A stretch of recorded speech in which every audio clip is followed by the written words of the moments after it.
Så ser det ud som om, at klokken er ved at være 10. Og vi har glædet os. Vi har glædet os til at se den her sal summe af liv i går aftes, da vi gik rundt her og tænkte, hold da op, kan der virkelig være så mange mennesker? Og det kan der. Og når vi kigger rundt, så skal vi virkelig helt ud i hjørnerne til panorama. Begge sider.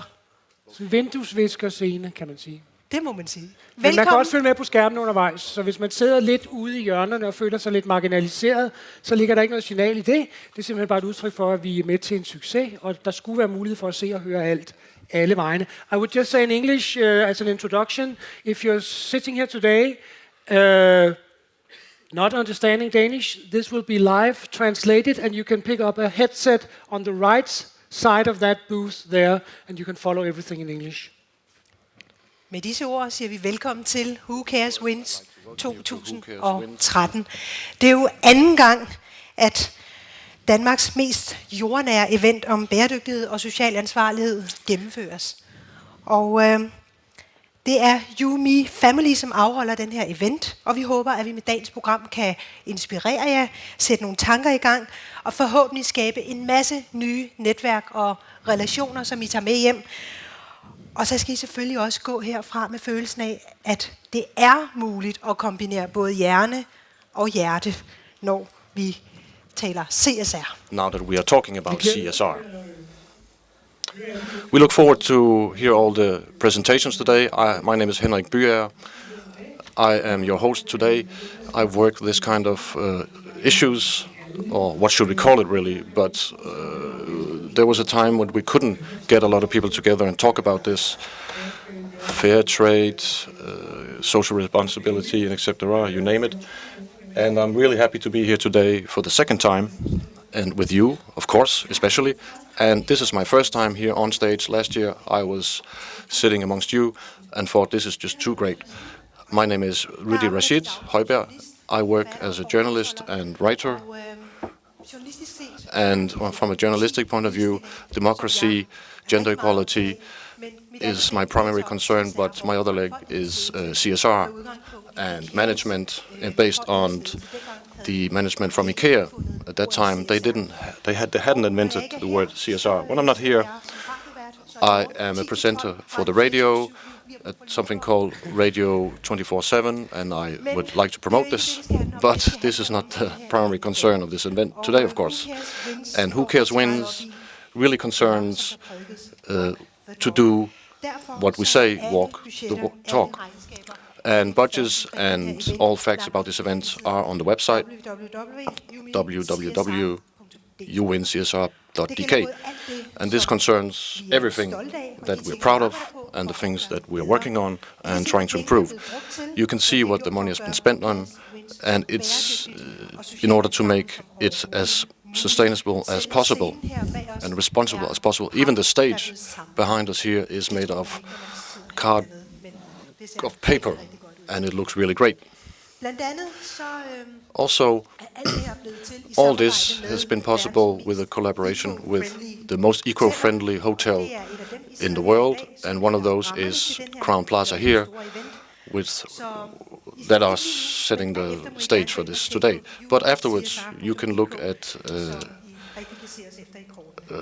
all our organizations on the website. And there are some goodie bags on your tables, and in those you will find a lot of nice things.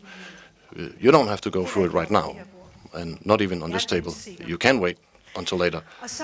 And on the tables we also place some books, small books, booklets, and they have your name on it, because when you're thinking big thoughts, it's important that you inform about them. So we call it a book of impact. And the intention is that you should write down all the network relations you get today and note them, so that you can transform them into something real practical when you return. And we should thank Solner Graphics for the collaboration with them and this very sustainable booklet, and to Rebag for the very nice goodie bags. I'd also like to say I've never really been to an event where there are so many things going on at the same time. And we also have a QR code on the backside of your card. And a lot of people know what a QR code, know that you can take your mobile phone and scan the code if you have that app, barcode scanner installed, and then you can be transformed to the fantastic cyberspace. Some people say that's strange. I often wonder, what is this QR thing? And if you want, you have the opportunity now to find out what it is. You could perhaps ask the person next to you to help you or assist you. And there you can follow the whole program, the content, the presentations, etc. But you can also go onto the internet and use the internet via public guest as a host, and you can go to something called www.program.dk and see the whole program there. And if you forget who were you sitting next to today, we have made an exclusive CSR network where you can register, and it's free. So you at least can follow up on all the good talks that we will have today around the tables. And there is a booth outside where you can register, and this is in collaboration with Eco IT, free registration. And it's Who Cares Wins at the Who Cares Wins booth just outside this hall. Okay, we'll just go through some more practical manners so we can later on focus on the content. There are of course toilets or restrooms outside here, and in any case you can always ask some of the nice volunteers if you have any questions. You can recognize them by a t-shirt that carries this mascot symbol. So if you have something pretty practical question, you can just ask them. Yes. This event is only possible because we have a lot of cooperation partners or event partners, and Uni Family, non-profit organization by volunteers, and one of them you already know, of course, Jonathan Löw. Every time there is a mail in my mailbox, I think, oh no, what's happening? I have to be activated again. But before we meet the main presenter today, there are a lot of companies that deserve a very big thank you, and these companies have, as partners, made this event possible. On the screens today, you will see all those companies that have supported this event in order to make this day possible. We will give those who we call Platinum partners a special thanks because they have contributed extraordinarily to this event, so they get an extra thank you. That is the Hotel Crown Plaza, Copenhagen Towers. That's BMW. They have sponsored vehicles. It's Bureau Veritas. It's Kabi, VFSA. It's Envision, Merky Overall for the promotion spots. PricewaterhouseCoopers, experience partner that are responsible for handling the event. Yumi Family, there's a lot of talk about it.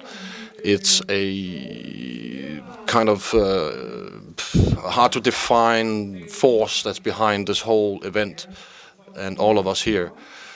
What is it then? Well, it's an organization that's known as all other NGOs on the same level, but there's a short film made about this particular organization, and we will show this now.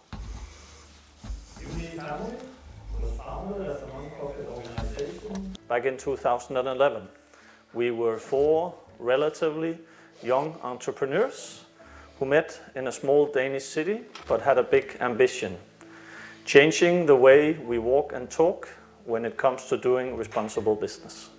Our approach to CSR is to bring things down back to earth and to create long-term change through knowledge sharing, inspiration and positive thinking. Yumi Family is a family, meaning that we have children, or as other people normally refer to it, we have projects we do. One is Yumi Shopping. It's an online shopping website where you save up to 75%, at the same time enabling you to choose the charity you want to support.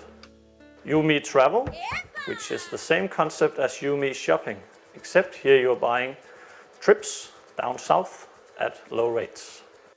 And finally, we have You Me Charity Camp, a collaboration with Danish music festivals, where the guests are a part of co-creating the future of activism and fundraising in Denmark.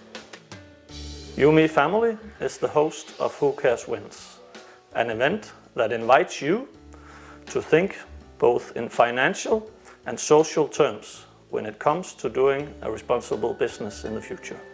Dear leaders and participants in Who Cares Wins, welcome. I wish you all a good and meaningful day in Copenhagen.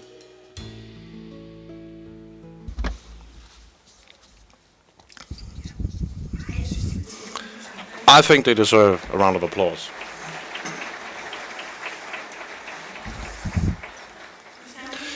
We just talked about phones and QR scanners. Do you all have a phone? Can you just take it out? All of you.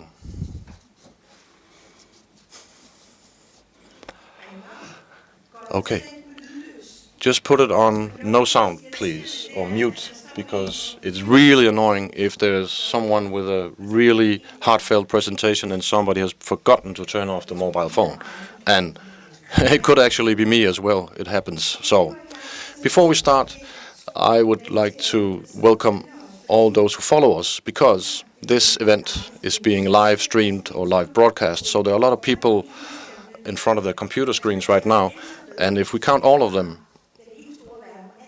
in the global world, I think we would reach a number of 1 million CSR interested people who are following this event. Because our media partner, the biggest media partner in CSR, CSRwired.com, are the ones who are handling the live streaming.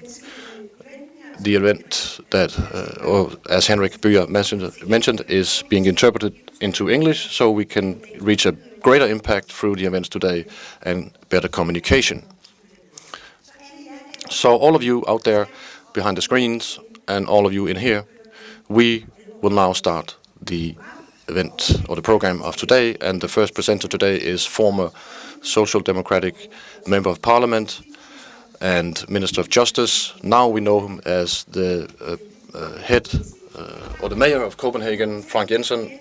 So I bid welcome to Frank Jensen for this presentation. Thank you very much. It's a great pleasure for me to welcome you all here today to Copenhagen.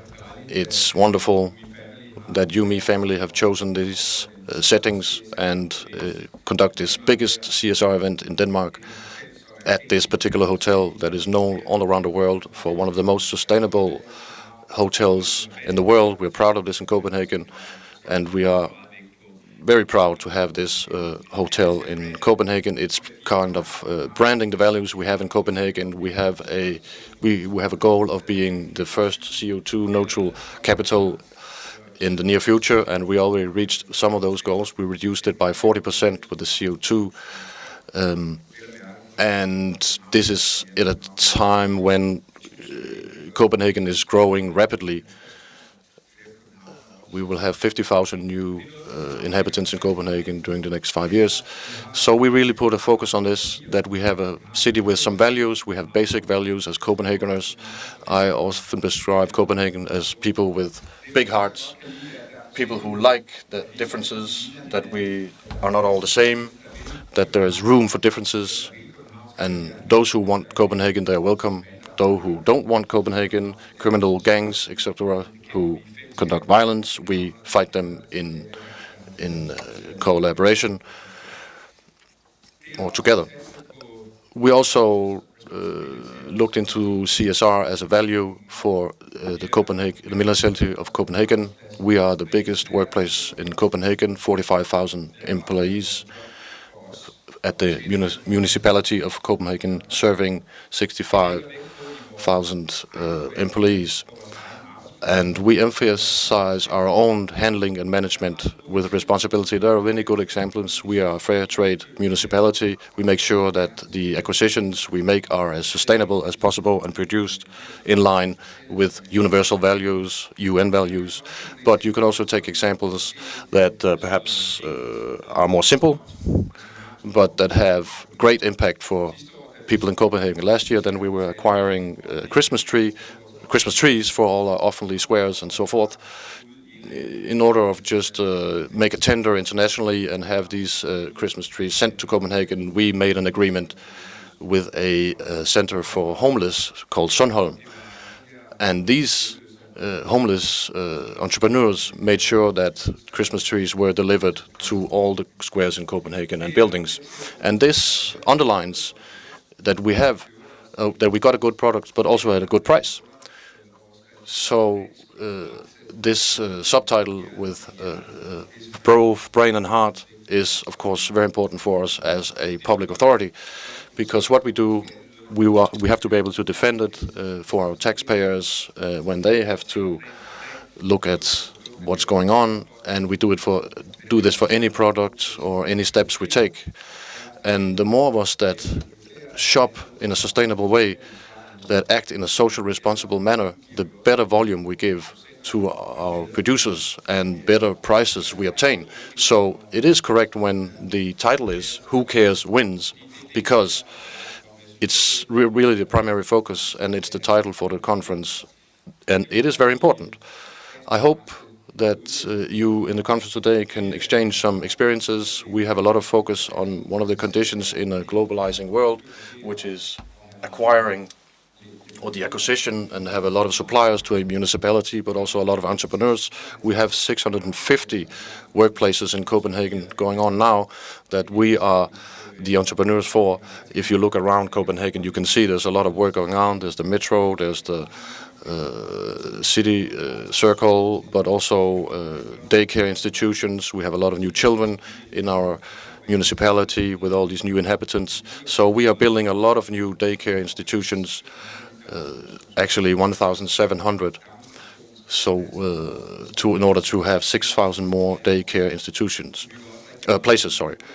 We are building a lot of new schools and so forth. So that means we have a lot of contracts with private entrepreneurs or suppliers, and this means we have made some social clauses with our social entrepreneurs and suppliers in order to fight social dumping. And this means that when we deal with somebody, they have to prove that they comply with the ILO regulations. We also have some social clauses in making sure that people can come into job training, come through the crisis, so that we don't lose the possibility of getting back on track when the crisis is over, have regrowth, and we have to educate our workforce. And therefore, we have social clauses. If you have a contract with the municipality of Copenhagen, for example, 10 million or 4 million kroners, you have to have a trainee in your company. Now we have to admit that we can not always just believe in the goodwill from people. We also have to follow up on the things that we sign or make contracts about with our suppliers and entrepreneurs, because it also affects us if we say that we are a responsible municipality and authority, and that we emphasize that everything is going on or complying with basic values, but then if it's seen in the press that there is also social dumping in our workplaces. So that means we have follow-up with every supplier so that we can demonstrate that it's not just words, but we also act. So we can defend that we in Denmark, we can defend or fight social dumping. And you are defended by public authorities in that case. We would like to have a closer cooperation with the private sector. We emphasize this very much. We want to have more private companies in Copenhagen, and we want to have a network that contributes to the development, so we can become even more sustainable and have greater life quality in Copenhagen. It's very important for us, and it's a driver for us. And we need this high degree of life quality the fact that you can be a family in a big city, you can ride your bike everywhere. We have 350 kilometers of bike paths. We have cleaned up the water so you can swim in the harbor now. We have a lot of beaches around Copenhagen that are clean. You can experience a beach in the middle of Copenhagen and go for a swim after work or school in our harbor. So all these things we'd like to collaborate even more closely with the private sector, and we'd like to leverage this common goal of greater social responsibility, greater sustainability, and a more green Copenhagen. Thank you for coming, and thank you for letting me present this to you today. Thank you for coming, and thank you for the inspiration. It's obvious that Frank Jensen he's talking on a very high energy level. He's impossible to stop when he starts. We have, through the day, some films we'd like to play for you. Small inspirational stories that are about the companies who have contributed to this day.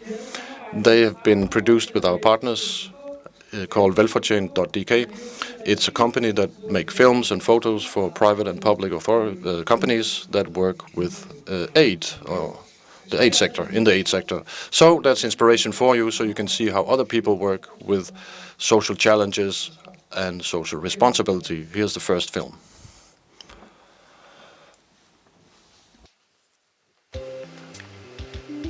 Jeg mener faktisk, det er lidt af en samfundspligt som virksomhed også at være med til at støtte de steder, hvor man nu kan. Også selvom man ikke er et milliardforetagende. Så må man jo støtte med de midler og de muligheder, man nu har hver især. Jeg ved ikke, om vi på den måde egentlig tænker over i det daglige. Det er lidt ligesom på miljøområdet. Det er et spørgsmål om at have en holdning i virksomheden, og det er den måde, man agerer på i det daglige. Og jeg tror ikke, der er nogen medarbejdere, der er i tvivl om, at det er den måde, vi gerne vil være virksomhed på.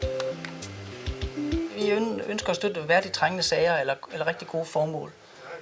Og gerne formål eller sager, hvor deres mulighed for at finde støtte er mindre end andre steder. Steder, hvor økonomien er lille, eller hvor hænderne er få.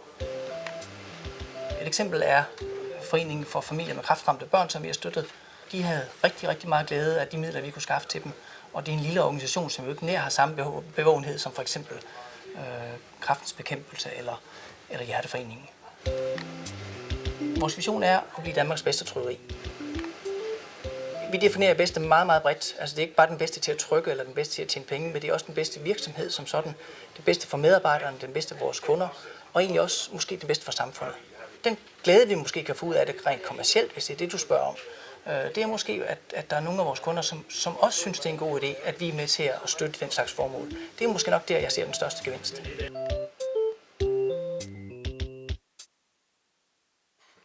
Tak for det. Og det er jo altså Søjner, som har lavet den fine... Thank you very much. Søjner has made this book. So we have the first presenter now. I think we should all be happy to see this person. He or she has an impressive... There's an impressive gallery of people today presenting. And I must say, it's really top-notch quality.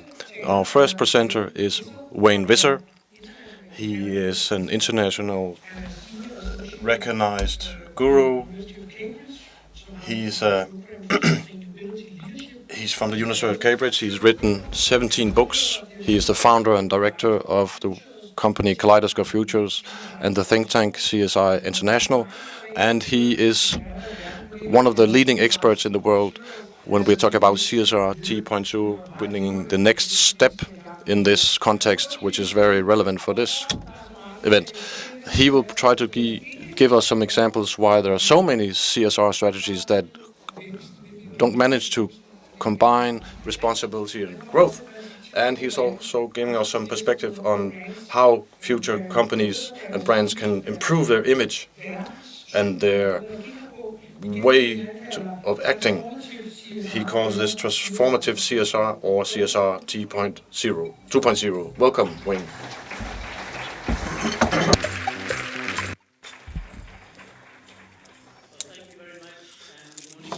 It's a great pleasure to be, for the first time for me, in Copenhagen, in Denmark, and in this hotel. And I've been very impressed, in fact, with the sustainability program here.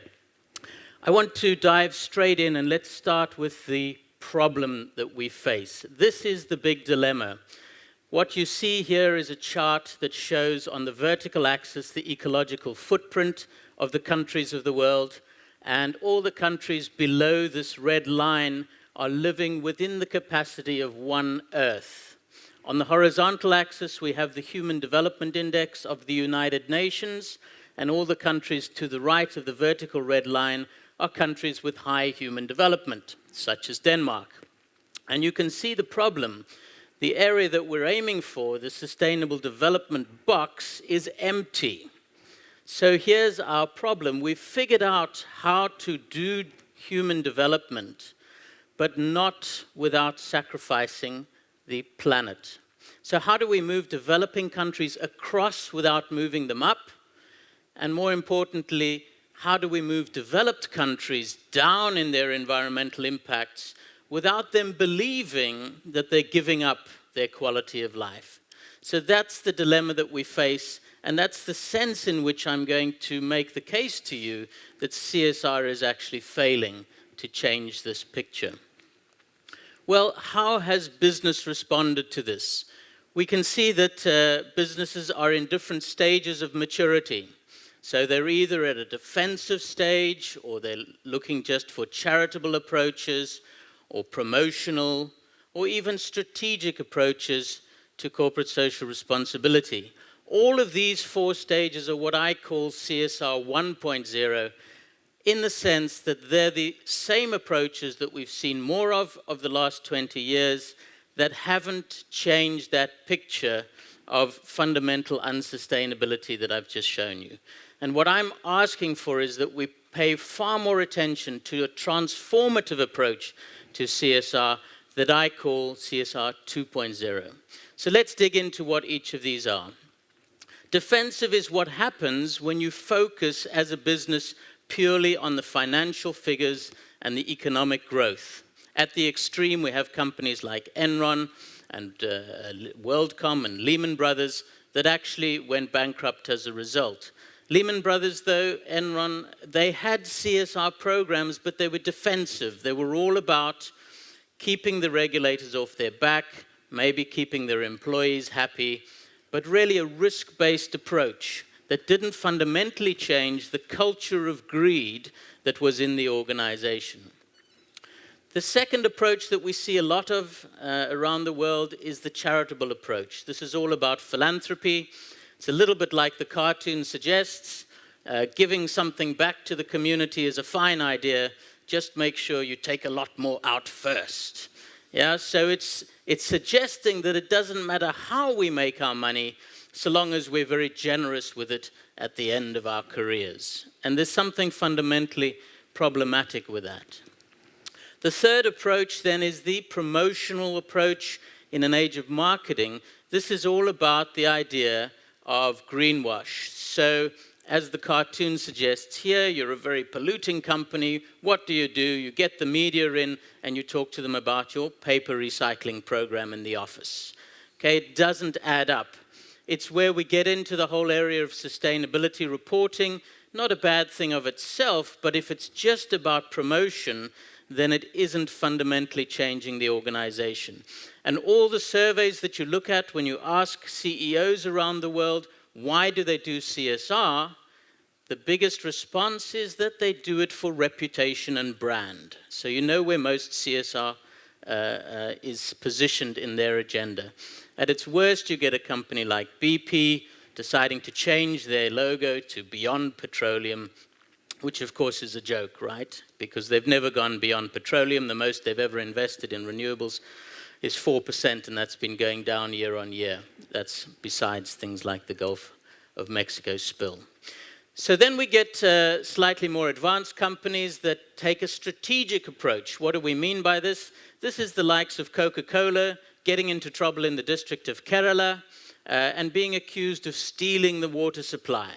Well, it wasn't strictly true, but it didn't matter. That was the perception. So Coke decides that their strategic CSR issue is water and begins investing a huge amount of money in their own water management and in the water capacity of their communities. So all they've done is aligned the CSR issue with their strategy. They haven't changed their strategy. They still sell sugared water as a business. This is where we get into the area of codes and standards, of which there are hundreds now on CSR, and they tend to create a tick box approach to managing these issues. How is transformative different? Let's take the case of Patagonia. What did their CEO do differently? Firstly, he stepped off of the growth treadmill. He said, we don't have to grow at double figures every year. Maybe we should be the best company in the world, not the biggest. Secondly, he decided, after doing a life cycle impact, to go 100% organic cotton, not to offer customers the option of organic cotton. And he transformed the industry as a result. Thirdly, when he commissioned his sustainability report, he presented it at the board level, and he took one look at it and he said, in his words, if you'll excuse the language, this is bullshit. This does not tell the true story of our impact as a company. And instead he designed something called the Footprint Chronicles, which take a life cycle impact at a product level, and when you're a consumer, you can tell how much for this pair of organic jeans did we emit in carbon, use in water, create in waste, how far did it travel to get to me? So these are some of the things we're seeing that are different. Why is the old approach failing? There are 3 reasons. The first is that it tends to be incremental, slow, stepwise change. This is the typical quality management approach: plan, do, check, act, continuous improvement. But the issue is who sets the goals and targets. Of course, it's management, so they can be as ambitious or as unambitious as they like. And so although we're seeing change, it's nowhere near the scale or the urgency of the problems. The second issue we have, and here I pick on the tobacco industry as an easy target, but CSR tends to be peripheral. It sits on the side. I love these old adverts, blow in her face and she'll follow you anywhere. I'm wondering if that still works. I've been meaning to test it. More doctors smoke Camel. Well, we don't need to pick on the tobacco industry. In most companies, most industries, CSR sits on the side. It sits in a PR department, maybe in a corporate affairs or an HR department. Even if it has its own department, what that tells you is that it's not integrated into every function of the organization. It is also tends to be limited to all the big branded companies. So what about the hundreds of millions of small and medium-sized enterprises? Where is their CSR? We don't talk about that. So CSR has tended to remain peripheral. The third problem then, and this is not a popular thing to say at a conference that says who cares wins, but CSR tends to be uneconomic. We like to tell ourselves all the time that CSR pays, that there's a business case. And that is true, you can find a business case in certain instances. But if we step back and we look at the market, does the market consistently reward sustainable and responsible companies? The answer is, sometimes. But actually, if we look at the Vice Fund as an example, this is a US investment fund that will only invest in so-called sin industries: tobacco, alcohol, gambling, military equipment. And you can see from the graph it completely outperforms the market. So the message is, if you want to make lots of money, if you really want to win, then invest in the least sustainable and least responsible companies. So at the moment, the price mechanisms are still wrong in the market. Why are we paying more for fair trade, more for organic?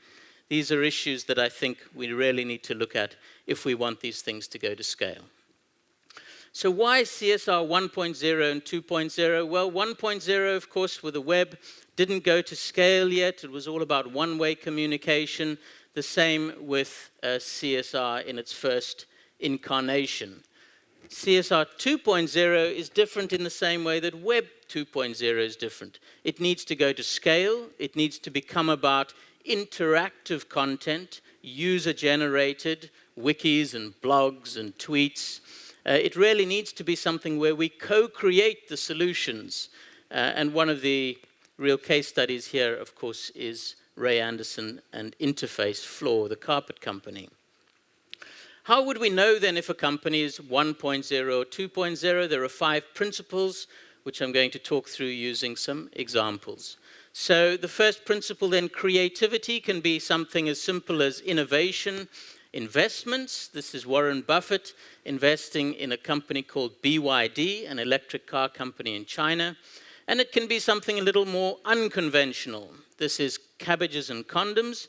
If anyone has been to visit this restaurant in Bangkok, very innovative. The whole restaurant is decorated with condoms. And the idea is to educate people and to take away the taboo that is around talking about safe sex and HIV and AIDS. And the founder uses the profits from that restaurant to fund a charity which works on population development. He also became a minister. And in fact, Thailand's fertility rate has dropped from 3.5 to 1.5 over the last few decades. It's a real success story. Another entrepreneur, this is Anurag Gupta from A Little World, an Indian company that uses high technology, a mobile phone and a biometric scanner to create microbanks in the rural villages. And what is a microbank? It's one woman sitting at her kitchen table. Somebody comes to her and asks for a bank account. They don't need to be able to read or write. They don't need any papers, any proof of address. They just speak into the mobile phone. That's their voice imprint. They take their fingerprints, and 2 days later, they've got a bank account. That phone holds 50,000 records for 20 years. So this is the kind of innovation we need. The second principle then is scalability. Like when Walmart decided not to offer a choice to customers of whether they want organic products, but all of their cotton products went organic. We call this choice editing. All of their fish products became certified Marine Stewardship Council sustainable. We look at incandescent light bulbs and the compact fluorescence. General Electric was one of the pioneers in bringing this to scale. And then, of course, you need governments to step in. The EU now has banned incandescent light bulbs. And then you get innovations that have the potential to go to scale, like this one. Indigo is a low-cost solar technology where they basically print solar panels onto sheets of plastic for sale using a top-up pay-as-you-go system like you have with mobile phones, so that in places like Africa you can actually power your light, power your phone using solar technology. The third principle then is responsiveness. Can we really make our business about responding to social concerns? And Unilever, with their sustainable living plan, saying that they're going to double in size, halve their environmental impact, and take 1 billion people out of poverty through their products. That's the kind of responsiveness we need. GlaxoSmithKline having an open source commons where they share some of their patents for neglected tropical diseases. We all know, of course, the WTO, the World Toilet Organization. This is started by a Singaporean entrepreneur to bring, using small businesses, to bring low-cost, low-water toilets to those who need it, the 2.6 billion people who still don't have access to adequate sanitation. The third way we test is through locality, being global but also local. SC Johnson having to reformulate their products in Kenya because their cleaning products didn't work in the communal toilets on mud floors and walls. That's talking about getting local. Tom's Shoes, very good marketing approach. You buy a pair of shoes, Argentinian design. For every pair you buy, one goes for free to somebody who needs it, who doesn't have shoes somewhere in the world. It's talking about a global problem of poverty and people not having shoes with a local solution through their business model. BHP Billiton got rated on an international CSR index, came out very poorly. Why? Because the international index was very much caring about climate change, about energy efficiency, and actually what BHP Billiton was worrying about was malaria, because half their workers were dying of malaria. They had a very effective malaria prevention program, but it was local and not global. And so in future, companies have to get both of these things right. Final principle then, circularity. Obviously closing the loop on the production system. In Europe, we throw away our mobile phones after 9 months. So unless we close that loop, we're not going to have a sustainable system. This is PhoneBack, one of the companies who does that. Fuji Xerox now in Asia with plants in Thailand, in Japan, and in Indonesia is reaching 98.5% zero waste to landfill. So nearly there on the zero waste. It is possible. Puma now starting to work out the environmental costs of their environmental impacts through their environmental profit and loss account. So what do you do tomorrow? You wake up and say, I want to be CSR 2.0. What's the first steps? You start by reassessing. This is all about impact. Life cycle impact assessment at a product level so that you can measure the footprint of your organization and your products. Second is about realigning. Who are you in partnership with? Are you only speaking to people who agree with you, or do you have a challenging NGO on your board that is really making you think? The third then is to redefine. We need those visionary leaders who are going to set an ambitious agenda, whether it's zero waste or in the case of interface, zero impact. These are the kinds of goals we need if we're going to get to sustainability. The fourth is to redesign. We really are at a stage where we need the innovation to kick in on the products and services so that it becomes the easiest thing in the world to be sustainable.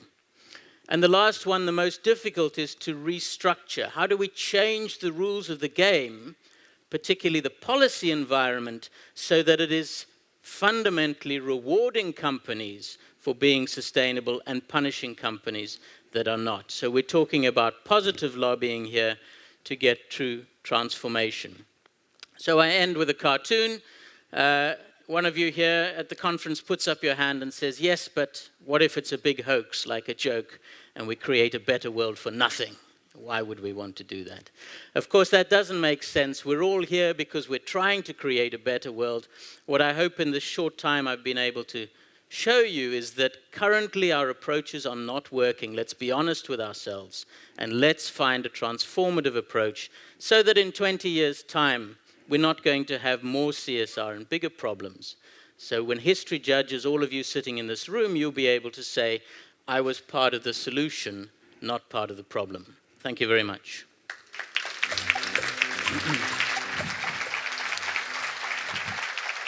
Thank you, Wayne. Very inspirational. I know you've got a few copies of your latest book with you, and you could distribute it if you want to buy or get that book. Find Wayne. Og nu skal vi have en lille film, før vi går videre. Now we shall have a brief movie before we move on from one of our partners. It's coming now. Sustainable communication is about loving facts. And such a communication needs to go all the way through the description of the production of the product. It may well happen in a transparent way and be documented from the choice of the raw material and until the product shall no longer exist.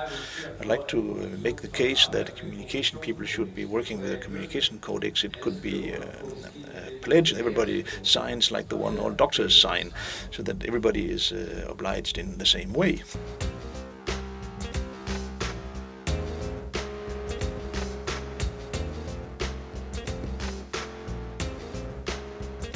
Nok er et vigtigt. Probably or enough is important words in sustainable communication. We should stop communicating on all channels accessible, but make do with the essential and choice it and describe it in a factual way and do it in an ethical way and a transparent way. That's enough. Enough is good. Bæredygtig kommunikation.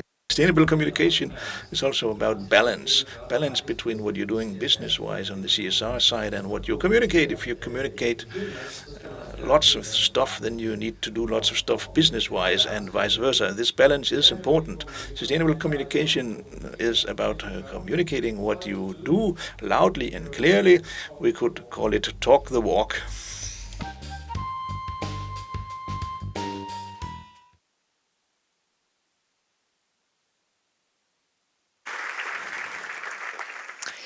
Ja. Yes. I just need to remember to say that all those PowerPoint presentations used today are put on whocareswins.dk. Are you nodding, Jonathan? Well, that's good, thank you. So you don't need to write down everything. What we are supposed to do now is have a visit by one of our partners. And Their name is the Chaos Pilots. They promised to do an exercise with us in order to break the ice, but it's absolutely secret what they came up with. So I think I'll just invite them onto the stage. Are they there? There they are. Fine.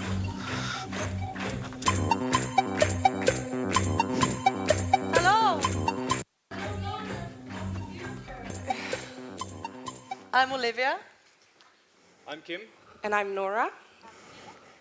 And as presented, we are from the Chaos Pilots, a place where we turn passion and dreams into projects and companies. Yes, and when we're done with you, you're going to have a networking session. Networking. There's a reason it's not called net socializing or net laughing or net just having a good time.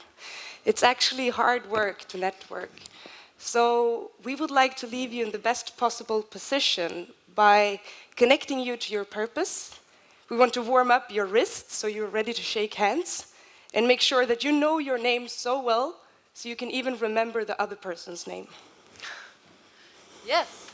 So you just lean in and follow us by starting taking your book of impact, opening a blank page, taking up a pen, and then we would like you to draw a gift. And how this gift looks like, that's up to you. So start drawing.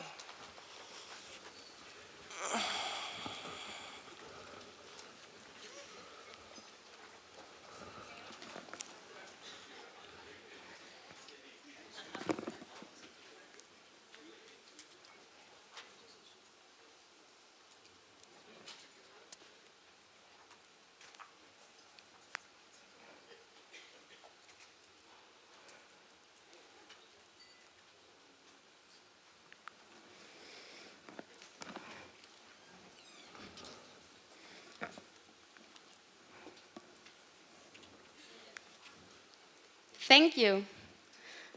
The gift you are now drawing is a very special gift. It's a gift from you to the world with endless possibilities. Now, please take a moment in silence and think about what would you like to give to the world and why?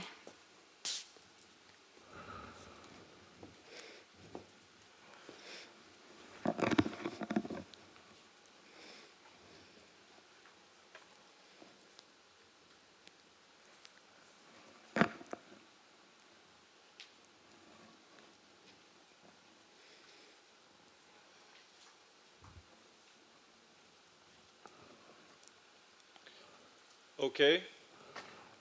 So there is now over 400 beautiful and heartwarming gifts in this room. And we would like you to share those gifts with each other. So please select a neighbor at your table and we will give you 1 minute to share this gift.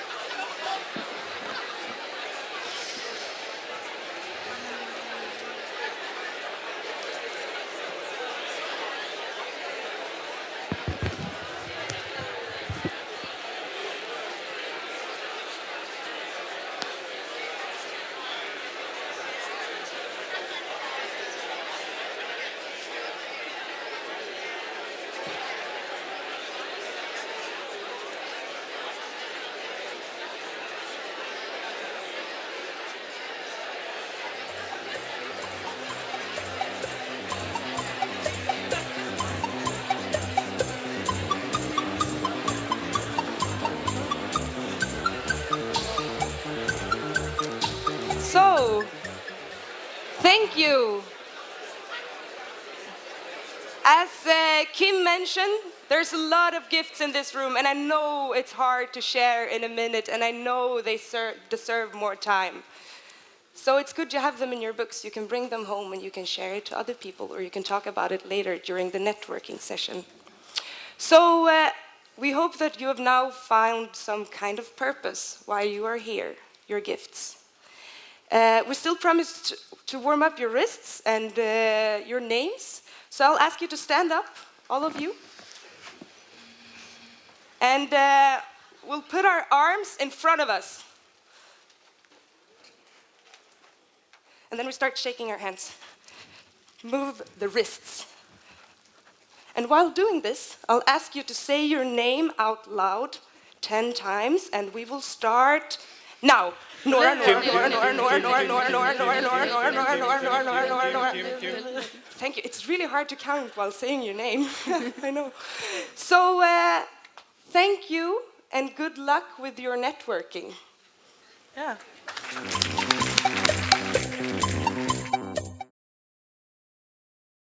Ja. Velkommen tilbage. Jeg må gerne lige så stille sive ned og finde jeres pladser. Jeg håber, I har lært hinanden lidt bedre. I hope you got to know each other a little bit better through these activities. Every time you do something with other people, you get what you receive, what you get. And I think you should do all you can today.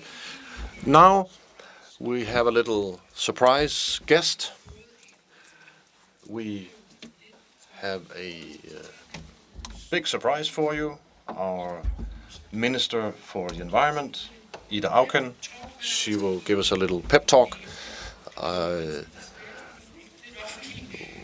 If you follow the public debate these days, I had this experience this morning when I turned on the TV. Ida Auken was talking with Søren Espersen, and I went to bed late at night, and Ida Auken was still talking to Søren Espersen. So they've probably been sitting there all day.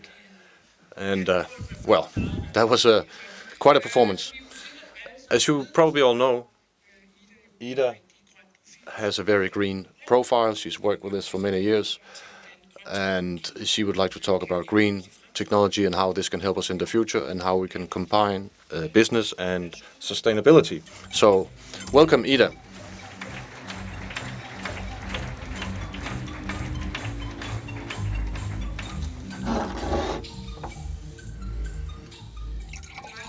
Thank you very much, and thank you for letting me come here today. I thought about these 16 hours from this debate when I talked to Søren Espersen, and I think we finished about 10:30 at night. And it wasn't really the purpose that I was having a debate with him, but another person. But she didn't show up, so I had to sit there all day with him. But that's not the issue today. Today, it's something that we don't perhaps handle this too much in the political groups, but it's still relevant if we think about it in the right way. And I think the previous presenter had a pre-organized speech, but this is going to be me for speech. It's important to see that CSR has moved from something about protecting your brand to something that has become we do something good for the world, and now we want to make this part of the business and the way we think on our mindset, so we can create new relations in the future. So it's a whole movement, and that's actually the same thing I'm trying to do with environmental politics. So constantly tell people that sit still, because then you won't do any CO2 emissions, and you won't have a good life, because it'll be a disadvantage for the environment. But I want to make this a more positive agenda. So it's not a question of limits of growth. It's about possibilities for growth, and this can only happen if we challenge or tackle these challenges in the future. You have to understand you have to understand the concept that if you damage your economy or your country or the world, if you don't handle these issues, if you have any doubts, you can look at China. China in Beijing, you lose 10 to 20 years of your life because of pollution. I think this is quite dramatical. It'll be a bigger disadvantage for them in the future. In order to attract qualified people, you can see that they have hit some limits of growth where there is not enough water and cement, for example, for the production. But you can also tell positive stories. And the link between the green sector, the green area, and the growth which I'm trying to do to put in a larger context, because we talked a lot about the financial crisis, and you've probably all felt it probably more brutally than others, but there's not only one crisis. We are not only in one particular crisis, we are in two crises, at least. There's also an environment and climate crisis that's so pronounced that you can see it reflected in prices on the market. You probably know McKinsey's report from 2011, where they looked at prices for resources, and they could see how these prices had fallen more or less for 100 years. There have been wars, etc., but more or less, or a significant decrease. So in our grandparents and great-grandparents, resources were cheaper, but workforce was more expensive. But I think the combination of this, when you change your printer cartridge, it costs about 1,000 kroner, and you can get a new printer for 500 kroner. And it didn't make sense to repair or change anything, because it was better to buy something new. But now prices for resources are going up. So in 12 years, what we took for granted in the way of thinking economy and growth has been turned completely upside down. So prices for resources have fallen more in 12 years than over 100 years. So if you look at China, you can see that these prices might stagnate. There's a middle class of 3 billion people who want the same resources than the rest of the people.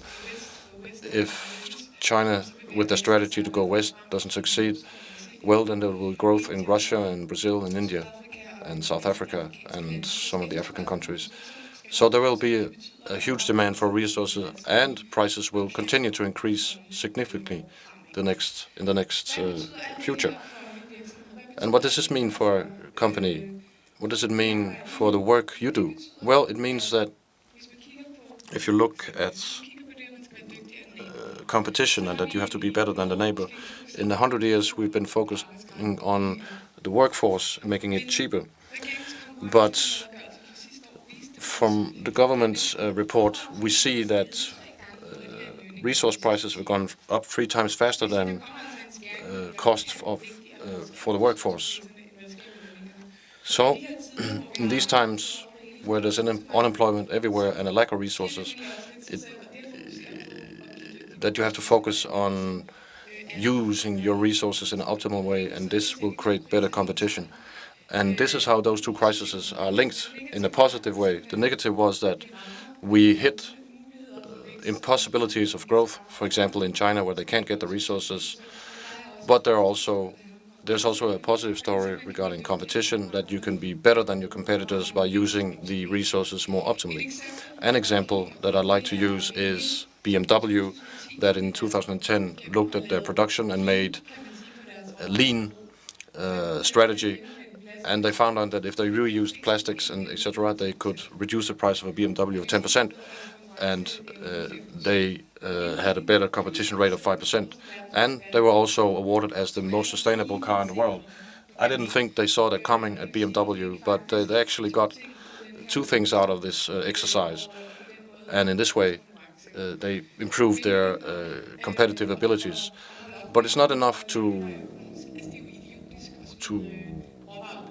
or it would be stupid to throw resources out the window or have waste. And we will probably see that prices will be so high, so it will not be acceptable to have any losses, and you have to think of this in your competition parameters as well. But there's also another step where it becomes a part of your business model, and it doesn't only concern your production or looking at your production as efficient, but also looking at if you can leverage it to a higher level. Rank Xerox, produce printers. They stopped selling printers. They now sell a service, so that you don't pay for their printer, but you pay for a print service. So they own the machines. They service them. They have a clear interest in producing printing machines or printers that have a high quality, that don't have to be replaced. They service all parts of the machines, and they have a security that they always have a stock as owner of the printers, and in this way they've obtained a new business model which will make them even more competitive on the market. You heard about Deso and the carpets that not only produce carpets that can be reused, but also clean the air. They contribute in a positive way to the world. And when they went from just looking at we have to produce all these carpets, but also tell a story about the carpets cleaning the air, they went from 15% of the European market to 25% of the European market. So thinking in your business model that you should not only damage less or make less damage and have less waste on resources, but also contribute in a positive way can be very positive for the bottom line, and this can perhaps make you find new business partners. I hope all Danish companies with the creativity we have and the innovation we have and the ability to think in new ways, thinking green inside the business model, I think that will be something that we will have to that's how we have to make a living in the future. And this is what the government is trying to do. We will have a resource strategy very soon regarding waste and so forth. So we don't look at waste just that is something that we just have to throw away, but we have to maybe reuse it over and over again. We've created a huge program for environmental technology where we can close the Death Valley from the first demonstration till you are ready. We've made a growth wheel for a green business. So if you need some inspiration, you can pose the right questions. We've created Green 21 in a collaboration that I also urge you to look at. And this has been driving the agenda forward for companies to think about resource efficiency, new ways to create business models where resources are used in an optimal way, as the heart of the business. So I have great trust in all of you here today. I'm so happy to see so many people of you here today, and I'm very happy that you have changed your mindset from now we are protecting our brand, you have to do that, but that you are also looking at a development agenda where you're posing new questions, where you can actually have a competitive edge regarding new growth in a sensible way. So thank you very much for letting me make this presentation, and I think Henrik will now take over from here. Thank you very much for showing up, and good luck with everything, you could say. I think, Rushi, you have a special event. Is the microphone? Yeah. Yes, it's a special event. It's about this thing. It's called a life straw. Do you know this? No? Yes? 2 years ago, I was in Kenya, and I had seen commercials for mineral water, and if you bought this, you were helping or sponsoring a life straw. And I have to say I was very skeptical, because what was this? Does it help? But then I went to Kenya, the far corner of Kenya, remotely in a place called Kisumu, and I saw these life straws. Not this one-person version, but a family version, where you actually have a funnel where you pour water and it's being filtered, and then clean water comes out. And the water you put in is not the cleanest water in the world. It's water from the river or a lake, or etc. And if you don't filter the water, you will become very, very ill. And what has been discovered is that one life straw can remove 99.999% of bacteria. But one of the worst parts of taking water from remote places in Kenya is that all the parasites that infect the stomach and can be lethal for a lot of people. So this little happening or event is that we will give you some muddy water on the tables, and I will try to be the guinea pig and drink the water. Anyone else dare to test this or try this? Yes, there is another one. How cool. We two will talk later. No.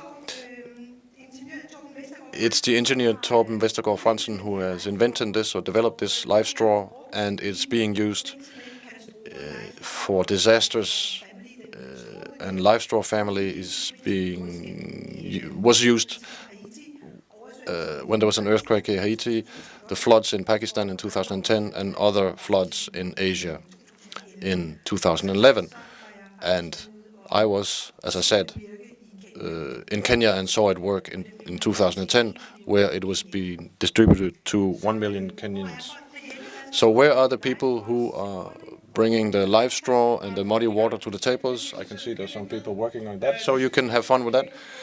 I think it's a very good case of how you can combine something that's right and very creative and innovative, and something that's sadly very much used as well, needed as well. So while you do this, we will introduce the first panel debate. And as a moderator, we have one of our main hosts today, Tanya Ellis, is a Danish-British writer.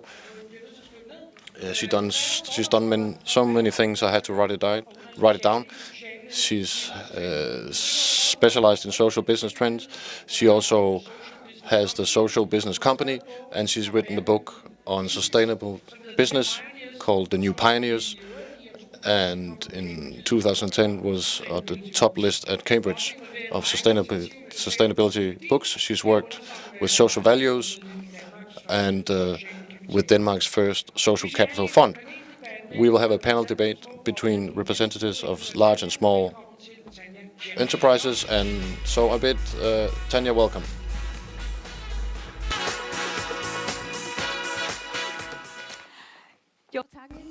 Thank you very much, Henrik, and welcome to the first panel debate of the day.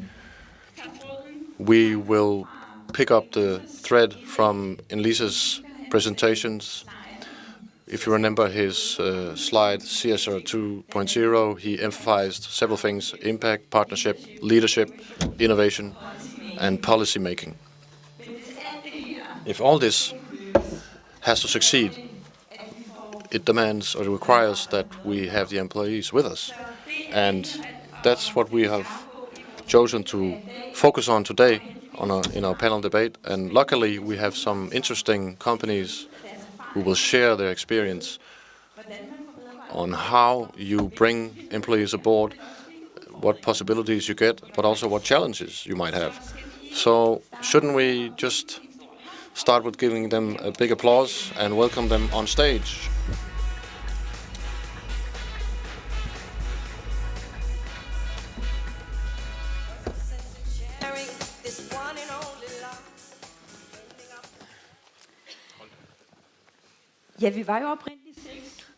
Originally there were 6 of us, but unfortunately we had a cancellation from Interface. But we have 5 very fresh debaters, and I would start to introduce Nikolaj Due, who is with Vestergaard Fransen, that we saw just previously, one of their products.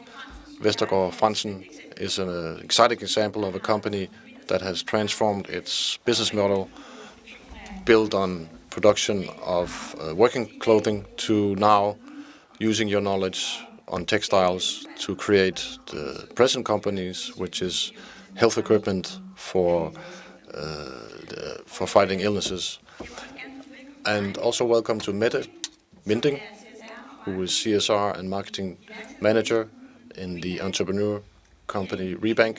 You are an international company that was founded in Denmark and that since 1999 has produced designer bags and packaging from recycled materials. The company now has 20 employees in 5 countries.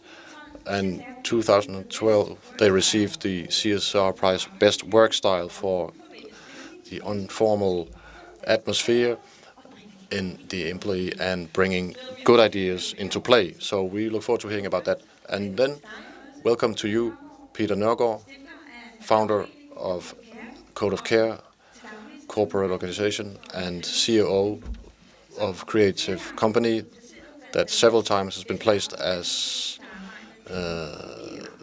one of the best companies because of the spacious work environment.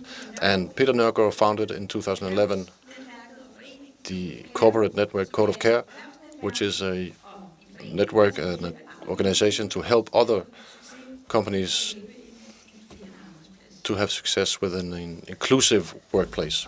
And then welcome to René Dydiksen from Vexø.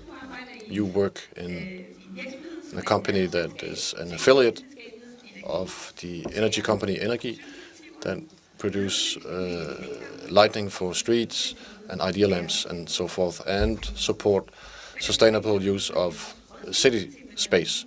And you are a consultant for municipalities and public authorities on how to drive sustainability forward. And last but not least, we're very welcome to Lars Kohlin, the businessman and innovator. He is known for his time as CEO at Oticon, where he launched the Spaghetti organization, so-called. Today, Lars Kohlin is active in a number of boards and co-owner of different companies. And you're also the co-writer of a book that gives you some exciting perspectives of how to lead employees in the future, and we look forward to have some perspectives of that. So as you can see, we have a very interesting, colorful panel to start this debate regarding employee engagement. And now that we had Live Store in play, I'd like to start with you, Nikolai. You have taken huge steps in developing your business since the company was founded in '57. What has this transformation of the business model, where you have taken a responsibility and built it into the core of the business, and what has this meant for your employees? Well, it's been a huge transformation from producing very, very traditional work uniforms to suddenly producing products that are very targeted to save lives, primarily in Africa, but also other places. But as in many other situations, it's driven by a very entrepreneurial approach, or CEO, who has been very straightforward and said, how can we transform all these traditional business models? And a lot of time was dedicated to looking at, or saying that most products that are being developed, for example, iPhones, they are developed to the people who have most and have the resources to buy it. Why not try to turn this around and try to innovate high technology for some of the people in the world who have less or the least, and in this way create a platform for a company that can grow and expand in the future? So did you experience that you attract other kinds of employees, or has it made any difference? Yes, it's clear that we need different kinds of employees, so there's a combination there, but there's no doubt that a lot of the employees that we have today have a big heart, because we work with things where we're very dedicated into helping exposed populations in the world, but also they also need a big brain to stay in the context, because they have to combine these things, and we need to grow in the future. In order to do that, we also have to focus on the bottom line. It's not enough to make products that can make a difference. It also has to be seen on the bottom line, otherwise we couldn't continue in the long run. And also notice that your title is External Relations Officer. And a lot of companies are very much focused on communication externally and regarding what they do in CSR. So I thought, if you look at all this external communication work, what do you do for internal relations so that your employees understand why you are here or it's been established? Well, we don't really have a CSR strategy because it is an integrated part of our business, and we don't have a special strategy into activating our employees. because everything really happens by itself. But you know, the product we mentioned before, in Africa, we have had a tradition of typically once a year, all employees can come down there and work as volunteers for 3 weeks. And that means we have employees from 5 continents coming down, working 14 to 16 hours per day, and living under quite primitive conditions. But it's clear that it's a simple and easy way to do it, and it's a very fantastic motivation for everyone. So it's quite easy for us because it's a natural part of our business model. You also mentioned that you have employees from, or you mentioned you have employees for 5 continents, and that's perhaps also one of the challenges you have to face as a company when we are sharing our value chain and outsourcing a lot of activities. Organization is suddenly dispersed through a lot of countries, and that is perhaps the case with you. You have 20 employees in 5 different countries. So how do you get the employees to be dedicated and work on this concept of sustainability? Well, the only word I can really use is histories, stories. Everyone likes a good story, and we make sure that we bring out these stories internally before we bring them out externally. So it's part of our storytelling, and that's why we won this prize, because we're good at this. Our graphic people and other people are good at this. And it's just by telling the good stories, because good stories tend to stick with people, and much better than a lot of other forms of communication in the business world. René, do you recognize this with the good stories? Yes, certainly I can. The only really competitive parameter is the other people in the business, in our business. And if that's the case, we also have a mutual mindset. And we do this through common stories.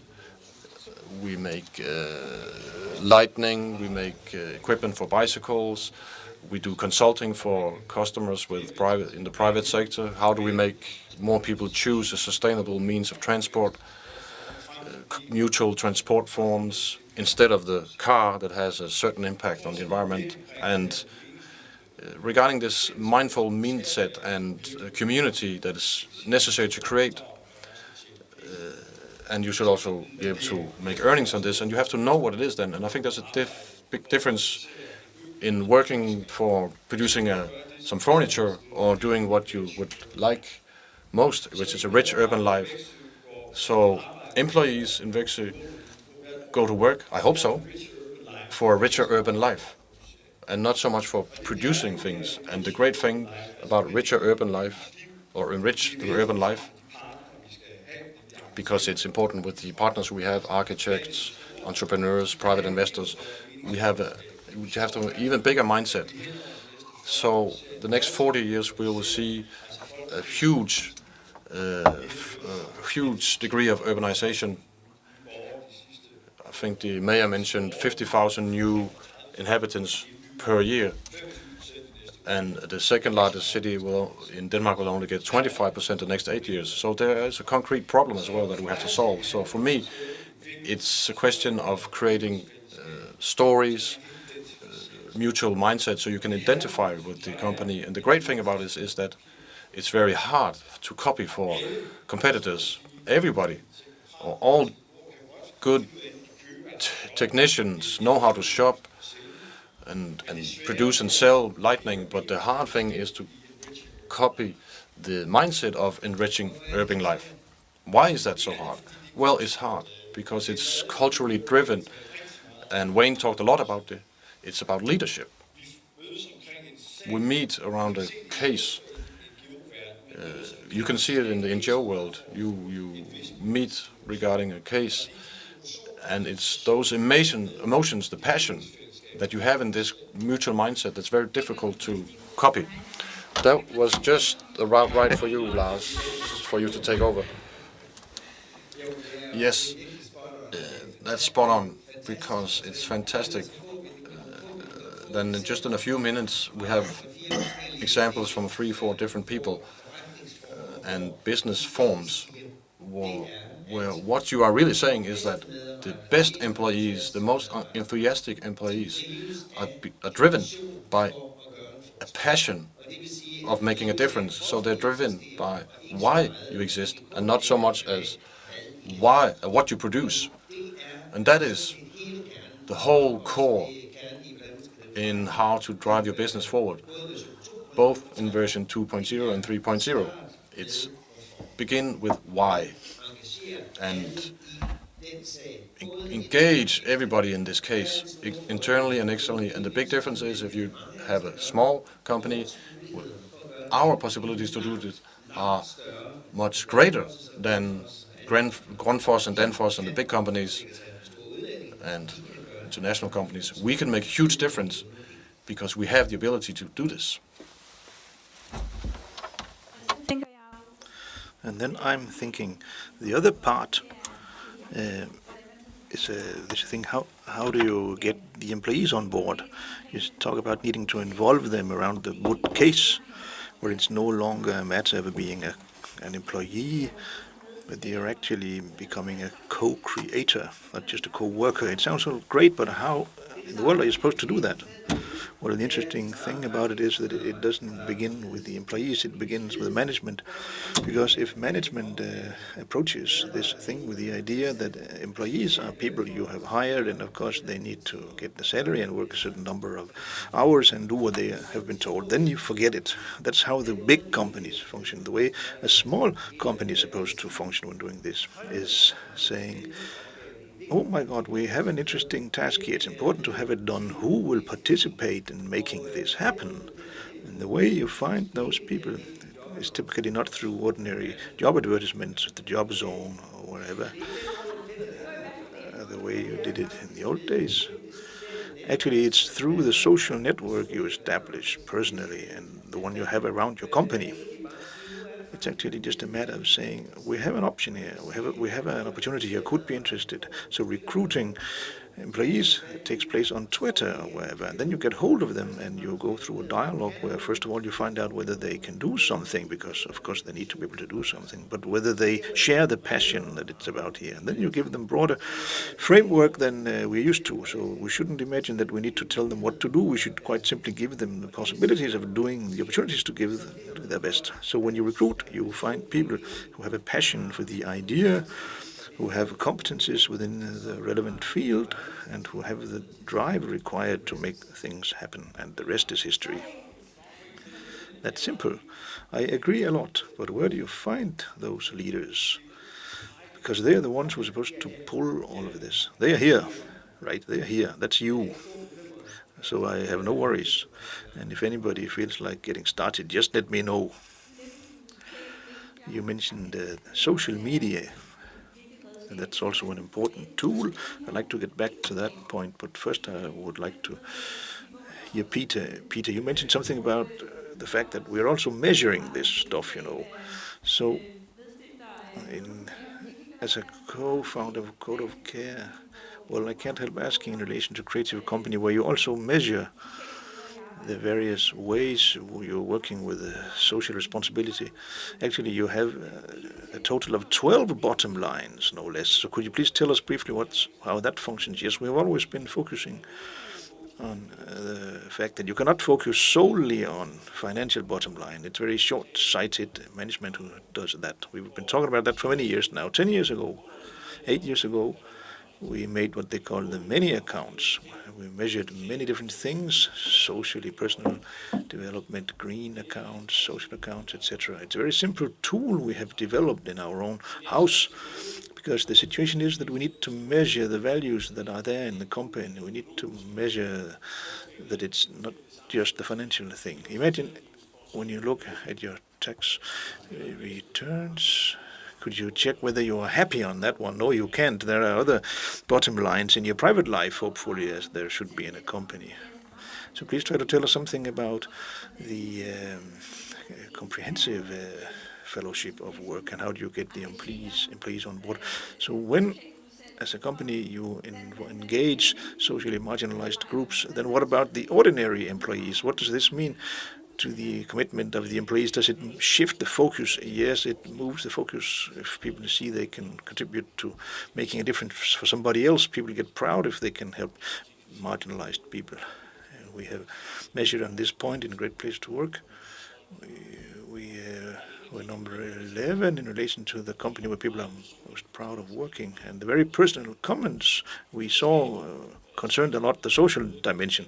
It creates proudness and feeling of happiness to do something for other people. It also makes the employees attack the tasks enthusiastically. We made quotas for ourselves. It was easy when we were 7, now we're 170, but we still have 15% of people employed on special conditions, and we still have 15 clarification jobs for people and lots of other apprenticeship arrangements. So it's a massive part of our company, and in spite of that, we have always created great financial results, perhaps not in spite of, but actually because of, in reality, because it has given us a totally different commitment among the employees in the periods when we needed to work extra hard. If it makes sense what we're doing in the company, the products we're selling and the way we run the company, then there is also a desire, a commitment to work hard. Well, let's return to the social media, because that's what we can see is going to be an important tool in relation to employee commitment.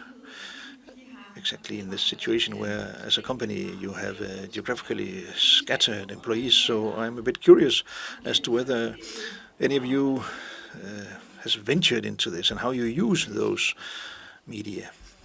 Well, you know, as a leg-to-leg company, we have had a lot of considerations about the social media. We have our own social media, our intranet, which is really important. It's completely structured as a Facebook profile, and that's a way of communicating internally, to keep sharing and always remember to share and to tell the good stories, the good things. And actually we are very good at that. This is precisely what it's all about. This is what gives the energy and the commitment. And then there are lots of other things which usually people would write down and establish formulas about, but that's really superfluous. So this can actually replace some old tools we have been using, no doubt about it. And when you talk about social media, we are on Twitter, but I'm very bad. Well, I'm the one responsible, and that's not a very good situation. I recognize that totally. But now when we have something to share, we Twitter. We tweet. But the other social media, we're also on Instagram, because we got lots of good pictures to upload, and we are doing a lot. You know, we communicate with the right words, which we feel shoot us and indicates the right things. I think that as far as we're concerned, at least, there's a huge unused potential in precisely the social media. The idea is that through the social media we can invite many different partners across the world simultaneously. Växjö, all other things being equal, has the enormous advantage of delivering solutions which exist out there in the city room, city space. People, it's documented. People know that they can use our solutions. People really spend more time in the cities when we put up our solutions. People spend more money. There's an architect, there's an entrepreneur, then there are the citizens, and a commissioner. So in such a public space, we should have a great chance of positioning ourselves and of telling stories also internally, because what we want to get to with this passion is to keep it alive. And one of the ways of keeping it alive is documenting the successes. For instance, we made all the furniture standing outside of the opera in Copenhagen, only nobody knows it. And it would be great if you could tell that to people in a virtual space. And the good piece of news is also that it's not that expensive. Capital binding is minimal. Well, that's good for the brain thinking. Yes, I think so. We are at 1-0. We could improve a lot, but clearly there is still unused potential. You could go on. You could invite the citizens and have them design their own city space together with the mayor. In that way, we would get some co-creation. That would make it 2-0. We're looking forward to perennialize your travel. This is about small businesses. Most of us here, well, I'm also involved in some big companies, but mostly we are in small companies. And what's interesting for small companies is that when a big company is supposed to solve a problem, they establish a structure. problem. Well, with a new section, we need a budget, we need an organization to do it. What's the small company's possibility is to establish a mechanism instead of a section or department. And a mechanism, well, I could give you a long speech about that, but in actual fact, it's a mechanism when you do the way you did, that is establishing a space where people can start dreaming and designing themselves. Then you establish a framework, a place in which people begin to do things themselves. Big companies are very bad at such stuff, and in the small companies, which have now grown to medium-sized companies, those I'm dealing with, there we always say, get rid of the structure and get the mechanisms in instead. It's interesting, you can make mechanisms that make people feel they have influence, mechanisms that make people feel it's fun, mechanisms that make people feel that they are winning in a competition. Actually, there are 5 different types of mechanisms you can establish. And what you need to think of is, if you want to not just get along in competition, but if you want to make a huge difference and outcompete the big companies, then you need to think of being smart and making mechanisms. And the mechanisms that really move things all have the internet as their background. That's the road we have to take. And the exciting thing is that we can only do that if our employees are not thinking as wage earners, but as partners in the enterprise. That must be the new mantra of today. Get the mechanisms in. We are beginning to approach the end of this. We've been talking about many of the things that function well and the potential, the opportunities that are there ahead of us waiting to be cashed in on. I'd like to tap in a little bit on what is difficult. Where did you have the experience that you couldn't get the employees on board? Where have you had conflicts? Are there employees who say, we don't want to be bothered with this? Couldn't you just let us do our job? This idea about saving the world, couldn't I just have peace to put this into the accounts? I'd like to begin with that. What's the most difficult part for me is to pull myself together to tell an employee, you have the wrong mindset. And now I've been trying for 2 weeks, 3 months or a year to convince you to think in a different way, and you don't want to, I understand, so goodbye. Then it has been said in a clear way.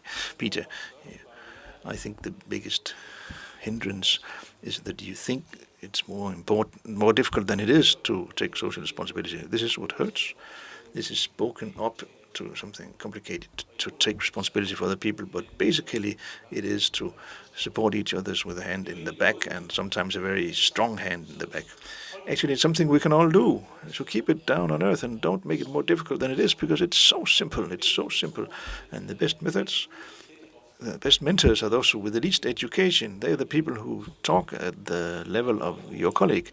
There's need for training, education. I'm not denying that, but what I'm saying is it's being rendered very complicated. It's very simple.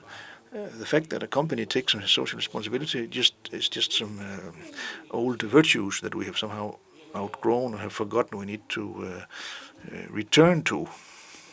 I absolutely agree. I think it's crucial that we don't make out of this an academic exercise. The experience we have is that where we organized the least and made the fewer smart strategies and only used the resources that are easily visible ahead of you, the employees doing many things that you don't know about because they don't tell you about it, but have them drive it and have them make it function on an everyday basis, then in actual fact you can get really far with relatively few resources, and it's much more satisfying when it grows from below, and it's much easier. Well, it is people we are dealing with, and most of us have this feeling, well, I know what I'm doing at the moment. I know the framework I have now. So what would it be like if I had to move out of that? And again, the stories are crucial. Because if I'm able to sell the story to Italy, Belgium, France, and Spain, where we have our other employees, and if I can help them along by saying, we made an environmental assessment of all our materials, so we know what it costs environmentally. That's extremely good when we have to talk to our customers. They can bring this along and say, this product only cost this much environment in relation to other choices. So how do people take that story in. It's not so difficult if the story is good enough, and that's what you need to do, is make sure that the story is good enough. I'm not saying it's uncomplicated, because we are different as human beings, we communicate differently. But for Riebeck, it's very clear that the thing called telling the good story internally, which is the key point. If you were to give a single piece of good advice to the people present here who would like to get better at telling the good stories, what would that piece of advice be? Well, if you need to do something in a company, it has to be a good story. But what is a good story? Well, for us, it's a good story that now we go out and differentiate ourselves from our competitors. So that's a hurdle always for most companies. And the way we do that is by doing something which is right, which also brings a lot of advantage to our customers by telling the right stories and having people then buy the right products from us. We are approaching the end, just the few diamonds. Peter, what would your advice be? I feel like saying it's so simple, but I also need to warn Danish business because it's very addictive. It makes you dependent. So that was your good piece of advice. Watch out, you will get hooked on this. I agree a lot with this thing about the stories, but you also need to be faithful to those stories. I agree with Lars a lot, saying we do want a winner culture. Then we need to designate the winners. It's okay to have an elite, some good people, clever people who have special abilities. Tell that story also internally. It's deeply inspiring. And yes, we do need to get rid of those who are unable to, and definitely those who do not want to, because it is part of having a culture of competition. That's the basic DNA for us being able to survive among the competitors. So it's not all glitter and glamour. Sometimes you need to make hard choices, yes, and deselect some employees, yes, and find out where they should be. So it's not everybody who is hooked on the social responsibility hook. Well, here in Scandinavia, we are a bit afraid of personal confrontations, but we do have to take them because it's the best thing for the story. Well, Nikolai, what would your single piece of good advice be? I have talked about it a little bit. I think there's a need for the ambassadors in the companies to keep it simple. Then usually it functions, and remain faithful to precisely your own story and do not invent something which it's hard to squeeze into the box. If you begin having this experience, you've already gone down the wrong track. A bit like the video presentation from PR partner, the more you communicate, the more you need to act, right? Then let Lars Konin have the last word. What would your piece of good advice be if you want to be an on-boss company? How do you start? Just do it. It's just a matter of getting started. It's no more difficult. Just do it. That's all I need to say. Okay, well, then let that be the final remark.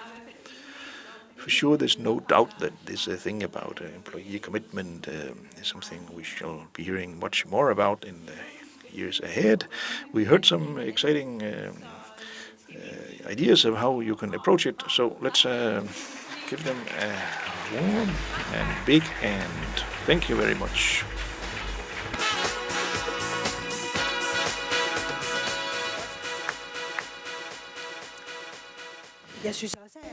I think that Tanelle should also have a round of applause. Thank you very much. We'll see her later. Some of you will see more of her later. And thank you very much to the panel. I can't help doing a little bit of promotion.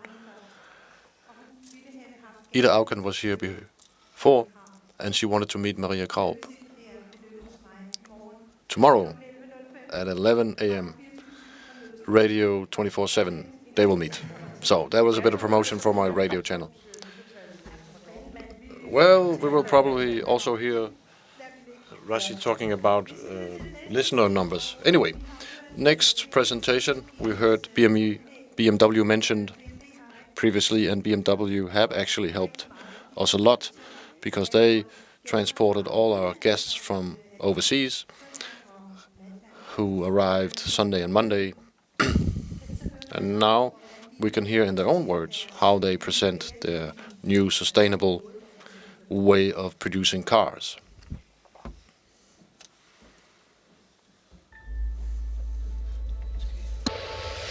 Før i tiden, der var det ikke så vigtigt, at direktøren gjorde det. It's not so important to be a manager, but it has become increasingly important to send the right signal from BMW, and now we send the right signal regarding sustainability when it concerns BMW. The latest addition in sustainability is the new BMW 3 that has actually succeeded in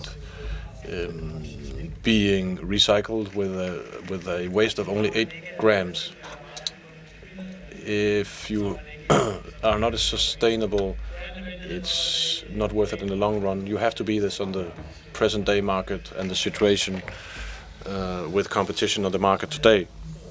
The challenge for BMW is that we have a core value called driving abilities, and that has to be linked or online with a sustainable basis. And the key word is not to give up before we have reached the targets we want.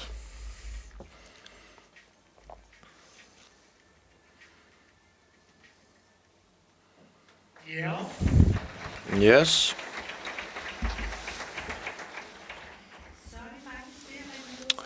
Now we are approaching the break, but there are just some practical info for the workshops that you have been divided into, and we are going to play Japanese, and I don't mean this in any bad way, but all of you participants in the workshops, the workshops are called Sustainable Walking, have to look for red and white umbrellas.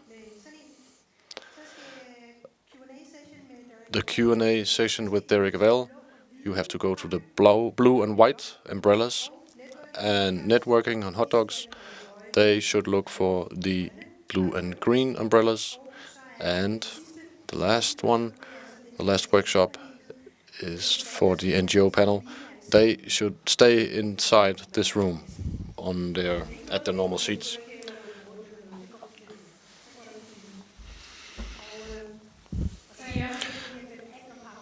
And I'm pretty sure you've forgotten about all the umbrellas and the collars. Well, it's the time of the day where we are most nervous. How do you find your umbrellas and your workshops and come back? But we hope we'll succeed. And as always, there are volunteers you can ask in case you are in doubt and where to go. Now we have a break that ends 12:10. We are a little bit behind schedule, so perhaps we can catch up on time. And afterwards you will go to your side events. Out in front there are beverages, also some snacks out here on the left where Vu.dk have sustainable coffee and ice. If 400 people rush over there at one time, it'll be pretty difficult, so please show some consideration, and I'm sure there will be coffee and ice for everyone. But I thought the host had first right to the coffee and ice cream. No, we'll refrain from that. So break until 12:10, more or less. Then side events, and then from the side events, you will come back here and we'll meet here later. So have a good break and some good side events and a good continuation of the day.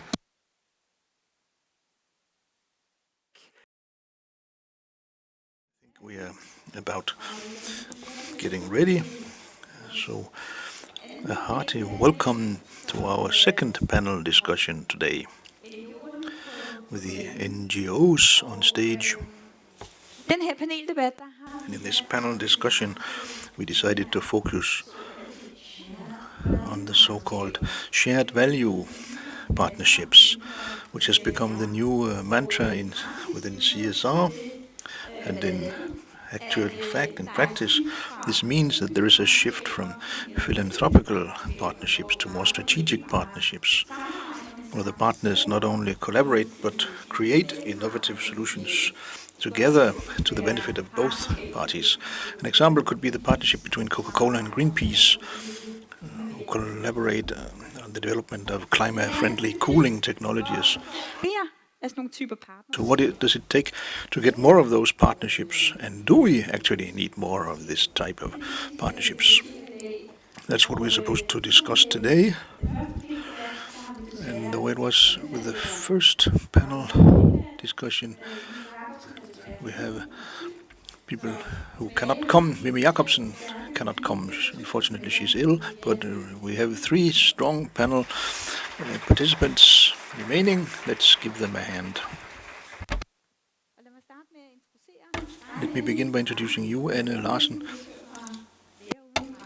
fundraising director in Médecins Sans Frontières. You are the international organization which you will be allowed to pronounce.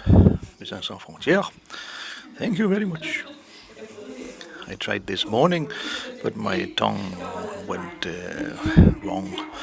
But you are a humanitarian organization called Medical Relief to disaster areas in the whole world. In 2012, Médecins Sans Frontières sent 279, the interpreter corrects, I think she said 79 Danish doctors, and they have 22,000 volunteers all around the world. A lot of your work is financed by donations, and the companies who support your work can be part of your corporate club. Mr. Henrik Gibjørnsen, you are manager of the so-called Muskelsvindfonden, working to improve life quality for people with a disease that weakens the muscles. Quality of life means being able to participate in the life of society, going to school, getting a job, going to a concert. And this last thing is probably the partnership that you're best known for, your collaboration with Tuborg about the green concerts. And lastly, we have Gitte Seeberg, who's president of the WWF, General Secretary. And just like Greenpeace, you also have entered into a partnership with Coca-Cola. So I would like to begin by asking you, why is it you have entered into this partnership, and what is it that both parties gets out of it? Well, then I have to tell you what WWF is. We are the world's largest environmental and nature organization, and when we do these strategic partnerships, it's because the collaboration with the companies is one of the ways in which we think we can change the world in a more sustainable direction. We're working at the political level with projects, but the companies also have a huge share.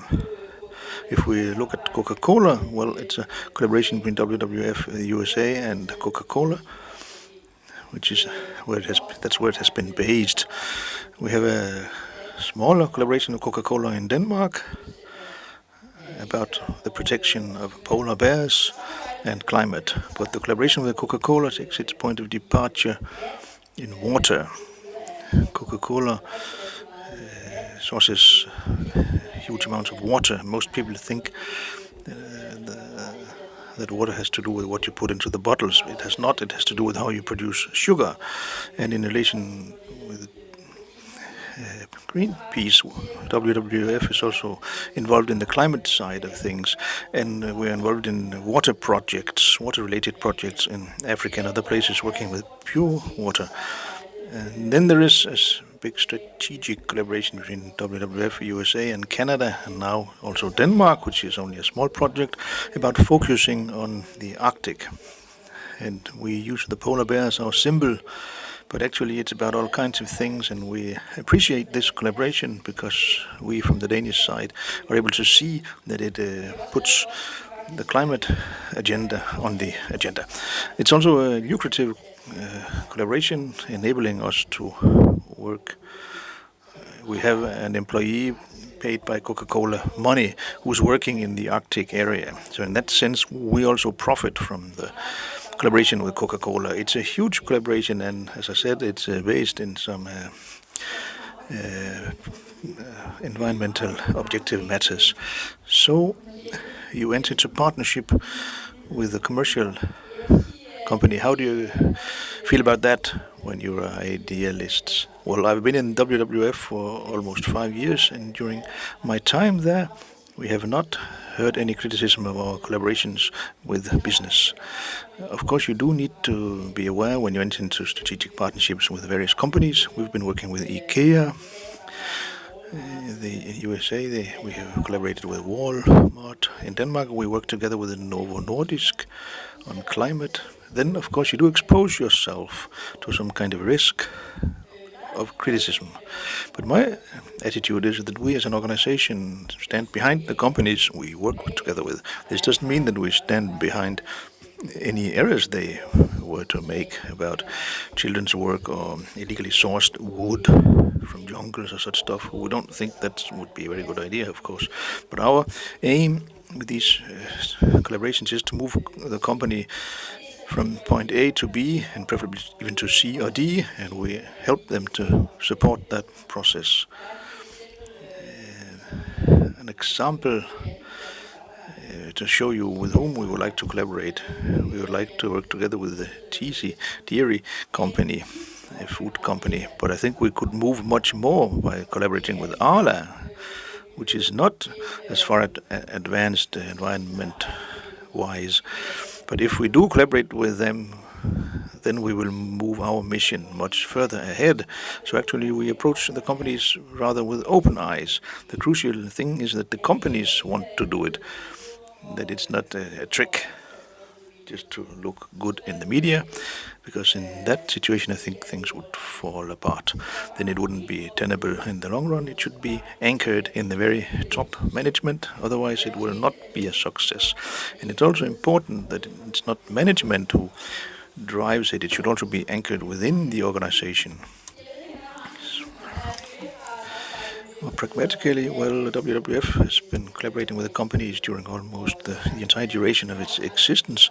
Of course, we have other types of collaboration. Now I mentioned this type of collaboration, but we also have collaboration where we're just receiving donations on an annual basis. Of course, we like that a lot, the good old-fashioned philanthropical attitude, yes, but the strategic aspect is the real challenge. And with our expertise and enormous network all over the world, we think we can contribute to something in the companies, which may also ultimately contribute to the bottom line. Disse mennesker her, hvor mange af jer, som sidder i NGO-sektoren, lav sådan hurtigt.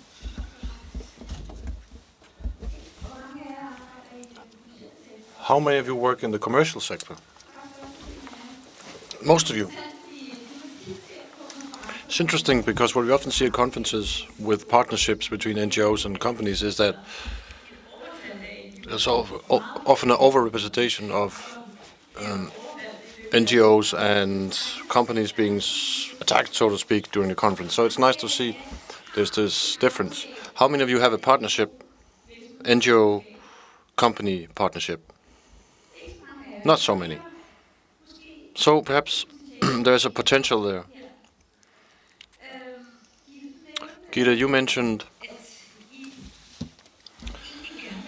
that you would like to work with those who are not so good at the CSR thing, because then you can try to help them become better. And I'd like to ask you, Anna, you have some very strict criteria on how you ensure that you have neutrality in your corporations, and that means you focus less on strategic partnerships and, at least so far, have philanthropic partnerships. So I think it would be interesting to hear what selection criteria do you have when you deselect partners, and when would it make sense for you to enter into a closer strategic partnerships with a company or companies?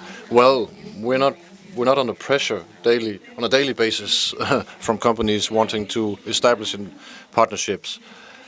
Of course, we'd like to collaborate, but our focus is to save these people, the medical focus in regards to people who are very much at risk. That being said, there are some considerations we have to take when we receive money from the private sector, so forth. We have to look at our brand, our credibility, our neutrality. We don't have to be in the pockets of anybody. We have to be able to act here and now. Also in the field, we can't bring out a string of demands out in the field, and we also have to ensure our people who we send abroad. When we look at money from resources, for example, it's often a theme for conflicts. So many of the demands we have, return on investment, for example, if there are too many demands on us, then we choose to go after funds where we can gain more.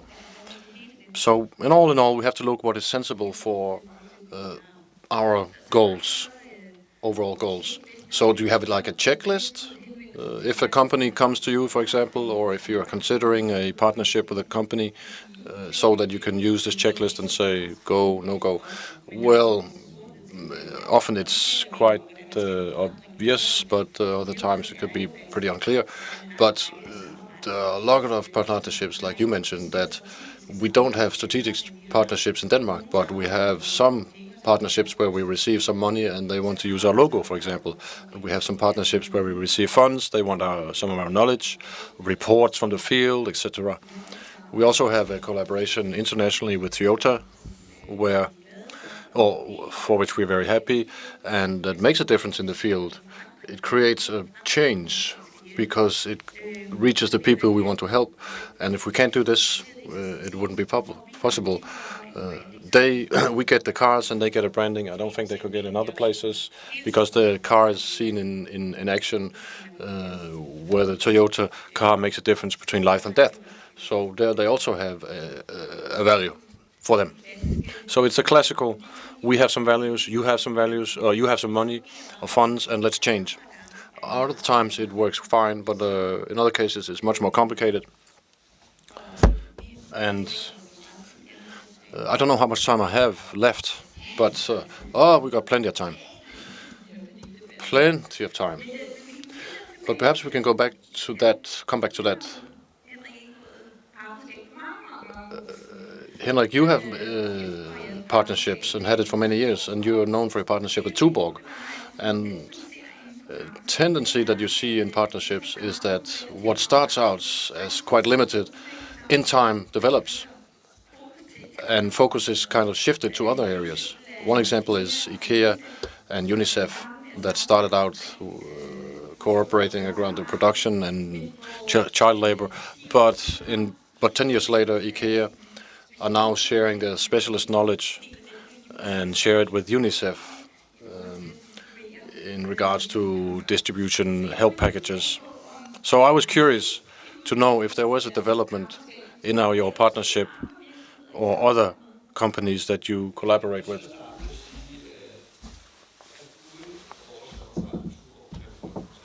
But without the cooperation with Tuborg, I don't think it would have been like this today. Our identity would have been built on the same. With Tuborg, we've received different kind of knowledge on our member numbers. There are 3,000 people in Denmark with sclerosis, and that means, or it has significance for a number of other people with handicaps. So we have a huge need for developing this and have an organizational platform. For example, the green concerts, where we can reach a lot of people and also on the behalf of a lot of people tell what difference we make with the money or the funds that we collect through these concerts. But to answer your question, what it means, well, for us it's meant that our identity has a business approach, and that is to collect funds. From the beginning, we've said that all this fundraising and marketing, through marketing, and also it's not anything for us. It's not compatible with our world. With people with disabilities in the modern world, we have to tell another story. We have to tell stories about people with disabilities are a resource. They can participate, they can work, they can take an education, and we don't have to feel sorry for them. So we make our own earnings, and we're proud of this. proud of this. There was a young girl in our organization who said, well, if I have a disability, when I have a disability, I'm glad it's sclerosis, because then I can become part of this. So it's a kind of rehabilitation of people making concerts. So now we have a cooperation with Circus Sumarum and Danish Broadcasting Corporation and company parties for Arla, for example. So working with the private sector is a natural part of our working now, and we've fundraising for 100 million. We collaborate with architect companies. The big mentor now is some big building projects in Denmark for people with disabilities in different areas in Copenhagen and the province. And purpose was not only to build for us or build these facilities for us, but also have the architects think sustainability from the beginning and create some including workplaces. And this has meant that people from all over the world come to look at these construction sites. We also talk about social chapters in our cooperation agreement and try to emphasize this. And we've been able to use some of these companies to employ people with sclerosis as architects in the companies because they understand the concept better. So in that way you can say it has become a natural part of our mindset. And also because we also are a company. So I think it's interesting to hear you talk about this, that you have to make your own earnings, and the shift that I've also seen right now in both camps. What is the social effect of this? So the world has kind of turned around, and I think it's interesting to hear that you use your acquisition power offensively to put some demands out, because also see a tendency that the NGOs had this tendency to sit with their hat in their lap and ask, kind of beg, would you like to cooperate? But now it seems like it's turning around, that so you actually put out demands for the companies and you don't want to mix with anybody.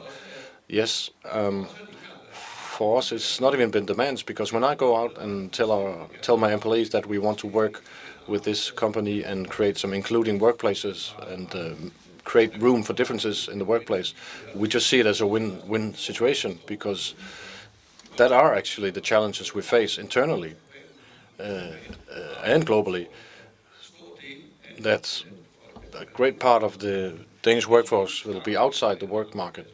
So if we don't create these including workplaces, well, we will be facing the same challenges in the future. So it is a win-win situation for everyone. Now that we are such a small group, I thought perhaps some of you have a question.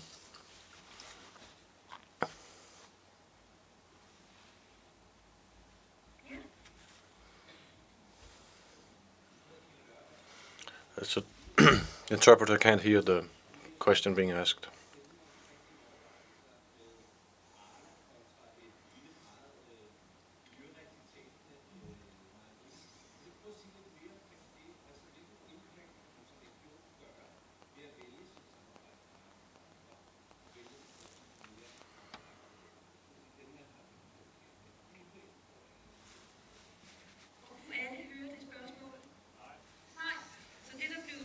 The question was, what considerations should you have if you choose to collaborate, for example, with Arla, and a company that's not really moved over to CSR, and what challenges do you face? Is that more or less the question? Yes. Yes, it's always interesting to have these considerations, because like any other organization in Denmark, we have some rules on who we don't want to collaborate with. There are some basic things that have to be okayed.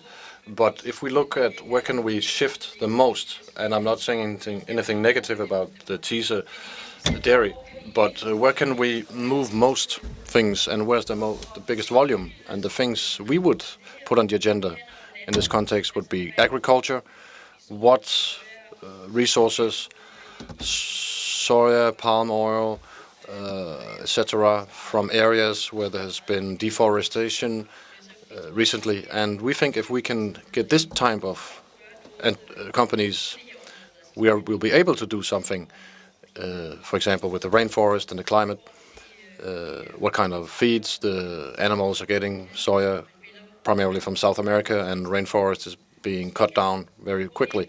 So if we can move in there, and that's just one example of where we can collaborate with a company. It could also be other food producers.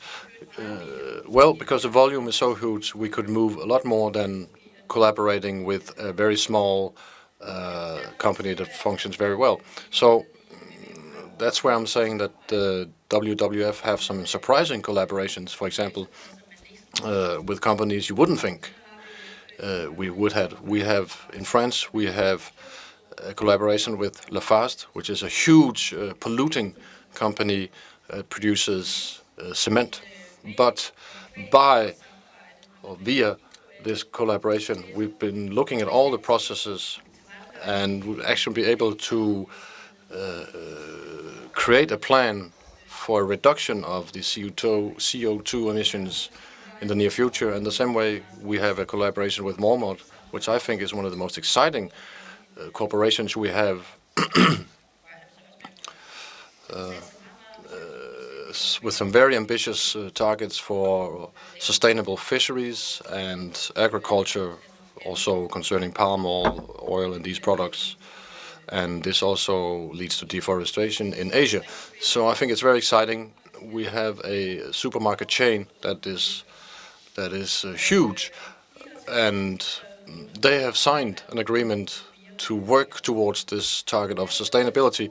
And these huge corporations are interesting because, or for the WWF, and in the UK we've made an agreement with Tesco, which is a huge corporation as well. And if we can move some of these big corporations, we think it's very, very exciting and a good project.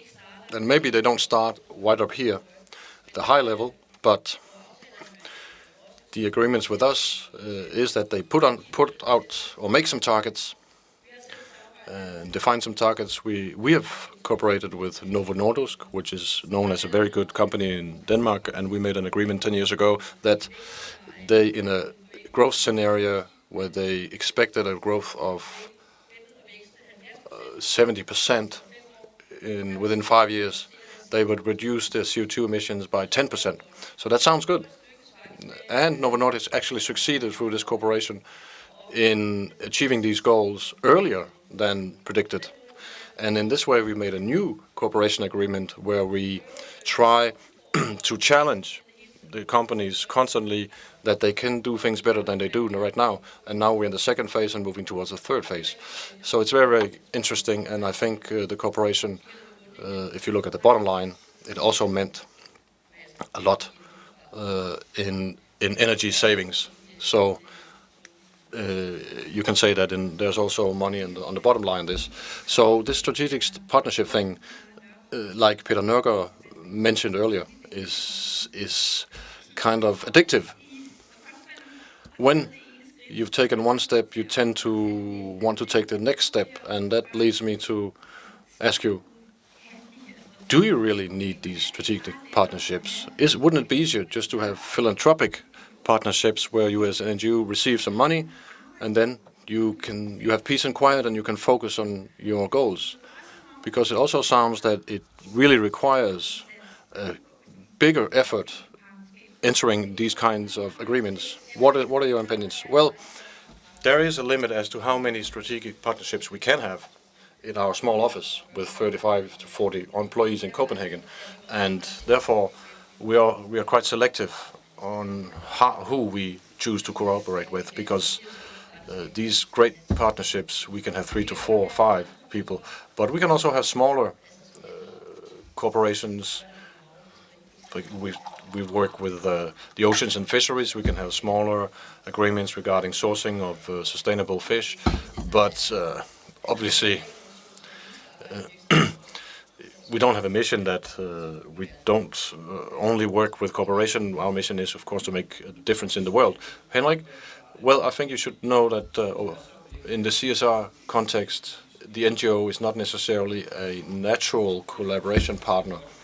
It could be that the company is actually more concerned about the end user than the organization itself, just growing in itself. So I think it's very important that you become aware that what do you have to offer the corporation. And the reason we think strategic partnership is that if you make some major changes, you have to work with the knowledge we have as NGOs. We've built up a lot of experience. You know a lot about climate. You know a lot about other things. We know a lot about people with disabilities, and we have to use this. And we can only do this in a context where the companies take responsibility. So it's in our interest to sort of put us on stage instead of waiting for the companies to come to us. But actually, I do agree, of course, that we cannot have an unlimited number of partnerships. But where it's necessary and it makes sense, it would be good. So you have to be proactive, and you have to clarify what needs you have. Yes, and at the same time, we can motivate. I'm thinking, I can't talk for the other of you, but 600 volunteers that use 10 days per year during the vacation and work 12 hours and not paid and travel around.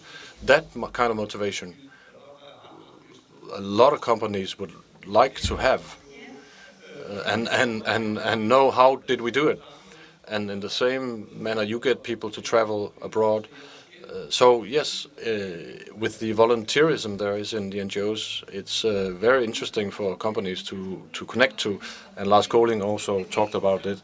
You have to create movement and move the employees. I'm also thinking in relation to you, Anne.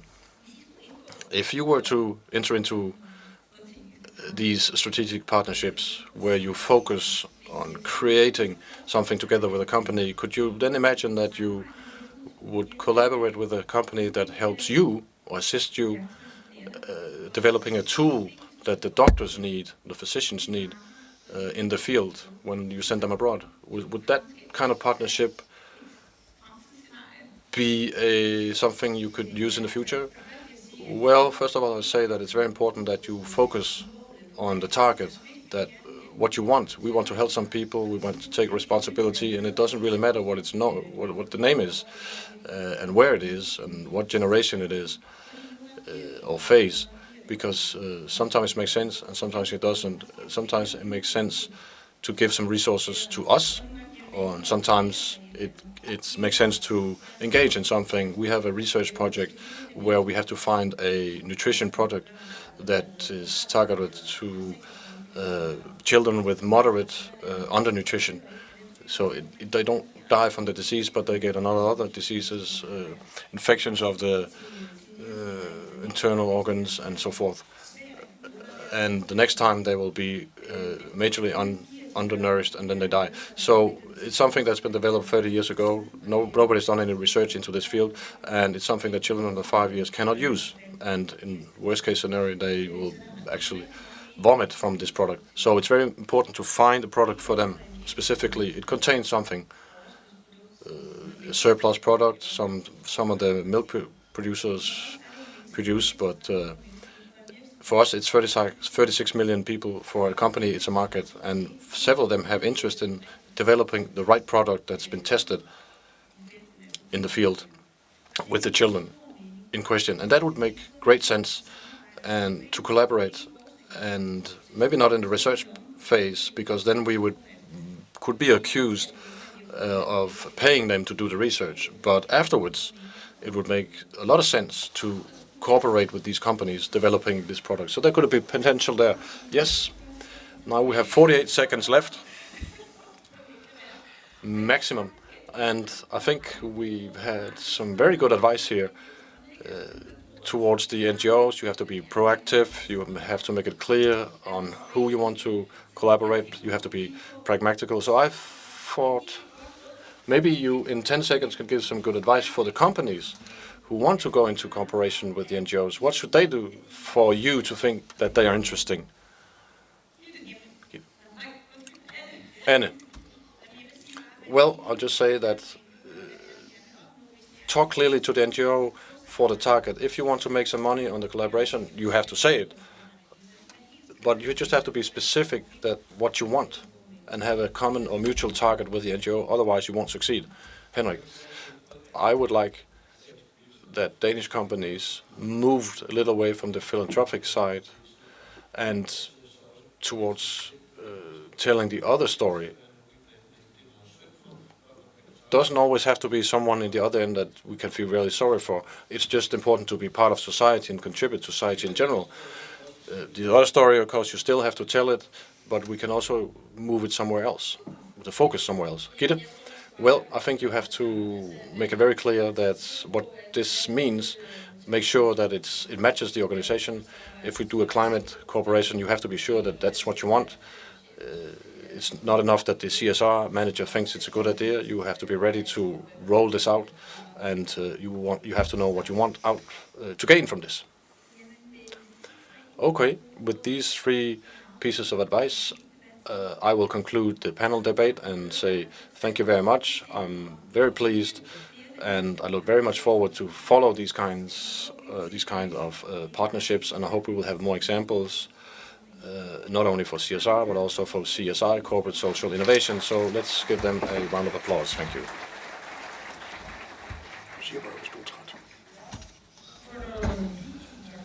Thank you very much. And thank you, Tanya, once again, and we'll see you again later. Now, very quick, fresh air, because a lot of participants have noticed that we are a little behind schedule. But 5 or 7 minutes past the hour, we will meet here back again. So just go out and enjoy some fresh air for 5-7 minutes. Thank you.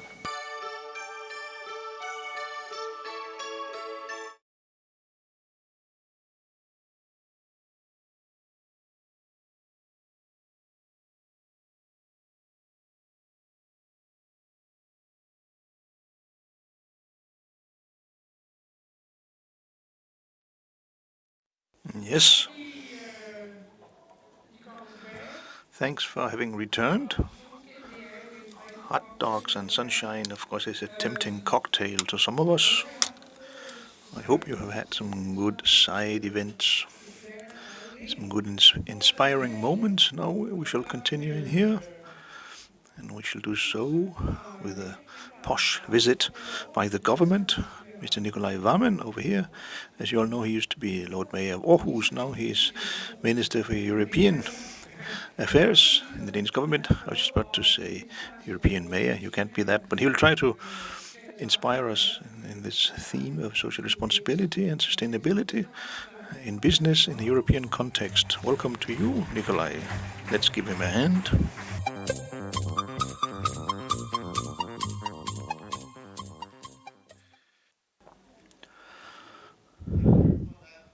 Very kind introduction. To be a European mayor would also be very adequate for this gathering. But today I'm speaking to you as the Danish Minister for European Affairs, and I know that you have been working on corporate social responsibility, not least from the viewpoint of the private sector.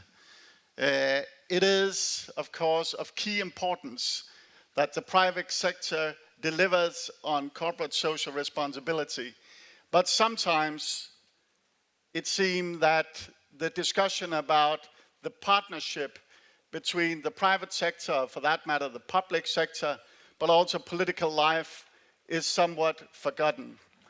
That we, in this time of increased competition, do not fully appreciate the opportunity and the chance of making not least the European perspective even stronger by the fact that we can make some real partnerships here. So my main message to you today would be that we have a golden opportunity and also a window of opportunity to use the real value that has been created on corporate social responsibility in our businesses, with the political agenda now going on both in Denmark where we have been working on this for a few years, but also where we can see the chance of making an impact on the European scene. Right now, the European Commission is working on these issues, and it is my hope that they will be inspired by what we have seen in Denmark, thereby also taking into consideration issues as human rights, as the environment, to broaden up the agenda and to basically send a message that not only 5 million Danes, but 500 million Europeans want, both in the private sector and in the public sector and on the political level, to send a clear message to our 500 million citizens, but also to the rest of the world, that corporate social responsibility matters, and that we will give it political priority, and that it will be an integrated part of political decision-making in the coming years. Because these are values that do not only create better companies and better leadership in your businesses, but could also set the tone and the agenda for how we conduct politics in Europe and on a global scale.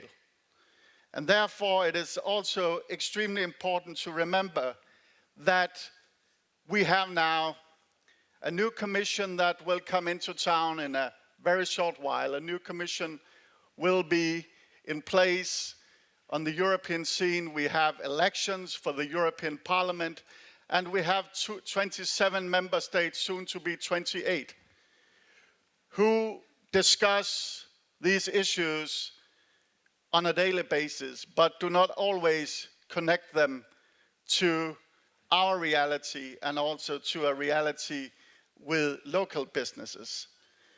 And therefore, as I see it, we have a chance of not only making corporate social responsibility a moral or a business, but also a political issue that could change decision-making in Europe, and also to make us a showcase if we are ready to be that, and if we are ready to deliver for the rest of the world, where companies and presidents and prime ministers and ministers are debating what should be the condition for businesses in this part of a reality of great competition between nations and continents. I mean, we have an interest that corporate social responsibility is also seen as important in Latin America, in Africa, in Asia, and in China. And that when we produce based on the values of corporate social responsibility, it adds value not only to the product or to the leadership, but also to our way of viewing politics at large. And thereby, you can, in small steps, in individual companies or in organizations, change more than you perhaps even imagined, if this is transformed into a partnership also on the political level. But it is no easy ride, and it will not come for certain. It will require politicians, whether they are in government and opposition, whether they come from a small corporate social responsibility oriented country like Denmark, or they come from somewhere else. And being in the Danish Foreign Ministry, I will not name individual countries for not delivering on this agenda, but everyone will have to work together on this. But we can start, we can lead the way, and therefore we can also make this not a game of shame for those who do not deliver, but an opportunity to show real leadership and to show real potential and to show what we can in this country and in Europe if we really want to set our minds to do it. And therefore my 5 minutes are now up. But the message I hope you will carry with you and that will remain during this conference is a basic fact that what you are doing is extremely important. But we can do so much more if it is connected with what goes on the political scene and by political leaders, so that corporate social responsibility is not only a key word in business and in organizations, but also when presidents and prime ministers meet to shape not only the Europe of the future, but the world of the future. So I wish you all the best, and I want to send you a very clear signal also from the Danish government that we count on you, and you can count on us. Thank you very much.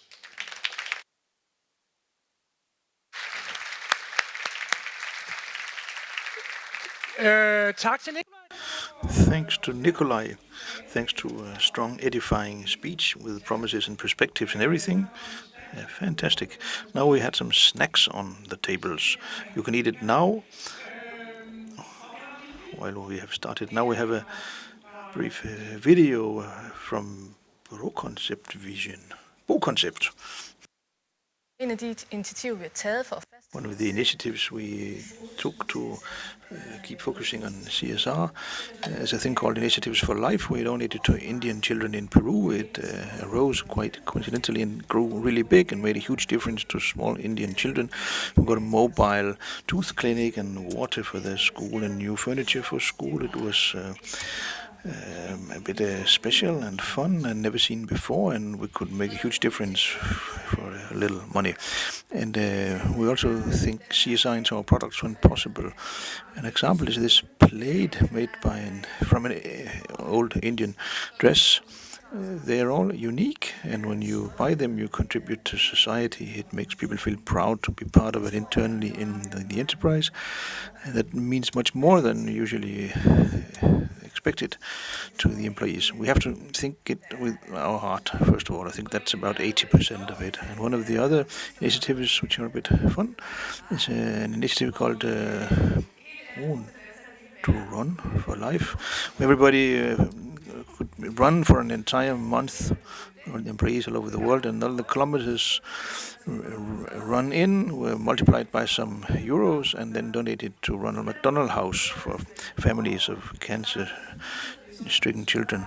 So we boosted the health of our employees in a good way, in a fun way. The important thing is to think it into what you're doing all the time. It can be brief, small projects, but it's important to always take responsibility, both environmentally in order to protect the world and socially because we need to protect each other, and those things are interconnected. And as an international company with such huge interfaces, we certainly, to a very high degree, have this obligation, this duty.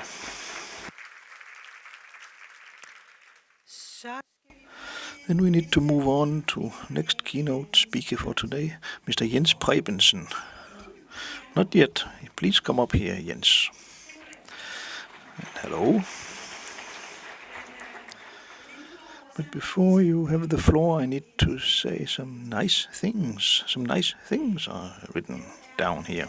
Jens is a representative of or a CSR consultant of Bureau Veritas, and what we shall hear him talk about is the fact that social responsibility can also contain some or imply some moral dilemmas. In general, when we're talking about CSR, it's always something about things that are beneficial to society and things that have to do with society. But it seems that there are also a lot of dilemmas, and you will talk about that, how to overcome those dilemmas, because if we don't start talking about those dilemmas, it may actually be subversive to the CSR effort you intend to go for. Thanks. Yes, I've been looking forward to this a lot. It's a great thing to be facing so many people who are enthusiastic about CSR. My name is Jens Prebensen. I was hired by Bureau Veritas, who's a platinum sponsor for this arrangement, to use 15 minutes of your time on the moral dilemmas that may be involved in CSR.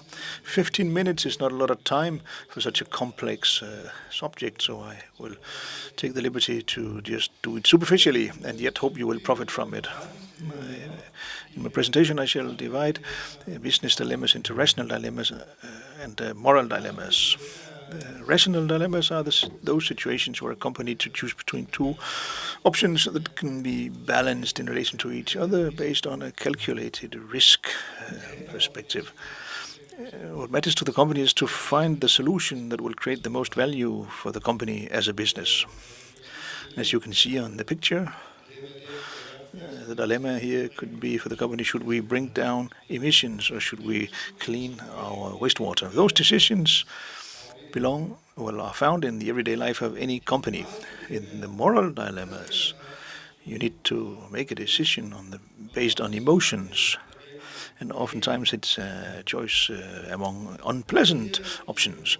Acting in relation to a moral dilemma is about getting to the core of your values and finding the solution that fits your moral standpoint best. Those possibilities can not be counterposed by way of money and calculated risk. So if we ask our conscience what we would prefer, would we prefer to pollute air or pollute the waterways, then most of us would say neither. We don't want to do either of those things. Some people would say, I guess, that companies should only make rational choices and that a manager should only make those choices that benefit the company as a business the best. And this attitude is well aligned with the fact that CSR is all about benefiting the company as much as possible, again, as a business. And sure, there are some companies for which that's the case, but CSR is not like any other marketing tool. CSR, as the name indicates, is about assuming a responsibility for society. This carries obligations. If, as a company, you enter into CSR, seeing it only as an investment, a business project, without taking the responsibility that goes along with it, then you will risk not only losing your investment, you can also lose your credibility. You cannot take a social responsibility without having a moral base. And if you do have a moral base, then you also have the risk of encountering moral dilemmas. So if you are a company which will only make rational choices, then do not enter CSR. This is a claim I'd like to challenge you on. It's only when companies enter CSR they encounter moral dilemmas. Traditional CSR decisions are about making decisions that benefit the companies best. So when companies enter into CSR, they need to teach themselves to recognize and handle the moral dilemmas involved in taking social responsibility. I would like to put that on a sharp point to tell you what moral dilemmas are. How many of you have read Sophie's Choice? Not so many as I had expected, but still, in Sophie's Choice, the novel, the quintessence shows the quintessence of a moral dilemma. This story takes place during World War II, and a Jewish woman needs to make an unfathomably hard moral choice. She and two of her children were sent into a concentration camp, and the guard tells her that she has to pick one of her children. The other one will be sent to its death. If she doesn't choose any child, both children will be sent to death. Fortunately, the moral dilemmas in business is not that tough.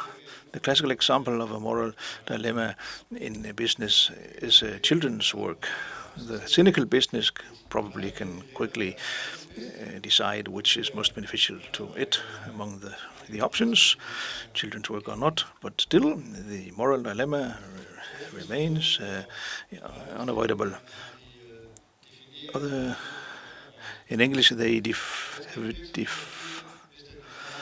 the dilemma in this way. How should a company act if it discovers that one of its suppliers uses children's work, and the area where that is positioned, this is a common thing to do, and they know that if the children are taken away from production, then those children will probably enter into worse poverty and other kinds of exploitation. Well, in such a situation, how should a company act? I would like to give you an example showing that moral dilemma may appear where you least expect them. An example that is to a extent Danish. Last year, about this time, the 1st of May, a group of 200 people from Greenland. Greenlanders went to the square Nytorv in Copenhagen to demonstrate. Among them were hunters who went all the way from Greenland, several thousand kilometers, to participate in that demonstration. They demonstrated because they were worried and were angry because the dignified old magazine du Nord, a big shop in Copenhagen, had decided to stop selling furs from wild animals. And this magazine du Nord explained to the media that they had been purchased. The speaker says, sorry, I mix up things. It was purchased by Debenhams in 2009. In that year, Debenhams had a policy about fur from wild animals for many years, and they had not been selling such furs the past 15 years. And the Danish shop magazine had only harmonized its fur policy with Debenhams. It's well known that in Great Britain, animal protection organizations are very strong. And Debenhams had probably been in a dialogue with those organizations over there when they decided what their attitude to fur should be. One time I was having dinner with an English woman who told me she had saved 20 sheep from certain death. I asked her whether those sheep had been ill-treated and were suffering or had suffered from anything. She said no. If she and her organization had not interfered, those animals would have been slaughtered.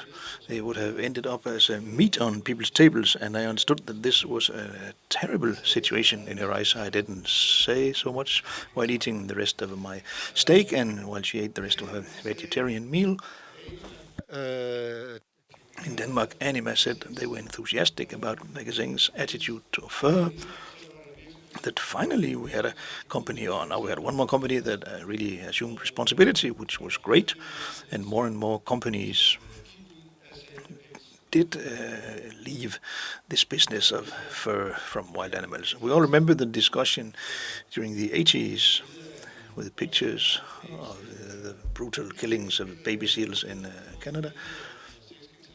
Instead of showing a picture of gloves of fur skin from nobody knows where, when the discussion was at its peak, people who wore seal skin of some kind ran the risk of being assaulted in the streets. And the discussion had as a consequence, well, the EU has 27 member countries, more than 500 million member people, and if they could agree on economy, they would be a huge economic superpower. In 2009, they decided to stop the commerce of products from wild seals, including fur from seal. But after some pressure from big seal catching organizations, the EU made an exception, the so-called Inuit exception, which leaves out products from seals caught in traditional ways. And yet the EU's ban and people's antipathy towards using seal fur have meant that the basis for making a living among Greenland hunters is reduced very much. The international market for seal fur has collapsed. There are 100,000 fur skins on stock, and the number of seals in the Greenland seas has gone up a lot. Today, the estimation is that there are 15 million seals in that area. Debenham has nothing to do with EU's ban, nor the consumers' antipathy towards using seal skin. But in general, and here Debenham is just an example, companies need to get used to that their CSR initiatives have consequences way beyond their own sphere of interest. Through CSR, the international companies are sending out a signal to the entire world as to what they consider correct, morally correct. And this influences the everyday life of all of us, for good and for bad, all over the world. This is totally out of proportions. But in principle, Debenham's attitude to fur contributes to people living in nature all over the world, all the way to Papua New Guinea. Let me outline the dilemma. We have option A, stop selling fur.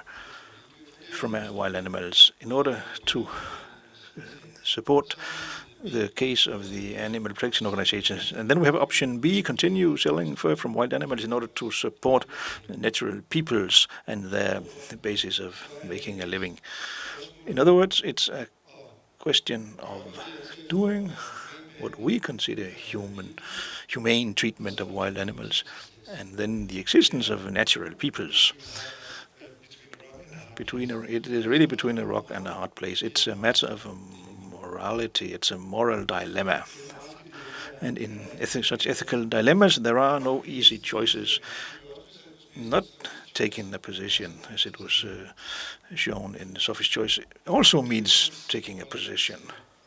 Debenham's attitude to fur, whether that's a correct decision, I don't know. I will not be the judge of that because actually I don't know. But I can tell you that it has not been an easy decision for Debenhams. So now you should be able to see that there are moral ethical dilemmas where you least expect them. Then the big question is, how should one act in relation to those ethical dilemmas? How should they be recognized? How should they be handled? Well, the very first thing must be finding out what your ethics actually is. And many companies have that completely clearly defined in their policy and value basis and in their ethical codex. Next thing is to recognize that in CSR there may be moral dilemmas. That's nothing new either to many companies, which FN's Forum for Business Dilemmas is a proof of. Many companies still are in for a surprise on this point, however. Once it's been recognized that there are ethical dilemmas in CSR, then it's a matter of keeping your eyes open to see where they are. Be active, be proactive, enter into a dialogue with all involved parties, all the circle round, just as it has been set down in the standards in this field. If you then experience that there is an ethical dilemma, well, then it's a matter of finding the solution that best suits your morality. Which of the two solutions fits your morality, your ethics the best? As you go along, it may be necessary to invest in the company's value basis and ethics, ethical codex. Of course, it is the basis of the company and hence not something a company should change just like that. But on the other hand, it's also essential that this basis be solid. If the basis is insecure, the entire company wobbles. And moral dilemma are made of such stuff as to be able to alter the company's view of itself and of society, and therefore necessitate changes all the way down in the basis. You may see ethical dilemmas as a test. This is a test of strength of the morality of the company as to how responsible it is and how long-term oriented it is. As to how well the company is in a balance with itself and with society, and how good it is to enter into a dialogue and find solutions to very hard choices that influence the everyday life of all of us. So when we see it in this light, I think the moral dilemma may actually look quite positive. Thank you.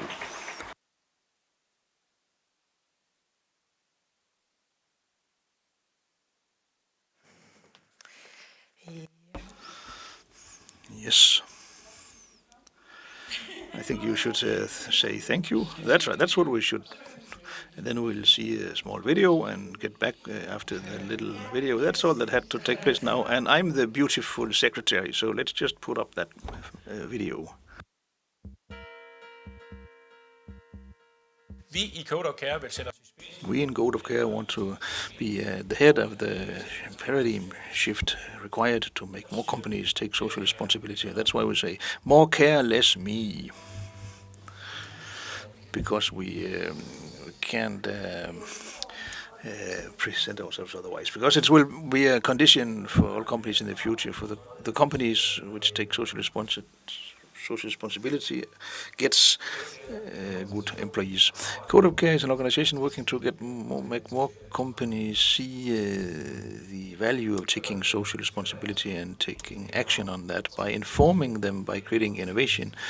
within the hiring of people with mental, physical, or social challenges in life. The Code of Care logo symbolizes that companies take a shared social responsibility. Code of Care contributes to humanity, to human and financial balance. More care, less me.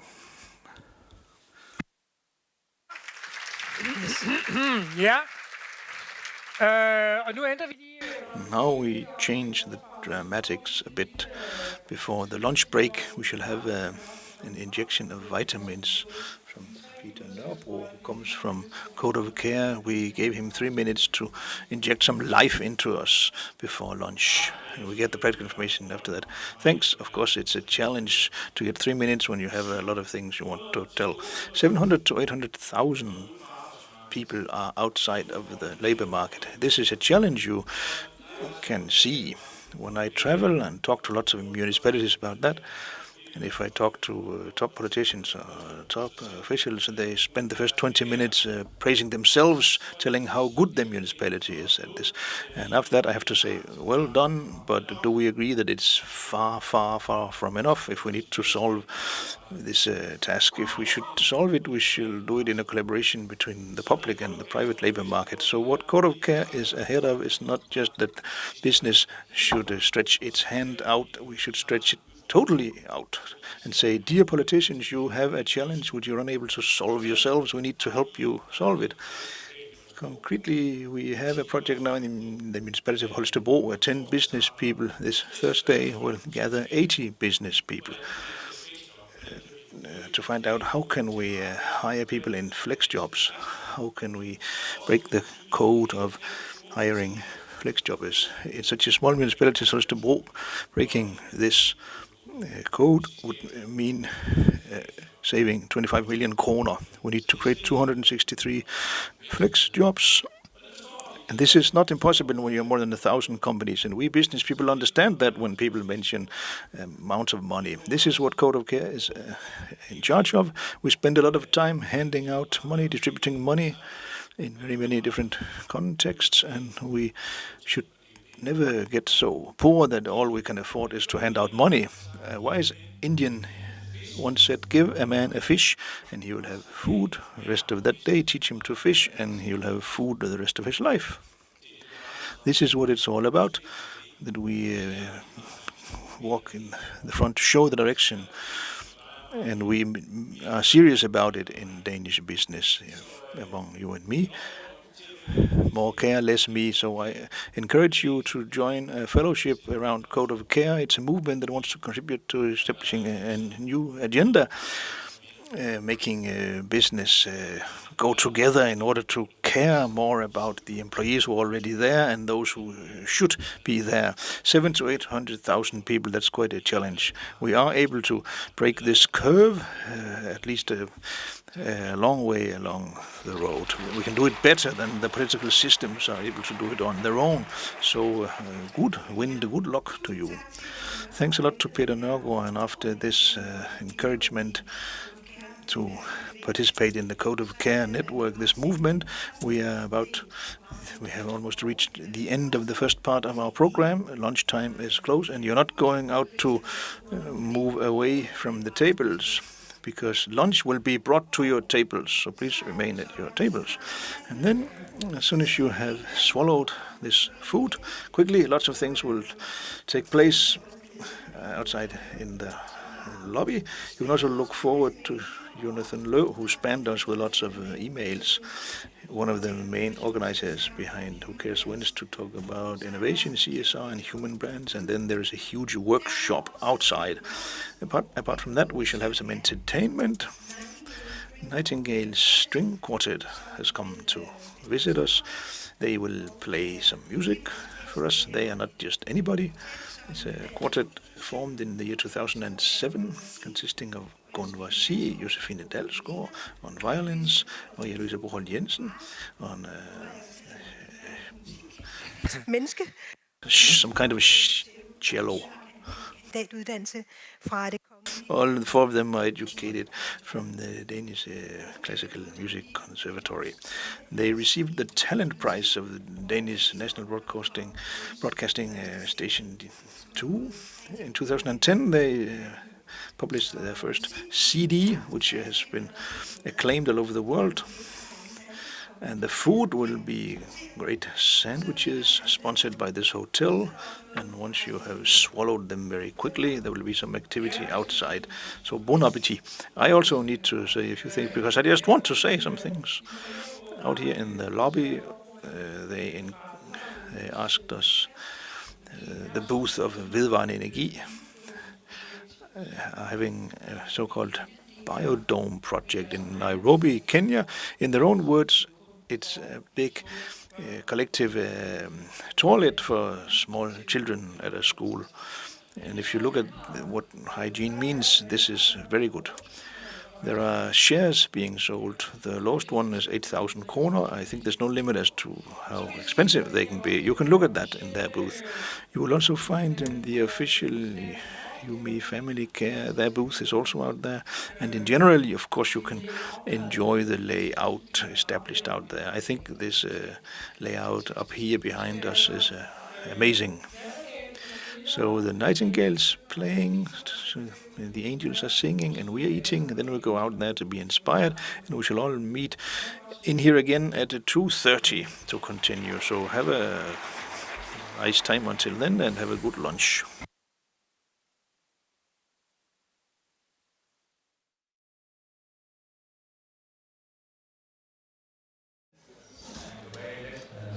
Veritas is a global company. We are today in 140 countries with more than 60,000 employees. We do consulting within in servicing, inspection, quality and environment, and also we work with corporate responsibility.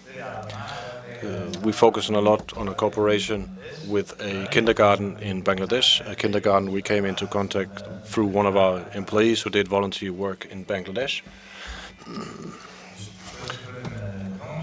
We have financial resources, but also that our employees go down there and help assist in the teaching and so forth. And it means a lot for us that we're able to develop things for children who come from very difficult backgrounds, and we can see a better future for them. In Bureau Veritas in Denmark, we focus on local activities as well that typically start from inside and out, and we take small steps but very concrete activities, and that we are here today at Who Cares Wins is part of the journey we are embarked on, and we really look forward to working together with other people who are also embarking on the same journey.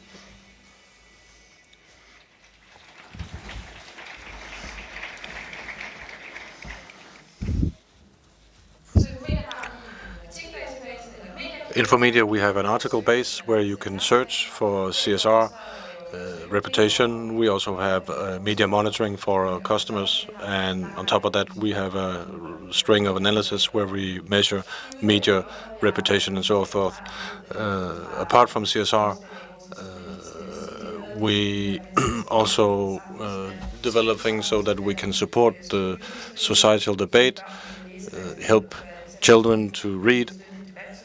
We've supported a debate at university where we did some, we've also done some material regarding the US elections. We think the CSR area is very interesting because it's important to contribute to the social debate and the societal debate, and make a difference for the world that we are part of. We have very dedicated people across our company. At the last elections, we had some activities, old newsletters, panel debate. We made some analysis in order to focus on a concrete area within these elections. And that means that people spend a little more extra time and see the media used in another way in the service of society, and we think that's very important.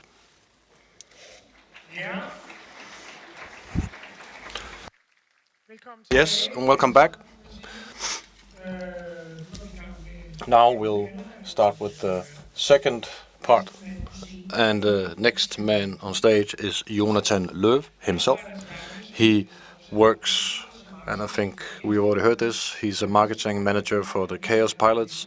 He's also the event responsible person for this, or the event manager for this event. And the energy and stamina that has been shown by Jonathan is just impressive and sometimes frustrating, but it's really impressive what he does. Jonathan will speak about how he foresees the future and how company can use innovation and dare to fail when we look at sustainability and responsible business methods and products. And then there'll be a short intro, and then Jonathan will come sneaking in.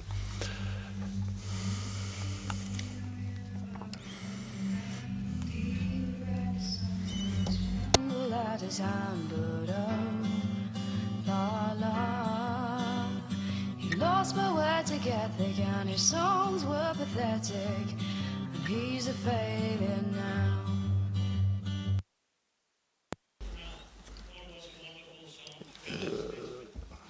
Yes.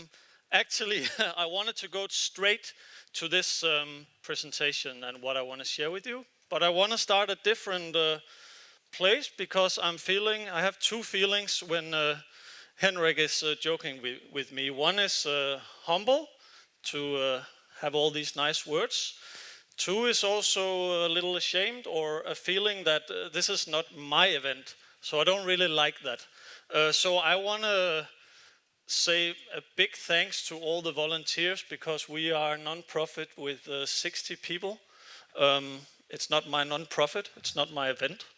You have met them. They have these wonderful t-shirts with our little friend, the Yumi, and they're sitting behind the stage, Yara and many others, and making sure that maybe we fail, but maybe we fail in such a small scale that you don't notice it, so it's only us that know that we have fucked up.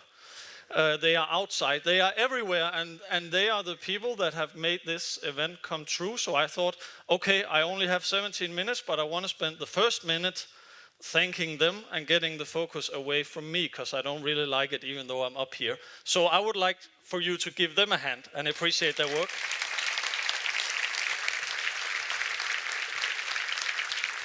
Yes, and thank you for coming.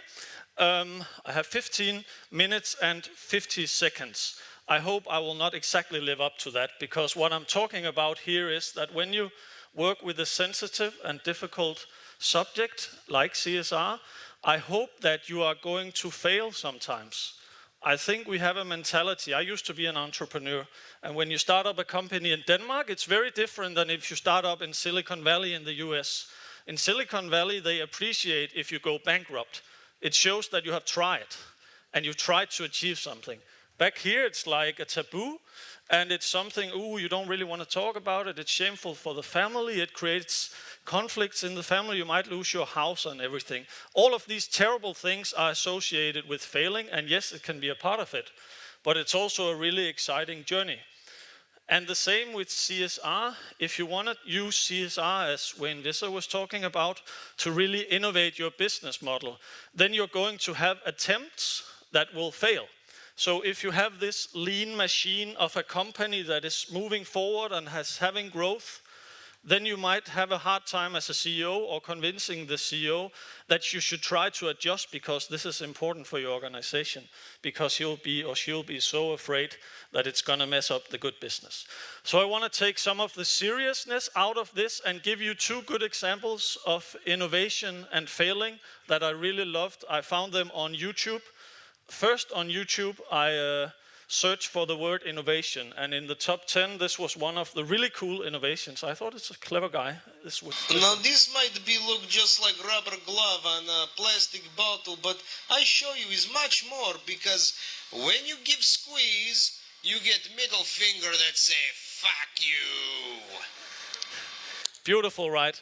And the other example is, I think, from the weapon industry, and that is an example of how you can also fail when you are launching new ideas.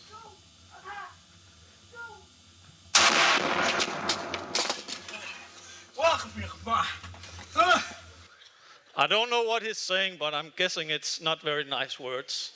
Yes. So why do you need it? I don't know how your individual companies work with CSR, but I know there are written so many of these novels called CSR reports, where you try to document everything. But they are not reports that are engaging the people that you work with, that's for sure. Maybe some of the management will read them, but the people buying your products and all others do not read those. So why are you writing them? Some can be governmental rules. I think the other one is that is an attempt to show that we are not failing. But that's mistaken because you're already failing. Another example that's maybe 10 years ago, but it's still occurring sometimes, is this idea about being green and being perfect.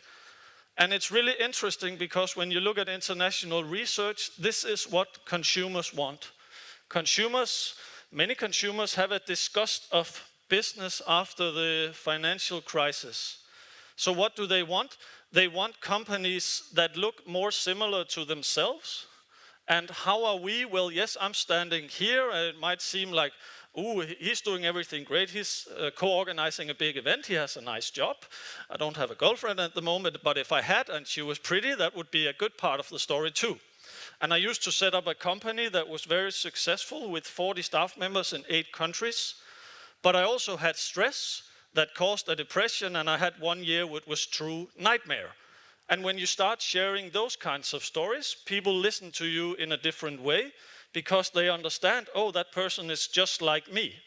They have their ups and their downs. And it's the same with companies. Companies consist of people. So why are companies so eager all the time to try to convince? Why are they so afraid of not just showing and then letting the audience decide? So human brands. And then I brought an example of an organization from the US, Domino's Pizza. They produce pizza. They had, thus the name, they had problems with how could they get their employees, like at McDonald's, standing behind creating the pizza, feeling empowered, feeling proud of what they do, but also relating them to the customers. And then they wanted to develop their product because they had huge problems with their pizza. It was not good enough. They had a lot of critique on the social media. And then this little guy is saying innovation happens in the gap, something I've stolen from Chaos Pilots where I work. And the idea is basically when you start to innovate with CSR, you don't have to come up with the brilliant idea because nobody does. You don't invent the wheel again. What you do is you take 2 old ideas you know, and then you try to combine them in a new way.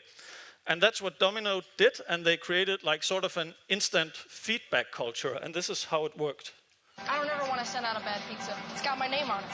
Pizza Tracker lets you track your order at every stage on Domino's.com, and it lets you leave a review instantly. Tracker gives accountability. It lets you know if Jess is making your pizza, I'm Jess, and I'm making your pizza. Right now, we have 1 coming up, so that's a good review. We've got some 5s, which is awesome. We've got some 1s and 2s, which is not so awesome. Good reviews and bad reviews, they make us better. So we want to know how we're doing. What if more people saw the reviews? If more people in the store, or...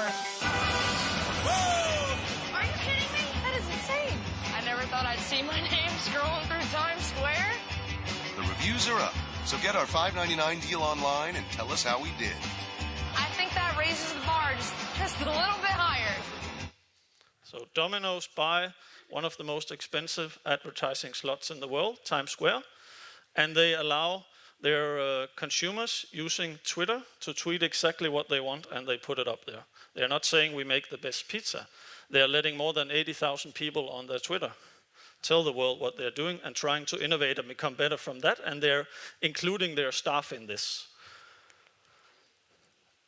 And then I'm going to talk about why I think this whole thing about responsible business is so vital and so important in your companies, especially the ones that are growing, and that will happen hopefully after this crisis. Your companies and organizations will start to grow again. And that's a big challenge for an organization because that will mean hiring, we've heard some, and we're going to work with it later, hiring new people.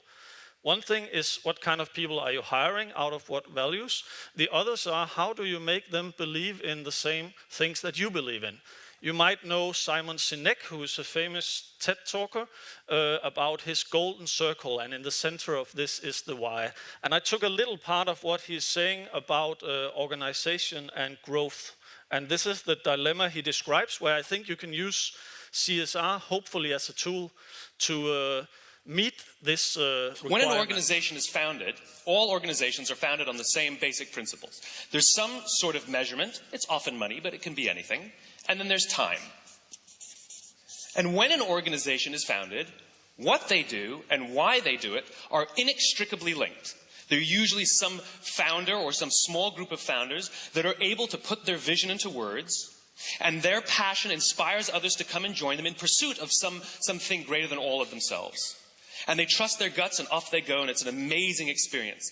The problem is, as they grow, as what they do becomes more successful, they can no longer rely on themselves. They have to now hire somebody who hires somebody who hires somebody who hires somebody who hires somebody who has to make a decision.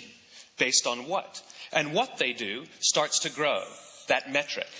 The problem is, why they do it starts to go fuzzy. And why they do it is why people love their job. And why you do it is why people buy your products. 80% is irrational thoughts, emotions. That is what you react on. It's exactly what responsible business is all about, as we heard before, moral ethics, but it's also what you believe in. And if this is not clear, why should you expect in a growth period that your employees really care? I know why management cares. They have often been there for a long time. They get the good salary. They have the influence. So of course they care. But what about the rest? Why are they motivated to go to work every day? Then I want to give you a few examples on how companies can use this why, or how can you open up your communication, become transparent, and get people involved rather than trying to convince them. This movie, I think, is an example on how a company is trying to convince you that they're good.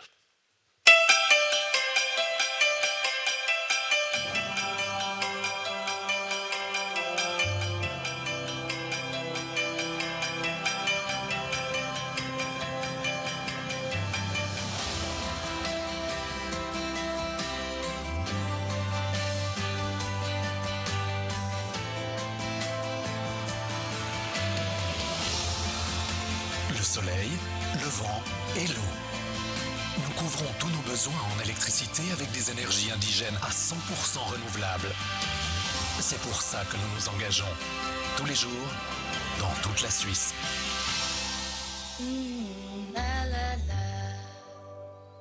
Sunshine, we all love that. Children, we all love them. Fresh water, forest, we all love that. But I don't believe that ad. It's just symbols. Like maybe you saw the last Danish bank advert. Why did it get so much critique? It was symbols. People don't believe it, and we don't want to be convinced. Instead, we want to be shown. So downplay these lofty statements on values and culture. They're good, but they are a part of often the management, the executives that are then giving some direction for their work, which is good. But I think keep it real and down to earth. Like you wouldn't maybe expect this kind of innovative CSR all the way from China, but actually China are far ahead in a number of areas within CSR, further ahead than we are here in Europe. This is an organic farm called Yimu Qian. They are showing the why in the sense that as a consumer, you can trace everything back. So you can track any food item back to the field in which it was grown, and customers can track how their vegetables are growing. That's 110% transparency. It's showing they're not trying to convince you that they're making the best possible organic food, and they're not showing you symbols with sun and so on. They're actually showing you what they're doing. There's an American online supermarket that has started, instead of showing, so when you want to show eggs, and you know there are the good and the bad eggs that you can buy, and you don't want those eggs where the chicken don't have any space and so on. But that's difficult for the consumers to know because the branding companies are so good at making it look green. So instead, this online supermarket has started to show the entire supply chain. So you don't see the wrapping that the advertising agency has done. You see the way that this chicken ended up at your table. I think that's really inspiring, and that's an online supermarket going another way to give this transparency without trying to convince us, and I'm tired of being convinced. Starbucks, they are also inspirational in the way they are reporting, because they are not afraid of using a word like progress. On one sense, progress can be a very easy word, because in CSR, first it's like you have to be perfect, but then the second wave might risk being saying, oh, but we are on our way, we are working on it, and that becomes a positive thing, but that's also a problem, because who is not on their way? We are always on our way towards something. But they are making it very visible, what kind of progress they're making and what are their goals. And they're doing it in a way where you can actually see it visually, graphically, and not just in words. And that's really lovely, because not all of their consumers are the best possible readers. And if they want their end consumers to read this, it's important to communicate it in a way where we understand it. Then I was wondering if I should bring this slide, because it's an innovative way of combining things, but I just wanted to, I didn't know at this time of the day how serious or corporate this event was. And I come from sort of a hippie household, I could say, at least part of the family would agree. And so I'm wearing this shirt, and yesterday I met with the Crown Prince, and I don't think they've ever seen a guy in this like worn out clothes. So I thought, if this is becoming too corporate, I just want to show a funny example of how you can combine two ideas, sort of loosen up the mood. So you all know these Save the World videos, I think, and you probably know about this trend, course marketing, where you combine a product and a course. And then there are these great, crazy Finnish guys that have made something called Radiate. And I think the music video speaks for itself.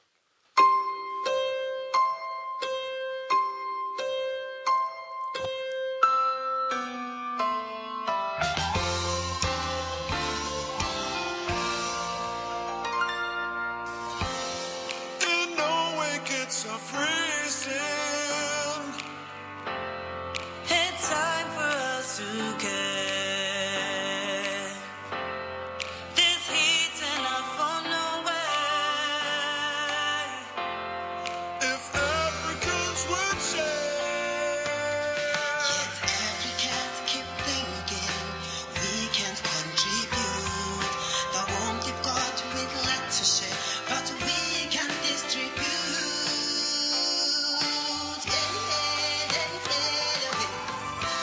Now the tables have turned. Now it's Africa for Isn't it beautiful? I love it. Africa for Norway. It's just this thing about flipping things around that makes us smile and believe in whatever they are doing.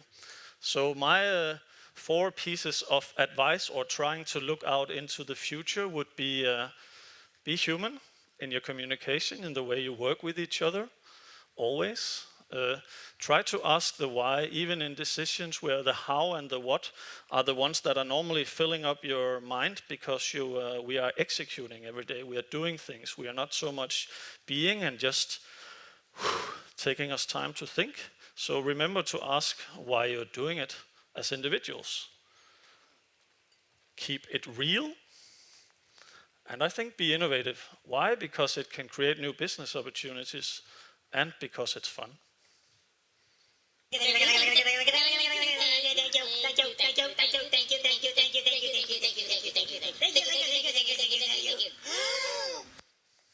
Thank you. Tak til... Thank you very much to Jonathan, if we can say that. We will show another film and come back with one of the big presentations later on, but first we'll show this little film. CSR is support for sustainable projects in Africa, sustaining the rainforest in South America and the fight against child labor in Asia. But it's more than that.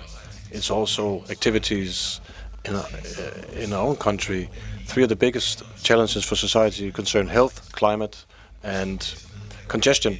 As a company, you can make it easier for your employees to use sustainable transport forms and make a difference on a daily basis globally as well, and for the benefit of the employee and the company and society as such. So we would encourage driving together or riding your bike.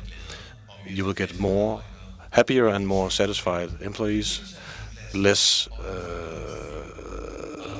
more parking places and so forth. So we encourage for mobility management. That is some societal responsibility and taking care of your employees. So how do you start? You start with a mobility plan, with mapping the transport habits of your employees. Then you create an action plan focusing on physical improvements, information, and communication, and campaigns. Thank you for your attention. And let's start.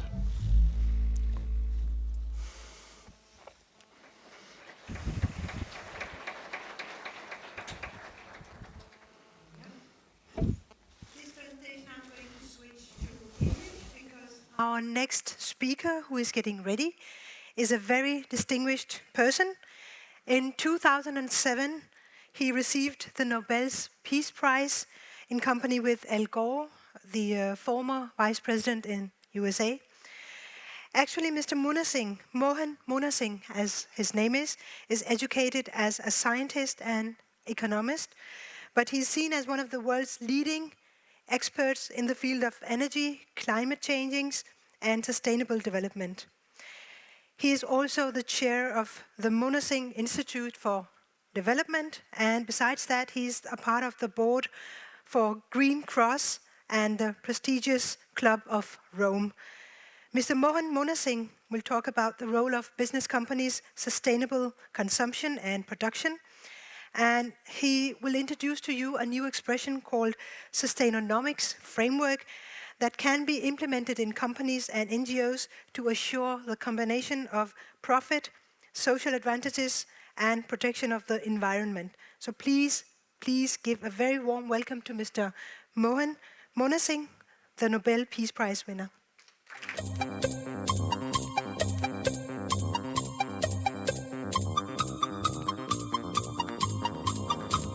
Thank you.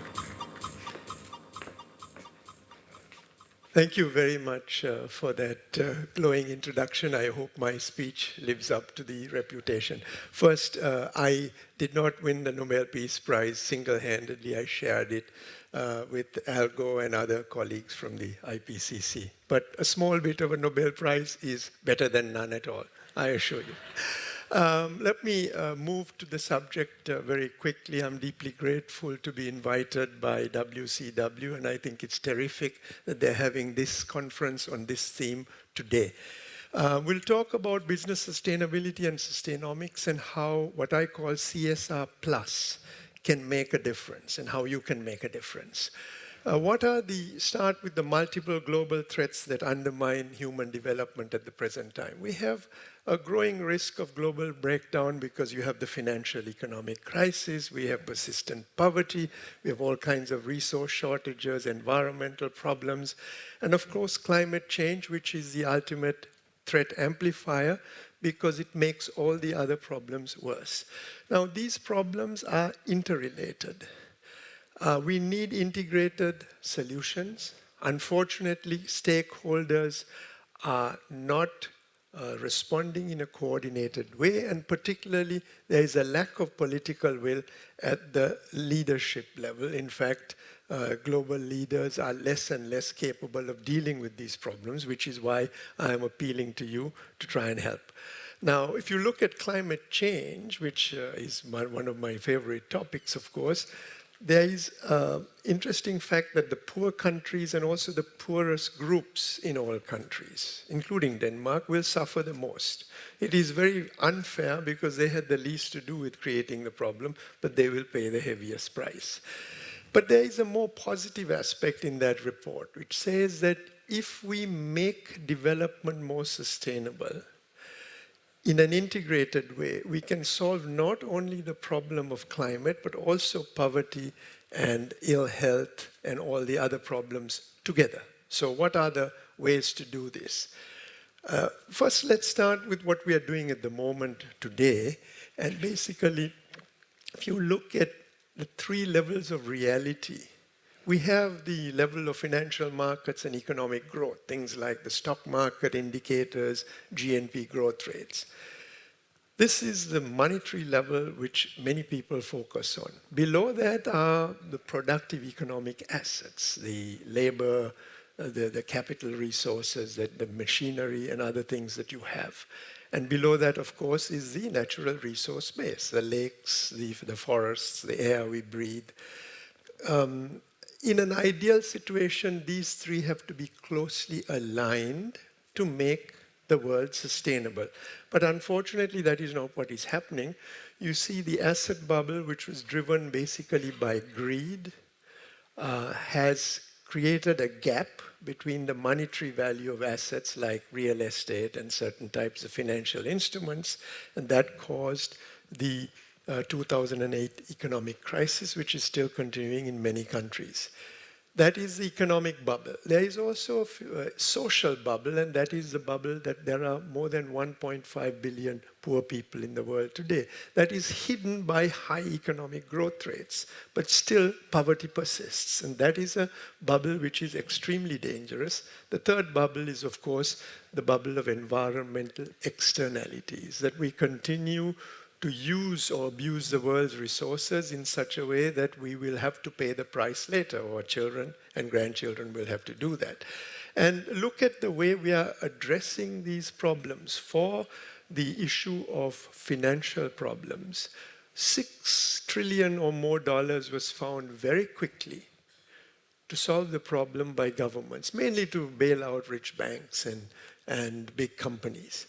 For the question of the poor, about 100 billion a year, which is 1/60th that amount, and for climate change and environmental problems, maybe a few $1 billion.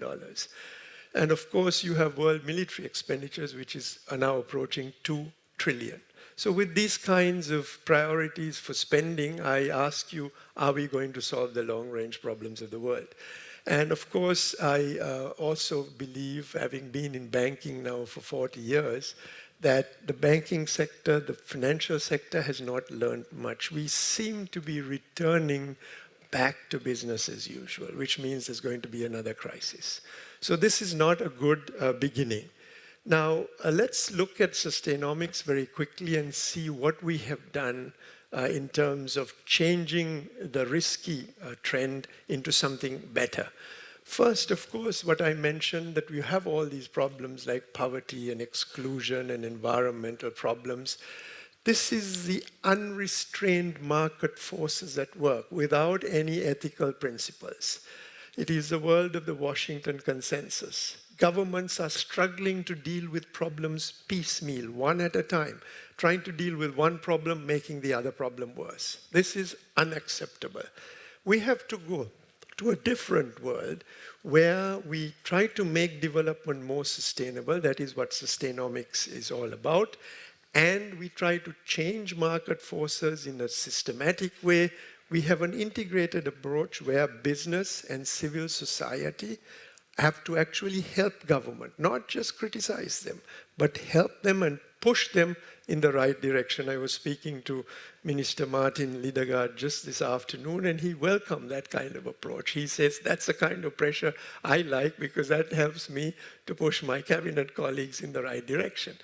So what are the 4 drivers that we need to look at? Because these are the underlying factors that are causing all the other problems that we spoke about. One is how we consume. The second one is production and the technology that we use. The third one is governance or misgovernance in the world today. And the fourth is, of course, population. So we'll focus a bit on consumption and production because that is more in tune with what you're talking about. Let's skip that and just talk about Sustainomics. Sustainomics starts with 4 quick principles. The first one says that we should make development more sustainable incrementally. This is a message of empowerment. It says, let's not debate what is the ideal solution. You and I, by our actions today, we know enough to make a difference, okay? And it's a bit like learning to climb a mountain where the peak is covered with clouds. We don't quite know what sustainable development is, but we don't have to waste time on that. We take one step at a time and climb upwards, and eventually we reach the peak. And what are the things we can do at the individual level? We can eat less meat. We can use fluorescent light bulbs. We can turn off the tap when we leave the room. Many, many actions that we can take and teach our children to do it. At the corporate level, this is here. We have CSR and CSR Plus, which is basically a way of saying that it is not sufficient to have just a kind of annual report at the end of the year, which will position your company well, a kind of a greenwash thing. You have to have integrated external engagement where you're actually doing things, working with business, working with government and civil society, but more importantly, that CSR has to go to every level of your company and every level of activity. You have other assistance through sustainability accounting and reporting, the triple bottom line, analyzing not only the financial balance sheet, but also your environmental consequences and the social impacts of those, not only on your customers, but on the other stakeholders, the community, and so on and so forth, your employees. You have the concept of shared value, which is a link, which basically says when you do something, it's not only for the shareholders' profit, but also to share some value with society. And you have also concept of impact investing, where there are savvy investors who are looking for companies that will have a good social and environmental impact as well as financial profits. So the moral of the story is try to make a profit, that's fine, there's nothing wrong, but you can do good at the same time. And of course, at the national level, we have this thing that we have now models and methods where we can integrate sustainability into every sector of the economy, into mainstream sectors like agriculture, energy, industry, transport, and so on. There is no excuse not to do it. It's just that decision makers are a bit lazy. They don't want to do that. They want to do business as usual. So on the government side, we have much to do to make progress. The second principle of Sustainomics is the Sustainable Development Triangle, which I proposed in 1992. I'm an old guy, at the Rio Earth Summit. At the time, there was some doubt about this, but basically we know that man does not live by bread alone. It's not only economic prosperity, but also the social dimension, empowerment, inclusion, and so on, and last but not least, the environment. And we make sure that we don't force the same mold on every society. Some societies may prefer to do more social. Some may prefer more on the environment. But we must keep the balance. And every activity that we look at, whether it's climate change or poverty, has all three dimensions. And we have to keep the balance among them. And just a quick word of caution with all this talk about the green economy. Sometimes people have a narrow concept of the green economy. If it leaves out the social side, then I think we are making a mistake. And so they have coined the word inclusive green economy, but that is the same thing as sustainable development. So people always try to create new buzzwords, but they mean the same thing, I hope. And the last but not least, let me tell you that sustainable businesses like yourself can be a catalyst to bring stakeholders together so that, and also to make sure that we focus not only on the manufactured capital, like the roads, the motor cars, and other things, buildings, but also the natural capital of the world, and also the social capital. The social capital is actually underplayed and undervalued. It is the glue that binds society together. It is what has common values and ethics and culture, and it is the thing that keeps us human beings and civilized human beings. It's very important. It is being eroded every day throughout the planet. The third principle of Sustainomics is actually in our own minds, how we innovate. Particularly, we replace unsustainable and unethical values with better values. We have to be transdisciplinary because it is not a question of engineering or economics or medicine or law, but all of those and many other disciplines. We have to think in terms of long time spans, centuries, big scale, not just our neighborhood, the whole planet, and multiple stakeholders, many stakeholders working together. And particularly, I would stress the question of values, especially among the youth. What the financial crisis has underlined is that greed and selfishness are, in fact, totally unacceptable and unsustainable. We have to look for selflessness, altruism, also enlightened self-interest, that by doing good to others, you can also do good to yourself. And this is very important to follow.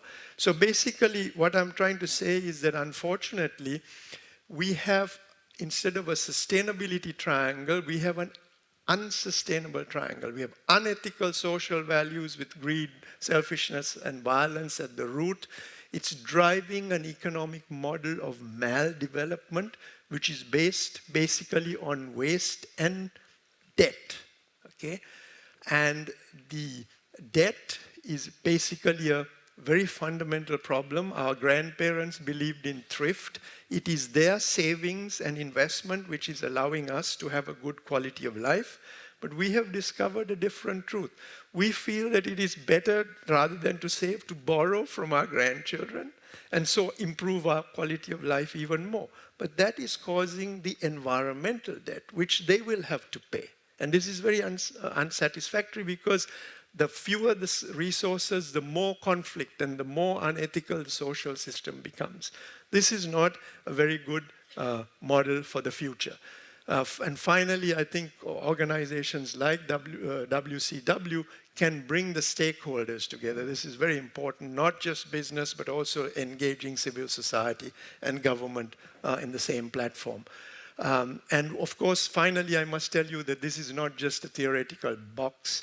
There are many applications in countries, in sectors, many case studies, which I can show you later as well. Let me also mention that in Sustainomics, there is a blend of what we call optimality and durability, which is basically saying that sometimes, like in finance, we want to maximize the yield, so we take a very high risk and it fails, and that is not a good model. If you can go for a moderate or lower yield with a lower risk, but that is more durable and that is better. Okay, so there is a balance between the two that has to be maintained. So let me just move to the last point, which is some of the case studies. Talk quickly about climate change and the model it presents, basically, which here's the South is feeling that it is being unfairly asked to reduce carbon emissions when it is hardly emitting anything at all. But the main concern for the poor countries is adaptation and vulnerability reduction, because they are poor are extremely vulnerable. It is the rich countries which has to show leadership by reducing carbon emissions. This is unfortunately not having this effect. And ideally, we have to integrate adaptation and mitigation into the sustainable development strategy so that we can solve all the problems together. Now, if you look at this model, you have climate risk on the vertical axis, the emissions. The horizontal axis is GNP per capita. If you are at a poor country, you're low GNP and low emissions. If you're a rich country, you're high GNP, high emissions, above the safe limit. And many countries are in the middle. Now, ideally, the rich countries can reduce, or the rich affluent can reduce their emissions, but they can have a good quality of life. They do not reduce give up the good life, right? For the countries that are growing, and China is a very good example, they cannot afford to follow the same model of the rich countries because there is not enough carbon space in the atmosphere, there's not enough water, there's not enough energy for billions of poor people to follow the same path. So they have to find a more sustainable path, and there are encouraging signs that many countries have realized this and are doing this. And so we have many models and methods to do this. For example, for energy, we have expanded green national accounts, which includes environmental harm in the measurement of GNP and so on. So let me come to the very last point about sustainable consumption and production and Millennium Consumption Goals. You will see that some time ago, Milton Friedman said the business of a company is to make as much money as possible for stockholders. But more recently, we have Price Waterhouse, which says that sustainability is at the top of the business agenda. So we've moved on. And the Chinese leaders, for example, are talking about the 21st century global eco-civilization, which is a point that Hu Jintao made. I'm working, for example, with the government of Bhutan, the King of Bhutan, on a concept for the UN called gross national happiness to replace gross national product, which says that GNP as material consumption is important, but we have to go beyond and look at other things that give satisfaction, to move away from the consumerist, materialist society. So the vision is to meet the basic needs of all human beings, say by 2030, in a world of social justice, environmentally to respect nature and reduce the resource use to what the planet can sustainably produce, and from the economic side, to have a prosperous economy. Because with so many poor people, we need prosperity, but we can respect environmental and social constraints. 9 billion people can live well within the confines of the planet. This is the World Business Council, which says that. And for enterprises, I won't go through this list. You can have my slides afterwards and look at it. The training, management of staff on sustainability and bringing about value change is extremely important, to bring sustainability into every level of the firm, but also to engage with governments to have transparent objectives. There are many things that can be done which firms can do. Let's skip this part and just talk now, end with the Millennium Consumption Goals, which is one brick that I proposed at the UN to build the castle of sustainable development. It's only one point, but it can make a difference. And it starts with this premise, that basically, if you look at the ecological footprint of humanity, we are consuming more than 1.5 planets Earth at the moment. So we are eating into our natural capital. It will become 2 Earths by 2030. There is the unfair world income distribution, which says 85% of those resources are consumed by the top 1.4 billion people, who consume 60 times more than the poorest. And the third point is that the Millennium Development Goals are also promising these poor people that we are going to raise them out of poverty. If you are consuming more than one planet, the rich, where are the resources for the poor to raise them out of poverty? So what I had suggested is that the model of the rich reducing their consumption, and this does not mean rich in rich countries, it means rich in all countries, including hundreds of millions of emerging affluent people in Africa, in Brazil, China, and so on and so forth. And those people have to follow that other tunnel path. So the poor have to be raised out of poverty, but that has to be done in a sustainable way, and the rich have to become more sustainable, but they can do so without reducing their consumption. So to end here, the last couple of slides, Millennium Consumption Goals. The first one says we ensure the basic needs, energy, food, water, education, health, and so on, of every human being on the planet. That's number one. The second one says we try to address unsustainable consumption of the rich in terms of greenhouse gas emissions, energy, water, and so on and so forth. Also, things like lifestyles, diet, and so on. And we have a Millennium Consumption Goals initiative, which is a grassroots movement, I hope you join, which is pushing this. And we are having the greatest success from the bottom up, because, for example, there are 1,600 European cities that have endorsed the Millennium Consumption Goals. The whole idea is that we can't wait for leaders to make a decision. They can't even make a decision on climate change, which is a simple matter, because they are too timid. We have to have cities and communities, CEOs of companies, the middle level of management who are going to make those kinds of changes, and we at the grassroots have to support that. So let me skip to the end here and just tell you that the same advertising that tweaks you to consume more today can be used to tweak you to consume more sustainably. So there are a lot of things that we can do as producers.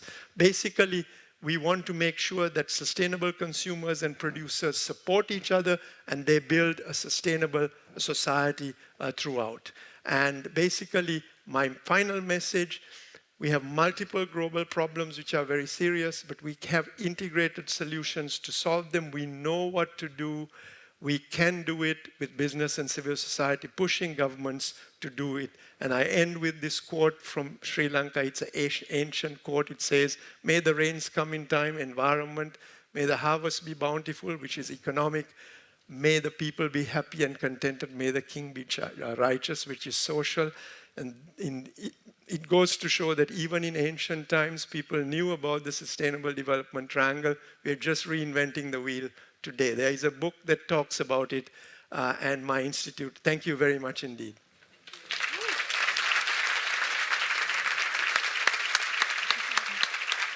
Should go off.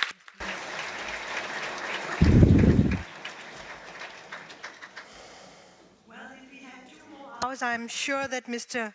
Munasingh would be able to entertain us with his comments on sustainonomics. That was the point. Tusind tak til. Many thanks for Professor Munasingh. And if you want to read more about his theories behind this, economics and sustainonomics, well, it's great. When you saw the presentation, you could see that Munasingh had tried to limit it to 80 slides.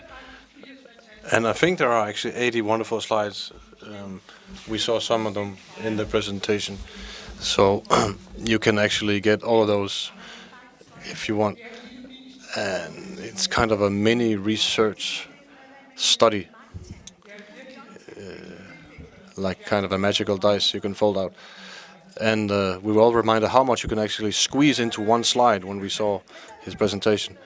But before we proceed, I have to tell you that those of you who still want more, there's the possibility to buy the book outside at booth 8. And you don't.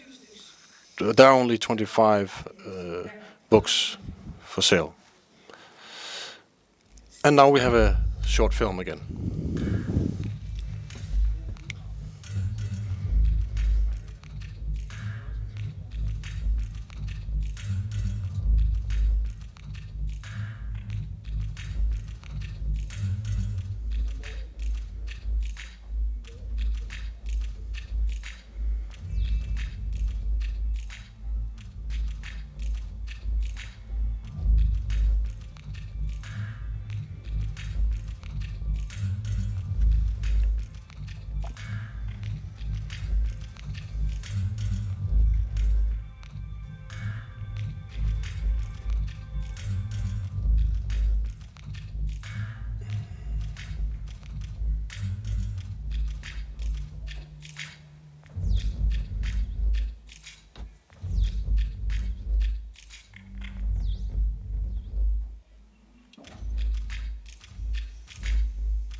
Ja, tak.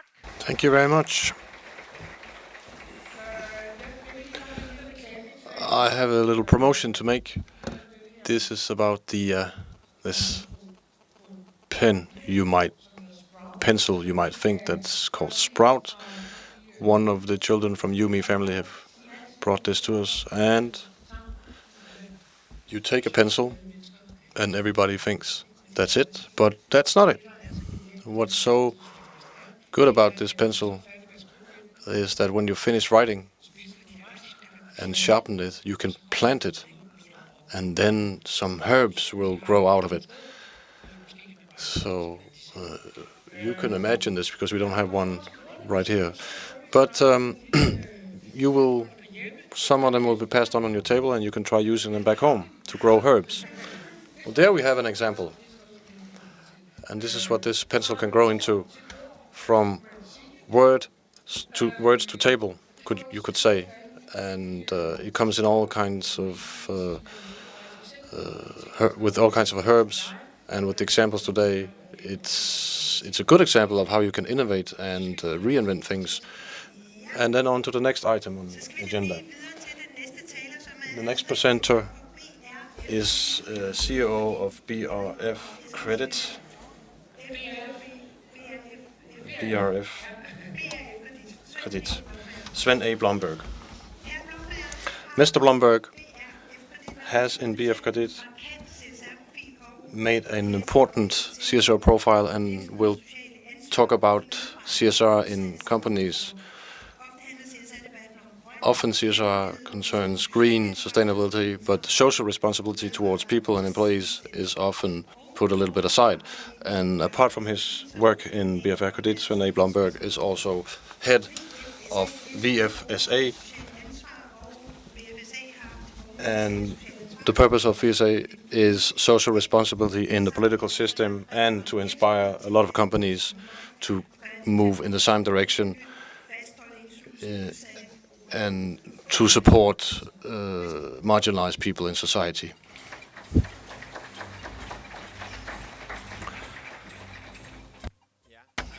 Thank you very much.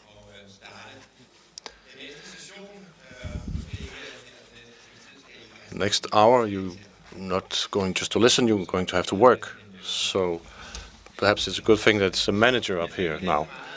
I'm not going to talk so much about what we've done in BRF Credit. I'm impressed that it was possible. The 3 letters CSR. In the financial sector, we are very much concerned by CSR, FCR, and so forth. So we know all about acronyms. We're used to it now. No, I'm going to talk about CSR people, whether it is part of our agenda and corporate social responsibility. VFSA was founded by a former minister, and Lars Kohlin and Niels Due Jensen, and we are a number of Danish business leaders who've been appointed by the minister, and our purpose is to consult the Minister for Employment on how to work with businesses and on marginalized groups. We try to inspire companies to do something, to make an effort, and for marginalized people in the employment market. We represent companies with more than 100,000 employees, and we try to work actively to find some ways to integrate marginalized groups from society. The social responsibility and the term comes from a lot of definitions, and one definition is quite broad. And if you try to look into it, you can see that there are a lot of companies working with the triple bottom line, as you can see up in the slide. They're not only looking at profit, but they're also looking at trying to do it in a responsible way in relation to society's resources. And also the other third, which we try to focus on in VFSA, is an approach towards people who are marginalized in society and include them in the marketplace. This is what we are working with. That's that part of social responsibility. I've not been appointed as a chairman for very long, but I understand now that CSR is a much broader piece of elastics than I had expected. And we understood that if we want to make a difference, we should concentrate on what we are best at. That is, looking at how we can ensure them a place on the labor market. That's our point of focus. Thereby, I'm not saying that the rest is not important, but if one spreads his effort too much, he doesn't get any results. And seeing what is important also appears from the challenges we're having at the moment. I take you through them because it paints a picture of the difficulty. There are 670,000 Danes in the work-active age which are not on the labor market, meaning they're receiving some kind of social benefits, and that this share is increasing, unfortunately. There is an increasing number of people with reduced ability to work, 150,000 Danes a day who are ill and not coming to work, meaning that the companies are paying about 20 billion kroner a year on an annual basis. More and more people get early retirement because of illness and fall ill because of stress, and increasingly so for the young people also. And there's a horribly great number of young people between 16 and 21, 1 million, who is receiving social benefits. It's terrible to think that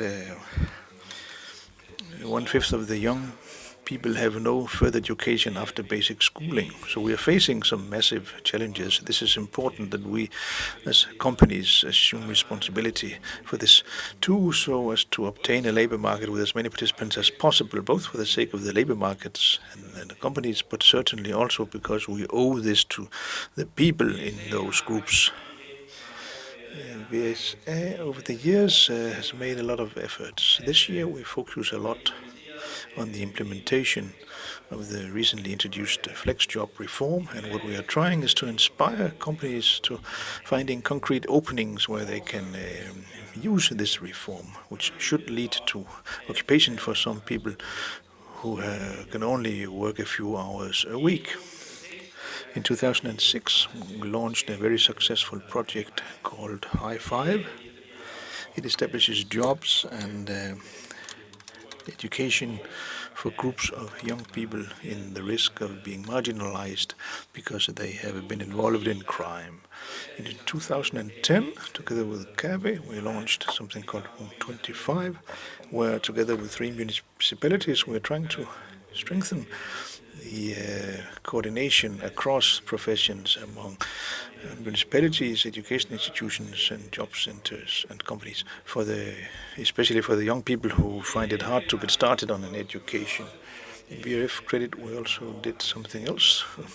During many years, we have been dealing with social responsibility. It has become more of a virtue, more than a virtue, it's also an investment. We do it together with our employees and also with our clients, primarily the clients in the housing business, social housing. Internally, as shown in this diagram, we have no longer any external cleaning company. Well, we have in a way, but cleaning in BRF Credit is performed by the mentally and physically retarded. They have done so for 8 years, and they are doing a better job than a big multinational company which used to do the job for us. I shall not mention their name, but these people are doing it much better than that multinational company. This requires a will to have another kind of people on your workplace, but if you choose it, it is possible. Just a couple of anecdotes about the will to will it and the funny experiences it can give. One of the things that is very difficult for those people is to understand and have an overview of huge rooms, and we do have huge rooms. How do you clean a huge room if you can't overlook it, have an overview? It's not nice to look so far and say, this is too far, but I can go this way where it's not so far. And the instruction from the previous cleaning company was you go that way. They couldn't handle that. Then we just introduced the principle of going this other way, which is shorter, and then they were able to do it. It doesn't need to be any harder than that. Just in that way you can show some goodwill to integrate other kinds of people in the labor market, and we are very happy about them, especially the one on the left. And the one on the right, you can't help laughing when you're with her because she laughs all the time. This is an example of the fact that it's possible, and perhaps it only requires the will to will. In CRS, we hand out every year a People Prize in order to praise the companies which have good initiatives and have good experience and reach some results, take a social responsibility, and make those people bloom and have their examples become known to all of us. We also arrange a workshop in the context of this prize, and this year we shall focus on the results that exist from the pilot project of finding jobs for flex jobbers. This year it will be 16-17 of September in Holstebro, and if you are in a company where you think you deserve this prize, you should make sure to apply. And you can do that in the month of May, when we will open up for applications, and you can also register for a newsletter about this. This was just a little bit about what we're doing in VSFA, Company Focus for Social Responsibility. We set it up as our task to help people who have a hard time getting onto the labor market to find a place and an opening for them. And now I shall hand on the floor to those who shall manage the next part, and it is BRF. Yes, BRF. BRF. Yesterday, when we were practicing, I kept saying this acronym wrongly, and I practiced, but I practiced the wrong one. That's how things go. Well, now is the final panel discussion of today. We chose to focus on one of the things that are a bit difficult. When I myself go out to various conferences, it seems to me that oftentimes we hear those good stories and the toast speeches. But all of that, we can already read a lot about it on the websites and in the annual reports. And if there is any one thing which all companies working with the CSR can be totally sure of, it is that at some point of time they will be in the target line or will make mistakes, because what we consider sustainable today may turn out to not be sustainable tomorrow. And this may be among the things that scare off some companies, so they don't get started with CSR, communicate about what they are doing. And for that reason, in this panel debate, we decided to focus on the dilemmas you can encounter, perhaps even paradoxes, as you move along on this journey of constructing a bridge between business needs and society needs. And to that end, we have invited a group of people which represent some of the largest companies in Denmark, so as to give us a lot of juice and power onto these themes. So let's say welcome to our panelists. Welcome.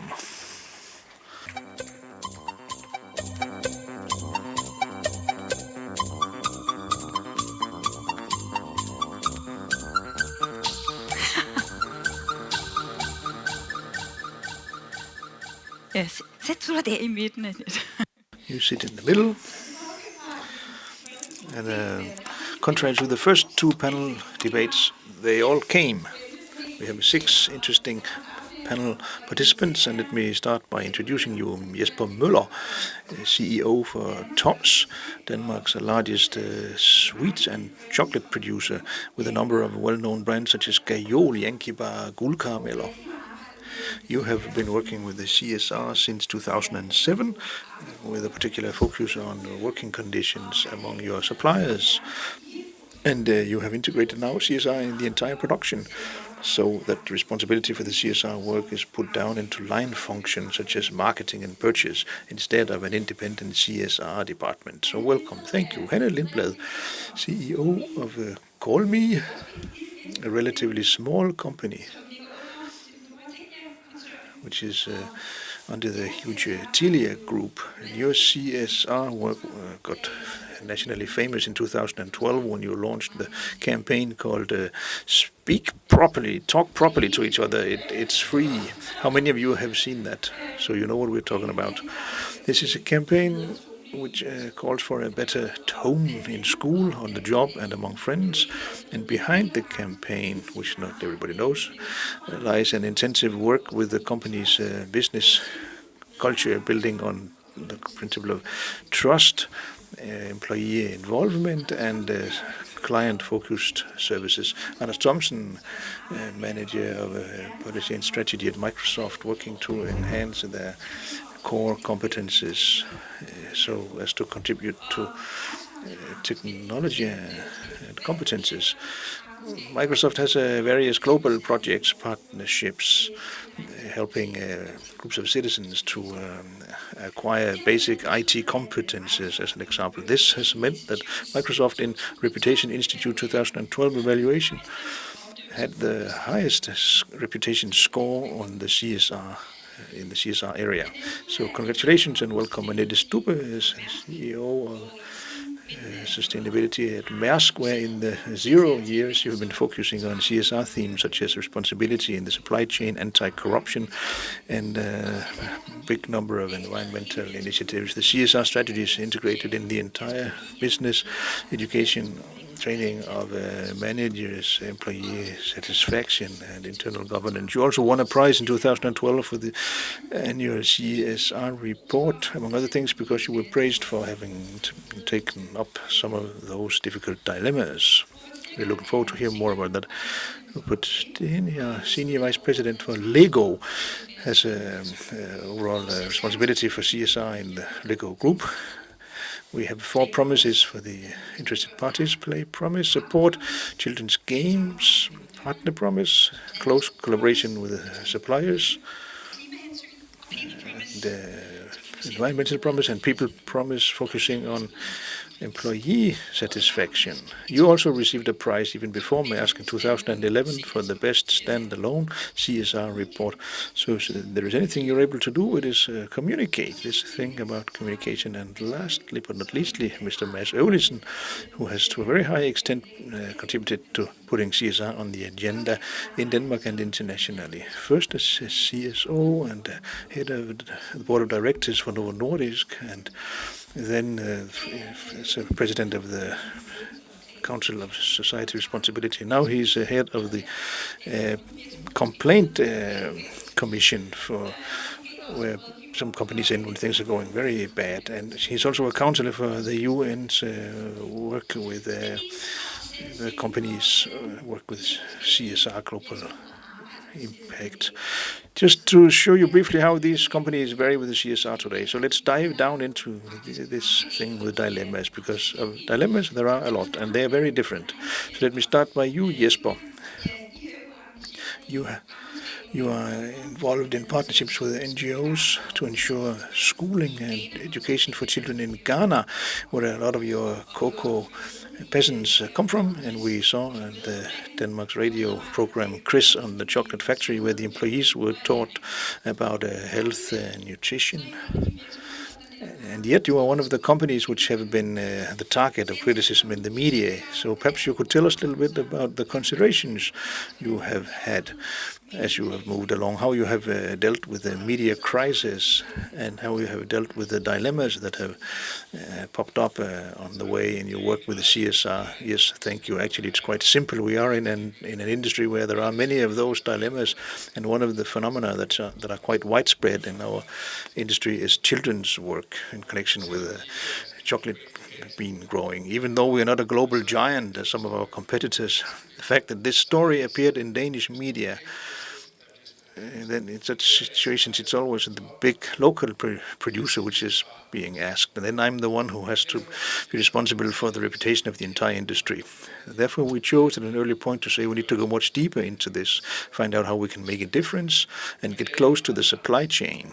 And today we have moved very far in integrating with the farmers who supply our cocoa beans. We're the only company with total traceability of the beans we're buying in Ghana. And once we move further up and get deeper down into the problematics in the sustain chain, it gets easier to make the next steps. So today we got a long way, which is very positive. Only that doesn't mean that when there is a general discussion in the media about an industry, then the local producer is taken out as the representative of that industry, and then they think that it's us who have a bad case because they don't recognize the difference between the producers. So would you say that you have liked some of those media crises? Has it improved your competencies? No, it hasn't made us sharper, but it has given us the opportunity to bring our story out there. In particular, the previous time, a couple of years ago, we ended up with a situation where Denmark's Radio actually were marketing what we were doing, more or less. I always had this idea that when we have an industry with such a sensitive business, we can't go out and tell them we're so good, but we can be robust, we can be open and honest and talking openly about the problems. And in that way, we managed to get DR on our side, even though they were the ones who launched the problematic story in the first place. Thanks to DR. Well, I'd like to ask you, Anders, because you just got through the media in a tough way about the tax polemics we have seen in the media. I'm thinking, what does that do to your organization, for instance, and what do you communicate to your clients? What is the response from your interested parties once you get such a toe in the carousel? Well, I should just make it clear that we have neither confirmed nor the opposite as to whether there is a case at all. But let's talk about what's in the media. We're thinking about the fact that employees need information. We knew that this was coming up. So fortunately we, and that is the communications manager and I, we made sure that the employees could quickly get some knowledge. And we told them you should not be ashamed of working in Microsoft, whether or not this story is true, because we do lots of other things, and we showed them some key figures showing our contribution to society. And at the same time, we decided to take a break for the next month or two with communication. And we didn't want our employees to be too offensive, because it would look as if we were trying to buy our way out of it.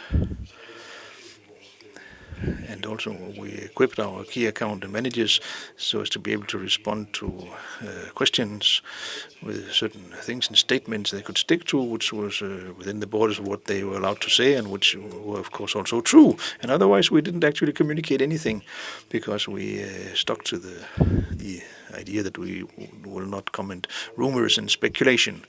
And then the story took its own life and lived it through, but died out relatively quickly, which doesn't mean it will not return, perhaps. This was how we chose to handle it. So externally, you chose a strategy of not communicating. So what did you do internally? We equipped the employees, the key account managers, to give answers, and we made a site on our website with the facts that we shared with the employees, to which they could refer clients and others. And we consciously didn't want to put it up too greatly. A few facts you could just look at. We didn't want to have it look as if we had spent 1 million making a video. You do it credibly and quietly. We could continue a little bit with communication, because Hannah, that's what you make a living out of, selling. And suddenly you come out with this campaign encouraging the Danes to speak nicer to each other. What kind of response have you experienced when such a low market mobile phone company, which normally only talks about price, suddenly starts talking about the idea that we should speak correctly to each other? Well, the response was basically positive, but I can say honestly that we were very nervous when we went on air with this, because it was very different what people thought before we went on air on the business agenda. There were not many people who understood the business logic of us wanting to tell the Danes to speak properly. because we are an industry that uses huge amounts of money on communication, but basically we spend the money on ourselves telling about our own products. We don't use it on the society commitment. So it was a different road to take, but basically it has been positive. But of course, there are many people have also asked questions to our motivation. Well, what is your motive? Our motive is to go out there and take social responsibility and contribute to making a difference. And we do believe we have reached an age where it's possible to unite the two elements of doing good and earning good. It works for us. It's very good business logic, and there's also an internal meaning dimension which has exploded, both for me and for the employees.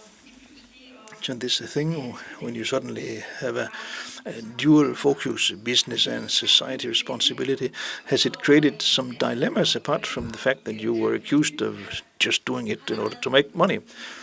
Have there been any conflicts internally as a result of this new strategy? Well, there have been some dilemmas, to be honest, in making others understand the business logic. It has been a voyage which was a bit lonely for me until the other people at my level understood the business logic. So sometimes it's a matter of working in front. We have a lot of international collaboration, but CallMe is the first business unit where we integrated it deeply into the strategy, into the hearts of the employees.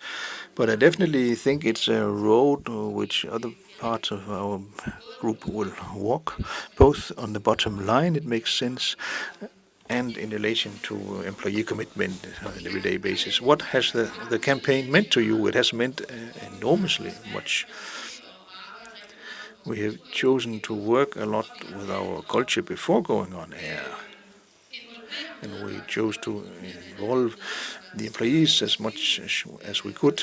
The actors in our video are employees. And the fact that we got the response we got means a lot, incredibly much. They used to be happy to work in CallMe, but now they're actually proud of it. And this pride gives a lot of things on an everyday basis. You mentioned this thing about that not everybody in top management in CallMe agreed, but now they are on their way. I know that's one of your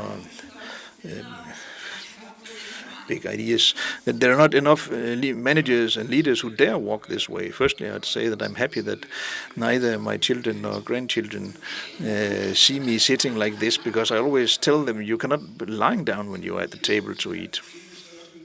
Well, one of the biggest challenges today, I think, is to make top management and boards of directors get much more actively involved and show more willing to take risks in order to enhance the company's efforts on sustainability. When you listen to some of the solutions said here and the solutions to problems we have seen in Bausware, well, we have been able to solve them sometimes because there was a commitment by the employees, a consciousness among the employees that there was a management that would support them even if they made some mistakes. When it was done in such a way that they knew it was in order to make the company contribute in the right way to sustainability and social responsibility. And if there are no managers or boards that are willing to take some risks and some slaps, then it will all just be parading. And I'm afraid that a lot of the CSR in Denmark is becoming parading, tokenism, something we can all do. Perhaps that was quite an expected answer, but look what Jesper has done. If there had not been a background and a board that said you will be able to handle that, we know you're doing things correctly down at the Côte d'Ivoire, what you're doing down there is not good. Jesper knew he had a mandate to take this one through without having to go back and ask the board of directors whether they agreed. If he had had to do that, it would never have become a reality. So the integration of it into the natural breathing of the company is crucial. So you're saying that managers, leaders need to be willing to take risks. What are those risks? that you can be facing? Well, when you get involved in the tasks of society, then you start sailing on a sea where you have never sailed before and you have no map of that sea. You will get social, cultural, political risks. Novo Nordisk was thrashed in South Africa because we participated in an AIDS case. The South African government wanted free AIDS medicine. We have nothing to do with AIDS in Novo Nordisk, but we are a member of an international medical producer. So we were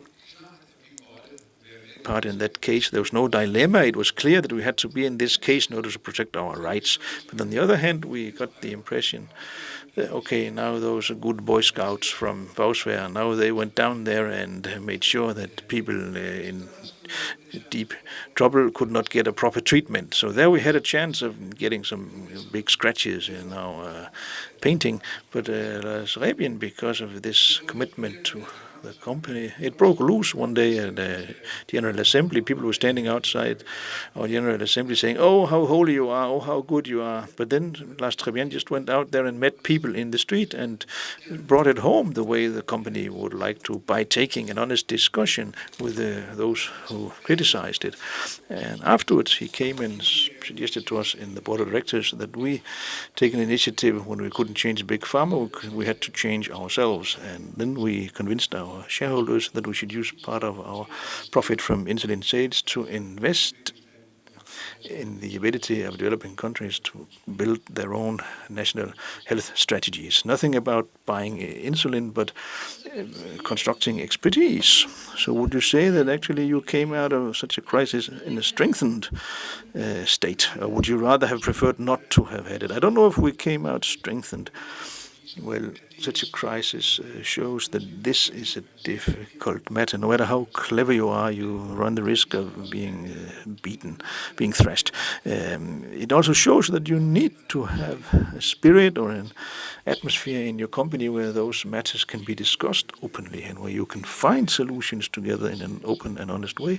And this thing about showing your organization that you dare take responsibility for what you do and that you are willing to participate in a discussion also with those who criticize you instead of just stonewalling it all, that has strengthened the company definitely and the reputation of the company.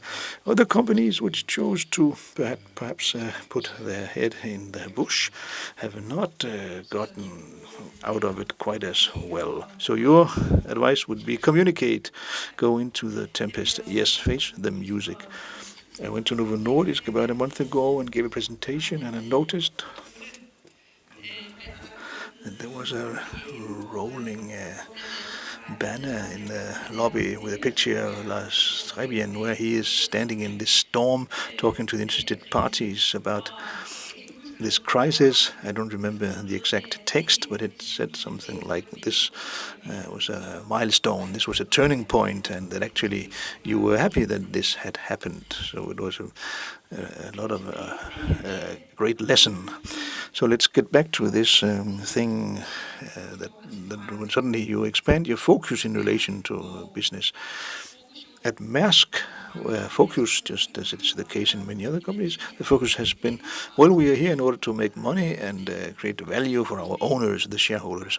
When all of a sudden you get a broader focus, where there is also a sustainability dimension that needs to become part of this business equation, what does that mean to the internal work culture? Have you experienced any clashes in relation to the transition that you're actually in the middle of in Maersk? Well, actually, yes. I'd say the culture that used to be there in Maersk, also before I came, I've only been there for 4 years and a half, has been expedient, but at the same time a hindrance in relation to the implementation of sustainability, or CSR, which we call sustainability.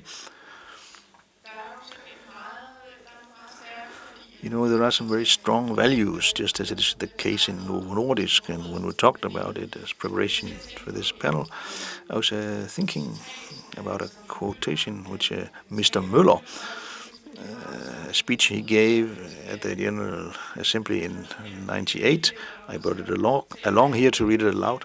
I think it's saying lots of the things that have been both positive and negative or difficult in relation to the implementation of CSR in Maersk. He said, when I was a younger man, the word ethics was hardly ever used. Morals and ethics were something obvious. It was and it is a matter of education, just as politeness, punctuality, independence, credibility. But now the word ethics is being pronounced all the time, and some people claim that each enterprise should have its own written ethical rules. This was in 1998. That was when Novo Nordisk joined Global Compact, and this entire agenda really took off internationally. And the written ethical rules, well, we have got them now. We don't call them ethical rules, but that's what they actually are. And the enterprise has grown, so it's also a question of the size of the company, how you run those matters and integrate them in a big enterprise. Now there are, the interpreter thinks it 9,000 employees in Maersk, but things like independence, credibility, go well with the responsibility. And some of those words we see again on the agenda. And one of the things not mentioned in this context was transparency, which has not been typical of Maersk until actually quite recently. On the contrary, I guess, yes, more or less on the contrary. And how come? Well, I've been reflecting on that a little bit. Well, those values were so strong, and everything indicates that they were really being lived and are still being lived in the company. It's very much present in the minds of the employees that that's what this company is like, and this contributes to making people very proud. But in actual fact, it may also have been a challenge. The fact that the internal basis was so strong, because then why would we have to listen to other people, apart from our clients and the regulatory authorities? Well, then you can say that a completely crucial part of the CSR agenda is listening to others, listening to your stakeholders, and getting involved with those who maybe don't think it's fantastic what you're doing. In your products, many people disagree that we should actually extract oil, or disagree about the way you do your business or the places where you're working. Many things come into play.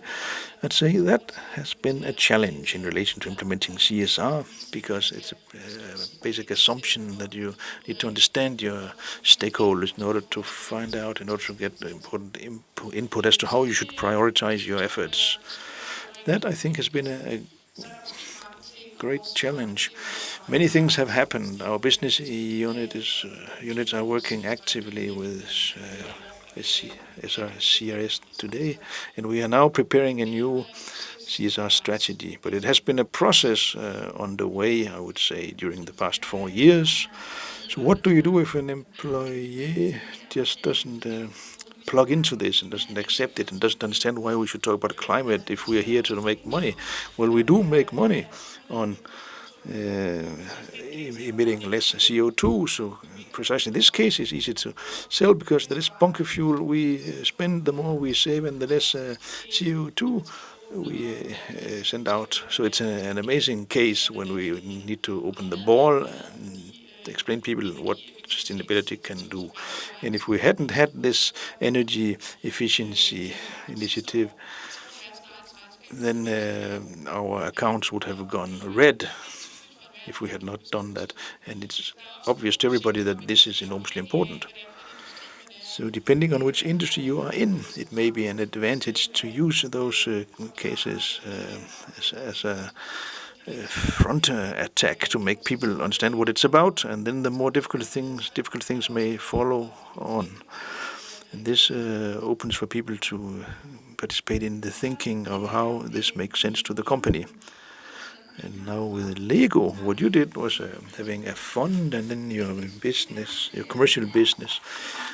What significance does it have for you that you're now working with CSR as part of your business strategy? Does it create some frictions in relation to the fund? Also, when you look at what's going on within philanthropy, people are beginning to talk about strategic philanthropy. Are you then beginning to get mixed up in which projects the fund is supporting, or how do you do this? Can you continue keeping things apart, or should things be integrated completely? That's correct. The family which owns Lego Christiansen has established a fund, and 25% of the by now quite big surplus we are delivering every year goes to the fund, and the remaining 75% goes to Kirkby, which is also the company, the enterprise of the company. The fund is investing, and these years they are building up to investing in the aim of this fund, which is to improve the situation around the children's playing and development. That's actually also what the enterprise is about. So the owner family has made the choice of establishing a fund, and I personally as an employee and manager in the company am very proud of that, and I know many other employees are too, but it doesn't exempt LEGO as a company from working with sustainability and responsibility, because sustainability and responsibility for us is about the way we do business, and it's about being relevant in the long term, and it's about being competitive. And those matters won't disappear if you think so.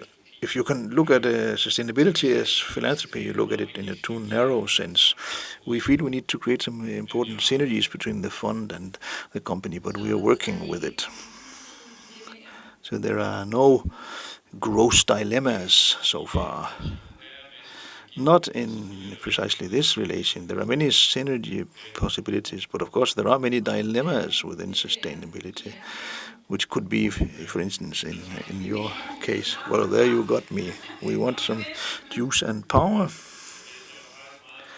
Actually, I was very inspired by the presentation from Veritas previously today, which talked about moral dilemmas. Oftentimes they are the hardest ones, and they are very much down to earth. And again, they refer back to the fact that this is about us as managers and employees in the company as human beings.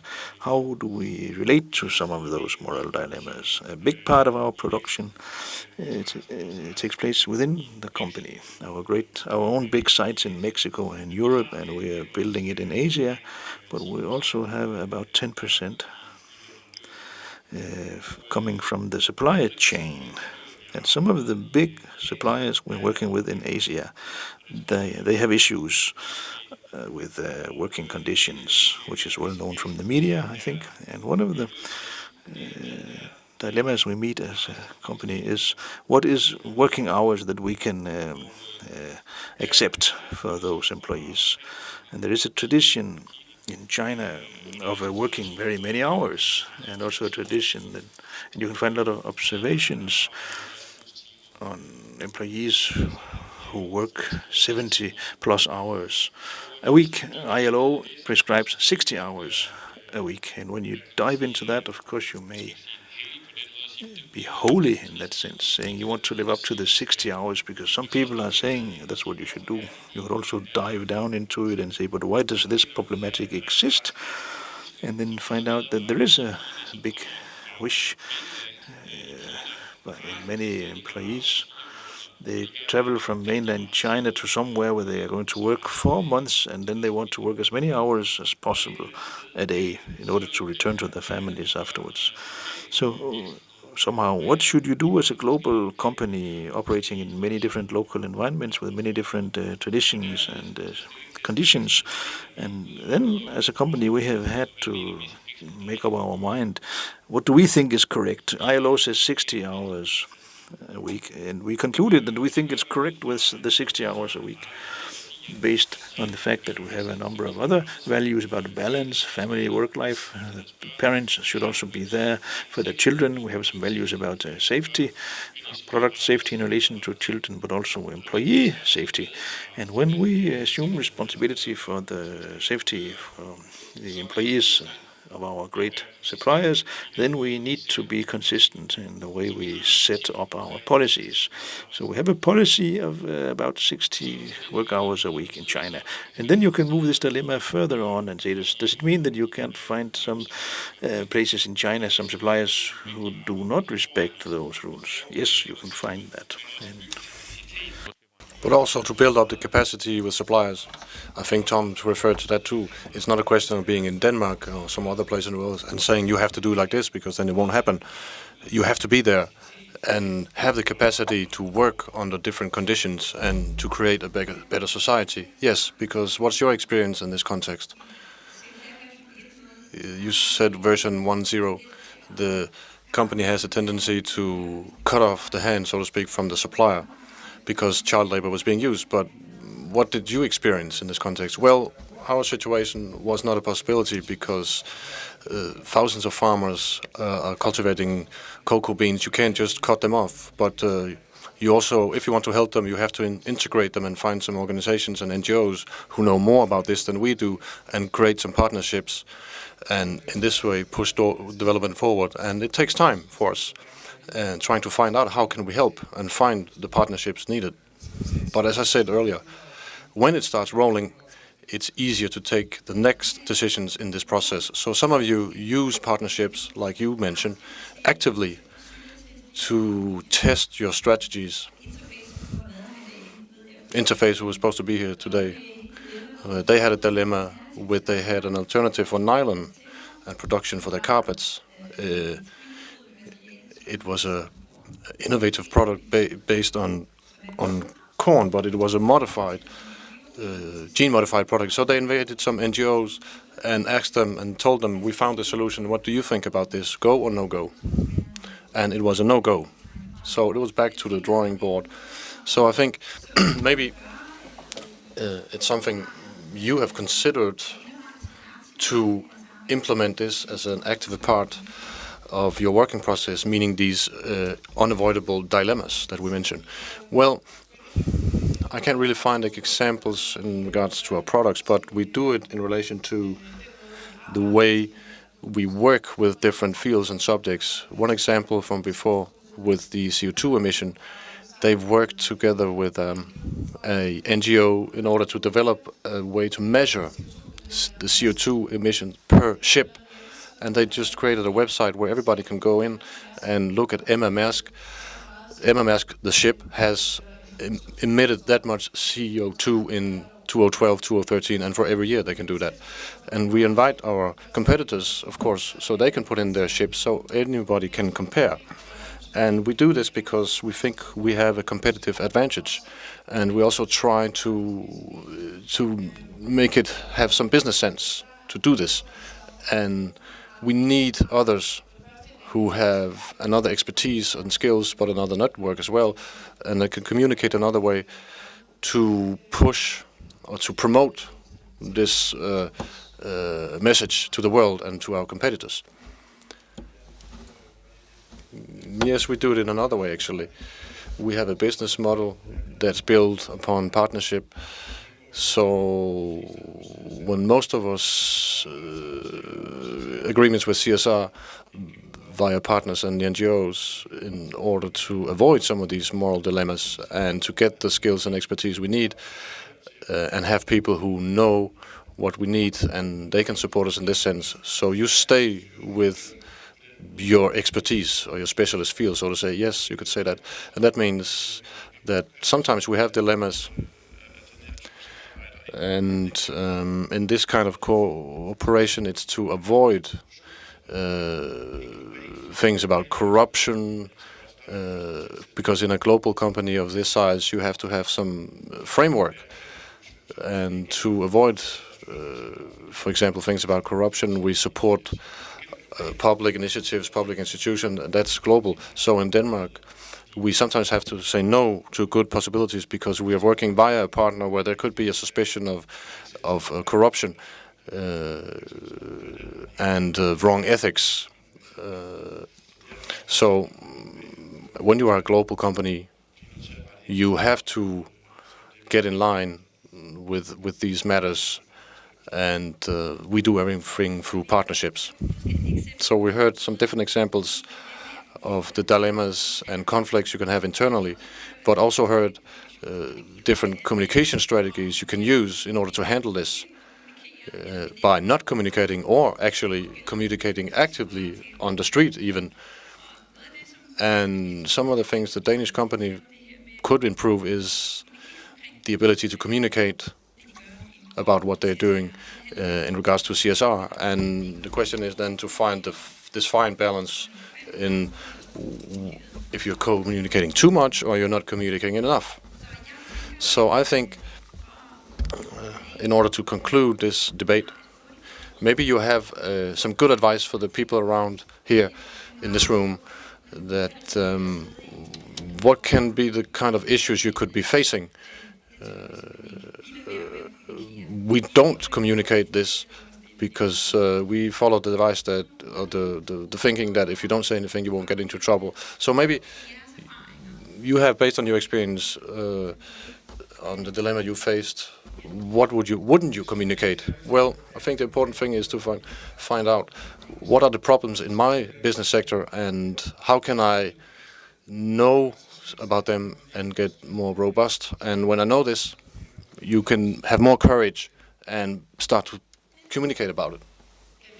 Well, I also think that you should do your homework, and you should, or my experience is that a journalist called me and said that we don't speak properly, even though we promote this through our campaign. And so it was difficult for me to examine this, but I just went straight ahead and said, well, it's fantastic. He was the first journalist who called after a year, and of course we are also making mistakes, and I was happy he told us this, because we can use this to improve and become even better. But I would never hide or try to hide anything, because we really follow the saying that the world is visible now and transparent, and you see all the scandals on Facebook where there are 100,000 likes in one night. So no, transparency and honesty is the key word. And just to finish off quickly, some quick keywords. Good advice, what is it? Well, good advice is to involve as many employees on an ongoing basis. That's what we do in Microsoft, and this creates robustness, and then you are more resistant to bad stories. Well, you asked in relation to if something suddenly happens, should people then stay quiet or not? No, I don't think they should. They should face it immediately, and you have to be able to explain what you're doing, regardless whether a journalist is asking or not. And sometimes you are hit, but then you have to explain what happened, and then you hopefully close the loopholes that appear. And you can write this in your report and you will get an award. Yes, I would say that be authentic in regards to your company that you are, and be authentic in regards to the value you're creating, and so that you can really be proud of what you're doing. And Mads? We all say that sustainability and CSR have to be integrated in the business. Well, then you have to be consequent if you want to live up to the policy of the company, both for good and bad. And you have to give praise or critique if it's necessary. And what companies often forget is that giving critique when we do not live up to social responsibility, and then it's spread out like a bubble in the company, and then you are sort of going on a downhill roller coaster ride. So that's the best prevention against abuse. And with these words, I will conclude the panel debate with a big round of applause.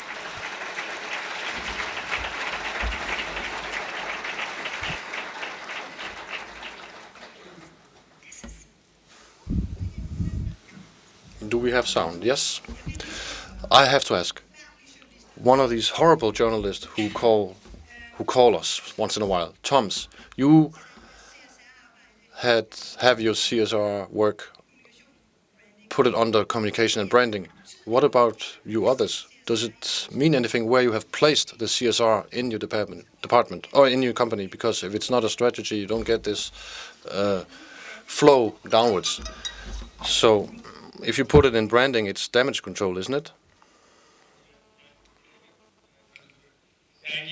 Well, I don't agree, because I'm the responsible for CSR, and I initiate it, and I approve and initiate everything, so I don't agree that it's in branding.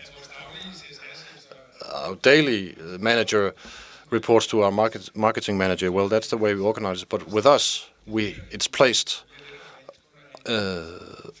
in line, and we only have one full-time employee with this. It's placed everywhere with those who outsource, who acquire, who are in the supply chain. So it's not a small group of sort of holy people who know this CRR, but it's integrated in the whole chain in the company. Where would it be best to organize CSR in a company in order for to make sense? Well, excuse me, but just to be polite, but the organization question is completely unimportant. The decisive thing is that every person who is in the company feels that they have an obligation and a mandate to work and think sustainability, and you only can give that if there's a management going forward, showing them that we dare to take the chances we have to, we support you if you make mistakes. And in the old days, they said the 3 best truths were, I'll love you tomorrow as well, and the check is in the mail, and I'm here in the headquarters to help you. Today, I'm here to help you. No, forget it. Everybody has to work on this and know this. And if it's an organizational discussion, I think you'll lose in the end. Very nice bonus round we just got there. Thank you very much. Big round of applause, please.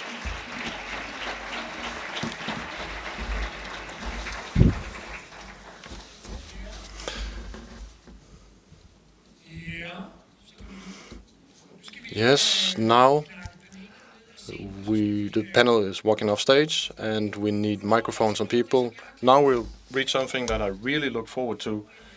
We'll have a fantastic conclusion to this day. We have 2 very strong, interesting, fantastic ladies who will be interviewed by one who's at least just as fantastic. That's Josephine Fairley, founder of Green and Black, one of the first trade brands, and Cindy Gallop, founder for ifwerantheworld.com, which is a kind of fantastic online platform where you can present a problem that you want to have solved, and you can involve a lot of people in solving the problem. She's done a lot of other things, marketing guru, interesting talks, and I recommend that you look at this. And as the moderator for this, we have Paula Larain, and we have a very strong panel with ladies now. And so I think we should welcome all the ladies on stage in a moment, I said. What's happening backstage is that we would like some sound to come on, and now the DJ has got the message, I think.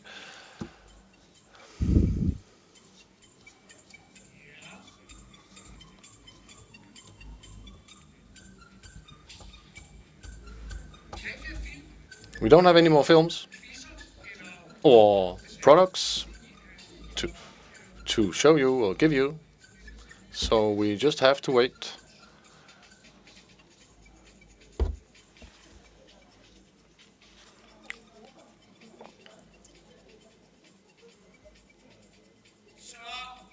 So I think we are ready now, and we welcome Josephine Farley, Cindy Gallop, and Paula Larain.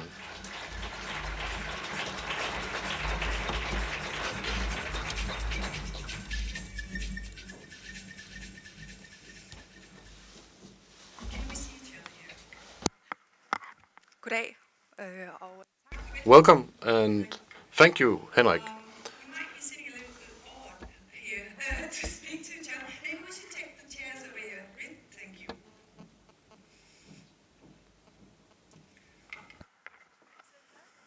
Yes, I think so.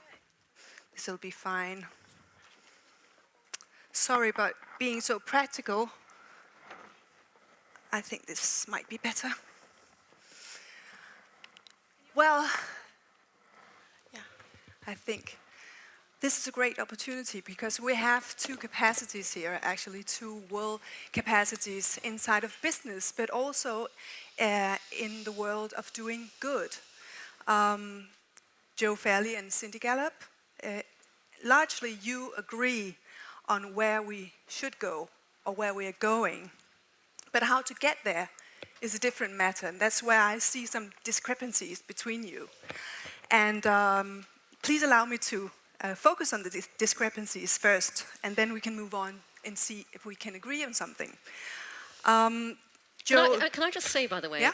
I don't think we have to agree at all. No, yes, I know. I think it's more entertaining for the audience if we disagree, and B, there are many paths to the ultimate outcome we all want to see, and they're all valid. Exactly. Well, you're taking my points in advance. Oh, whoops. Please, let me just ask you, because Joe, your take on CSR is like Nike says, just do it. Even if you're cynical about it, just do it, just get one. But Cindy, you actually want to kill CSR. And actually we've been speaking about CSR the whole day, so that might be quite interesting to see you elaborate or hear you elaborate on this, because should we really kill all that we've been speaking about today? Why kill CSR? Okay, guys, Paula is sensationalizing my point, and I should explain rapidly before there is a collective gasp of horror in the room that Paula asked me earlier today what my feeling was about CSR, and I said I hate the term corporate social responsibility. I hate the words and the phrasing, and I hate it because calling it CSR marginalizes it. And it makes it very easy for corporate leadership to go, oh yeah, CSR. Those are the guys who give our PR folks something to talk about. Well, we'll get on over here with the hardcore day-to-day business of making money where the business is really done. And until we bring those two things together, nothing's going to change. So the way I talk about the vision we all obviously share and we want to get to is that I believe the future of business is about doing good and making money simultaneously. But not in the way a lot of companies think about it, which goes, so we make money here, and then we do good by writing checks to causes to clear our conscience over here, but about we make money because we do good.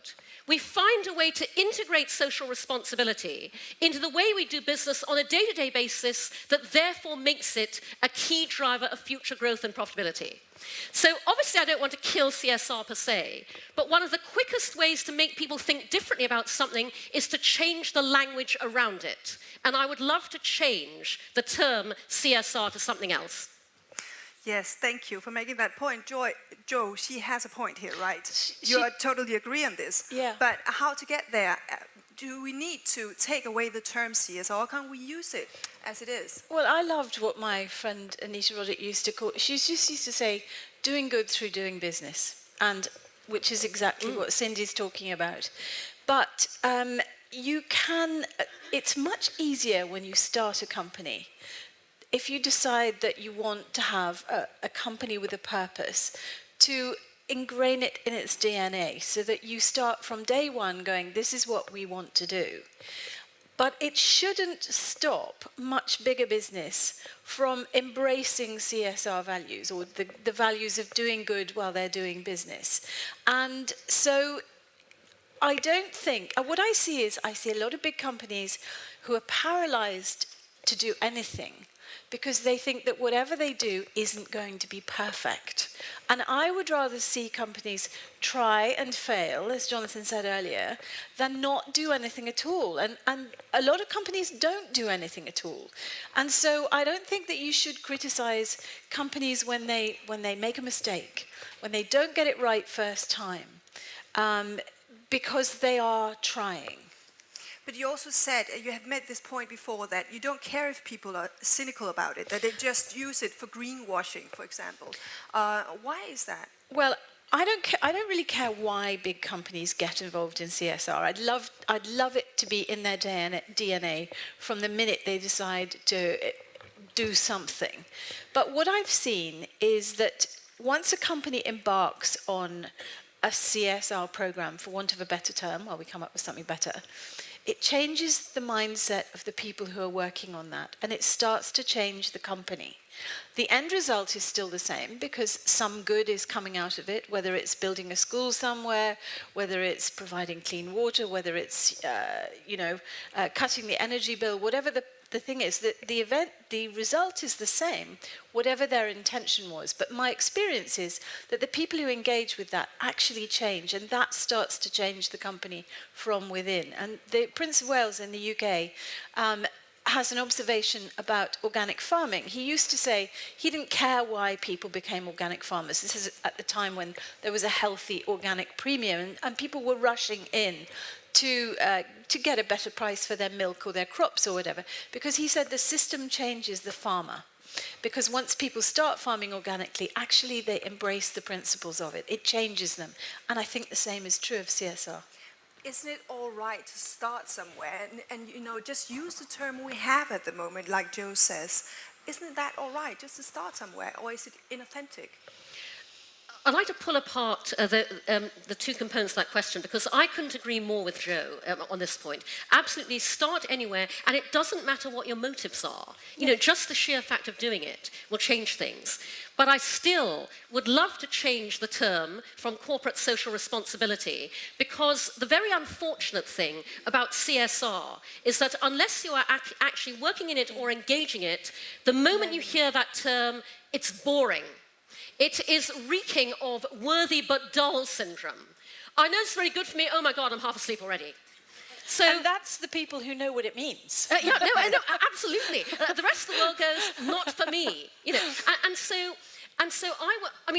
I love this event. I love the fact that Jonathan has put this on for the second year running. I love the fact there's such an enormous audience here of highly engaged people doing wonderful things. You are not doing justice to yourselves when you call what you do CSR.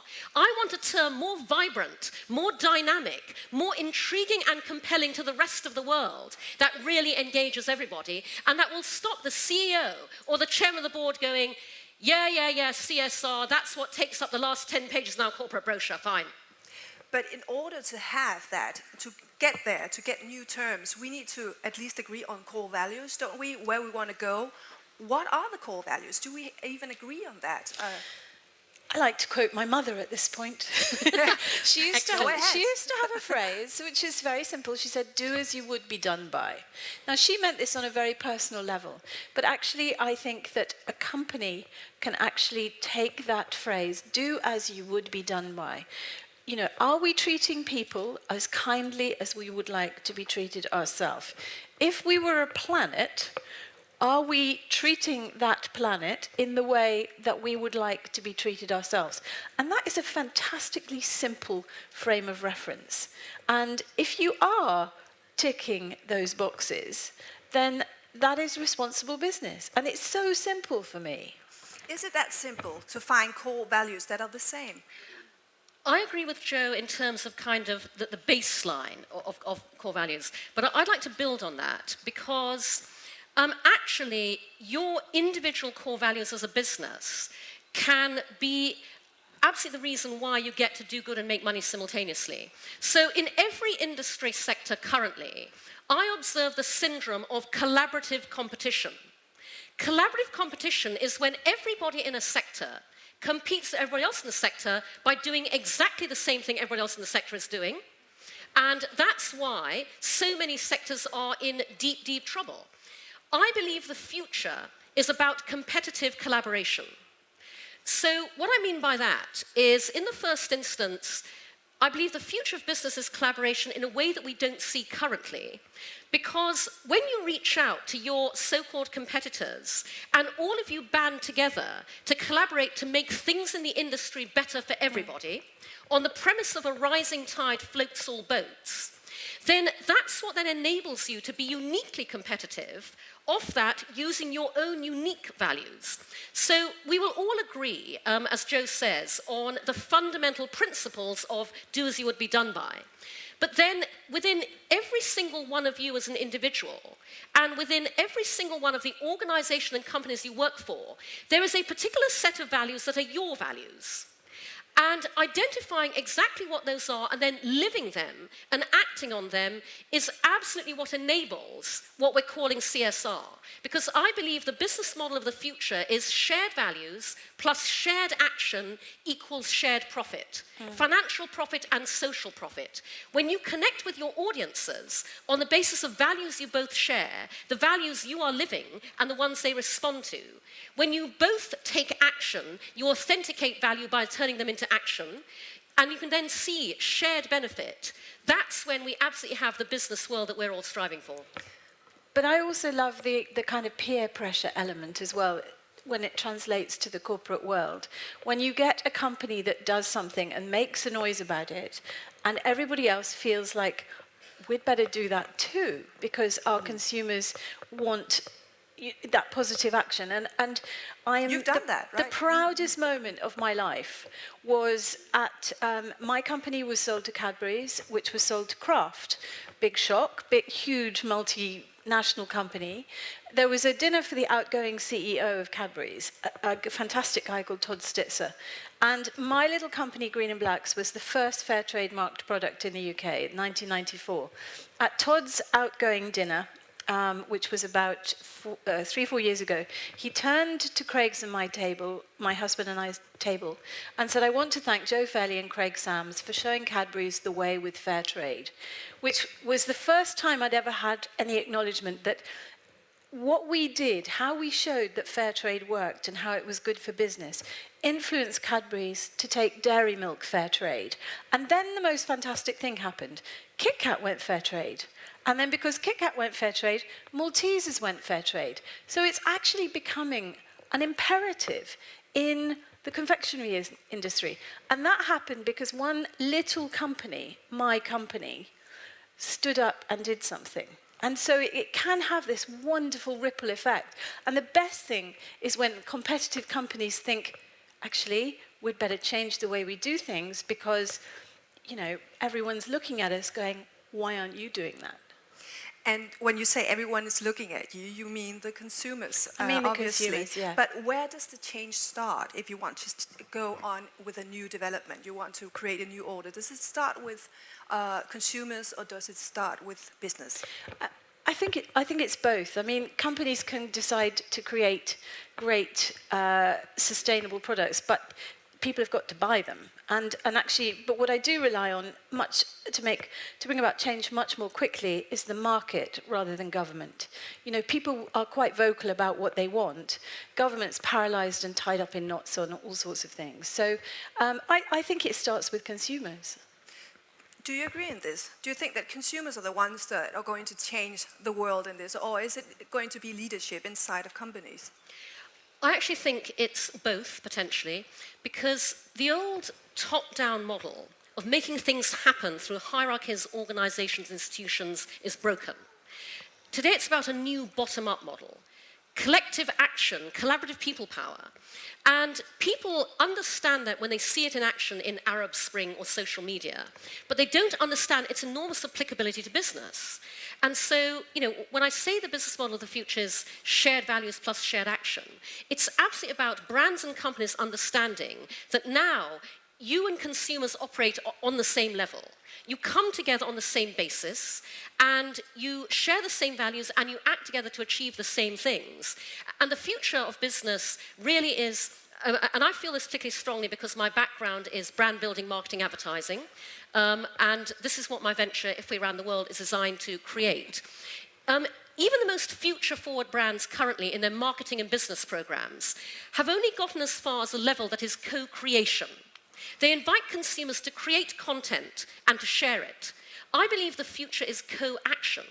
Brands and consumers acting together to create impacts in the real world that benefit consumers, benefit society, and benefit the brand and its business. Together, we can do that. So yeah, absolutely. But not, sorry. Well, there's a new movement, I'm sure some of you have heard it. It's very, very new, called suspended coffee, where you go into a coffee shop and the participating coffee shops, you pay for a coffee yourself and you say, I'll suspend that coffee. And that means that a local homeless person who can't afford a coffee can go into that shop and pick up the coffee later. So you go to your biggest issue seller or your local homeless guy on the street that you give 10p to every time you pass, and you say, there's a coffee for you at whatever the coffee shop is, Now, the first big chain that gets on board with that, I can't wait. I can't wait. And that is an entirely grassroots, consumer-led movement. But it will be embraced by the coffee industry, which is huge. You were talking about shared values before, which sounds a lot to me like agreement, which you don't always want. So you also want disagreement, and at least the path to get to shared values would be on disagreement. How do you see that path getting there? What I mean by shared values actually is, think about when you meet somebody in real life. You meet somebody who could be a friend or even a romantic partner. You may get on very well superficially, but unless you fundamentally share the same beliefs and values, you will never have a really profound, fundamental, meaningful relationship. So actually, it's not simply about agreement. It's about a resonance. And it's not about resonating with everybody, by the way. I'm a huge believer in life and in business, be your own filter. Identify who you are and what you stand for, represent that very clearly. You will attract to you the people who believe in and value the same things, and you will repel the people who don't. And you don't want to do business or engage with the people who don't believe the same things you do. Is your business an example of what Cindy actually is saying here? Yes, I think so. But I think also when you're talking about shared values, this can be tremendously powerful for companies. One of the problems that companies have currently is that the turnover of staff is extremely fast. We live in a very fast-paced world. You never join a company anymore and leave 50 years later with a gold watch. You're lucky if you keep people for 18 months, 2 years. But actually, if they really believe that what that company is doing is positive and they're building a set of shared values with their co-workers, I think they're much more likely to be loyal to that company, which saves endless recruitment, training, just that general, the loos there, the stationery cupboards there, all that stuff, which is very time-consuming. We talked a bit about game-changing with the consumers, looking at the consumers, saying that they are the ones who are going to change the world. But the consumers are many things, and some people might argue that we are going in the wrong direction. We are walking along the abyss and looking down at it. How are we going to change people's thinking so we can change the world in a more sustainable way? Well, I don't think it's about changing people's thinking as much as making them look at things differently. Because more than ever today, people absolutely want to know that the brands and companies they engage with are doing the right thing. They want to be able to do the right thing themselves. And so, in a way, this brings me back to the point I made at the beginning, which is we need to change the language around this, the way we represent what this is all about, in a way that makes people want to buy into it, whether within a company, and I totally endorse Joe's point, we're agreeing far too much, by the way. Yes, I'm getting nervous about that. You absolutely have to know, this is why I get up and go to work every morning. This is why I even get out of bed. All the way through to, these are the brands I've chosen because they reflect what I believe in. And so you really... you want to overcome the worthy but dull syndrome. You want to help people see that this is a really exciting way that we can effect real change in the world together, in the world generally, and in the business world as well. And nothing makes consumers feel better than feeling they have a voice in the way that business is done. And they're helping to make things better, to redesign the future of business collectively, together with the companies that feature in it.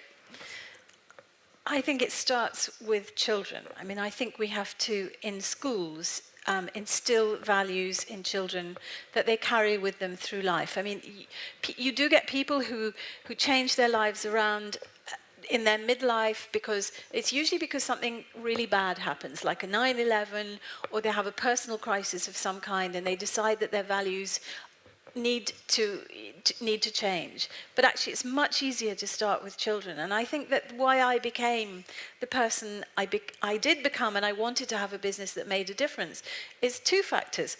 One was my school really encouraged us to raise money for various different charities, but in particular a charity which offered education to refugee children who came to England, called Pestalozzi.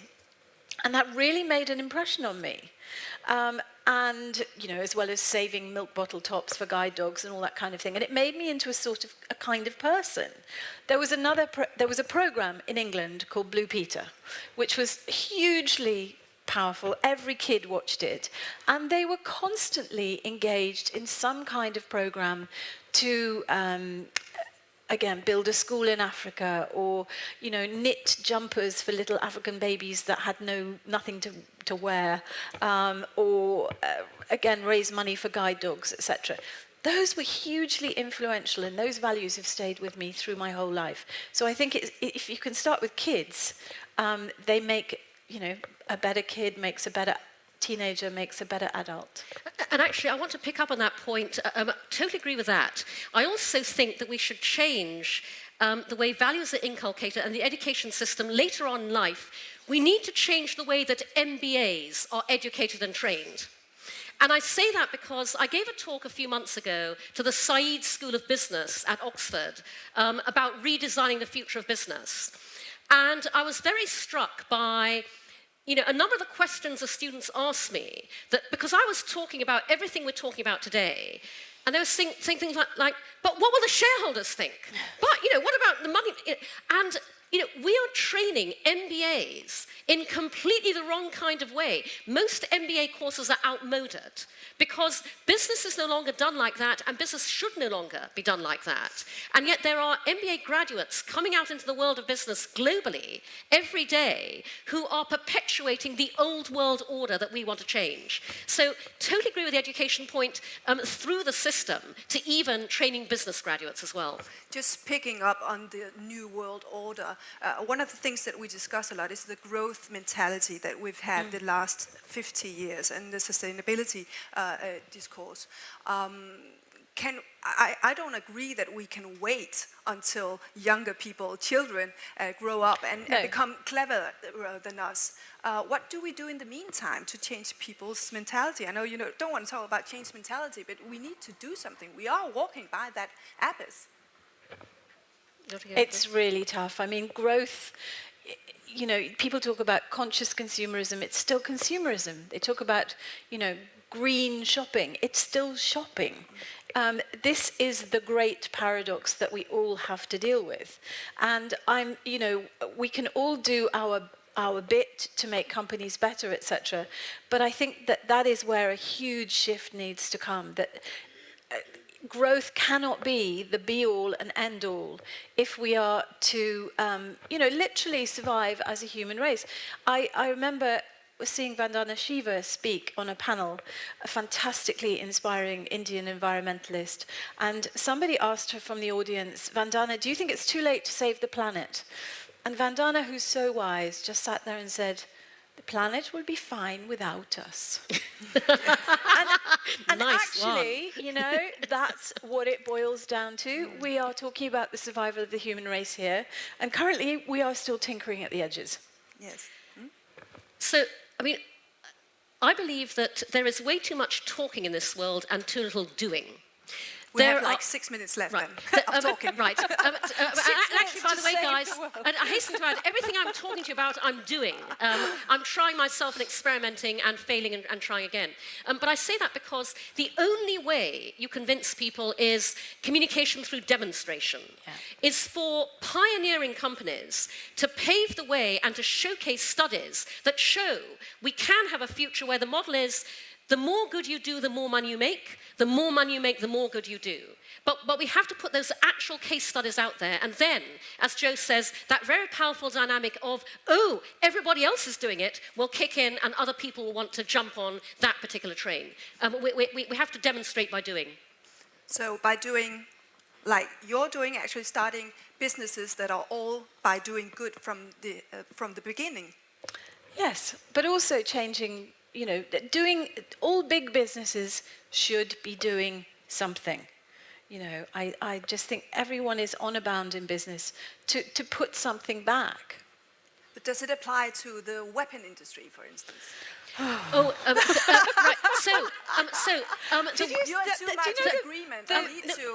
The weapons industry and the tobacco industry and the oil industry should be doing the same thing.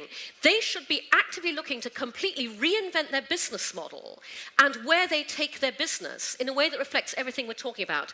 BP missed a huge opportunity. When they had that crisis, there was an opportunity. The rest of the world was offering help. Everybody was coming up with ideas on how to address the oil spill and to address how BP operated going forwards. They had the chance to reinvent themselves as a new world order company in the way we're talking about. They could have opened themselves up completely, crowdsourced solutions, absolutely been about shared values plus shared action, and restructured and redesigned the entire company. They didn't. That was a huge mistake, and they will absolutely die because of that. And so even for the weapons industry, you can absolutely take a long, hard look at the fact that doing business the way you have been is not sustainable, and you can reinvent your business and your business model to take your business somewhere else. So you can do that with any kind of business, not only the chocolate business.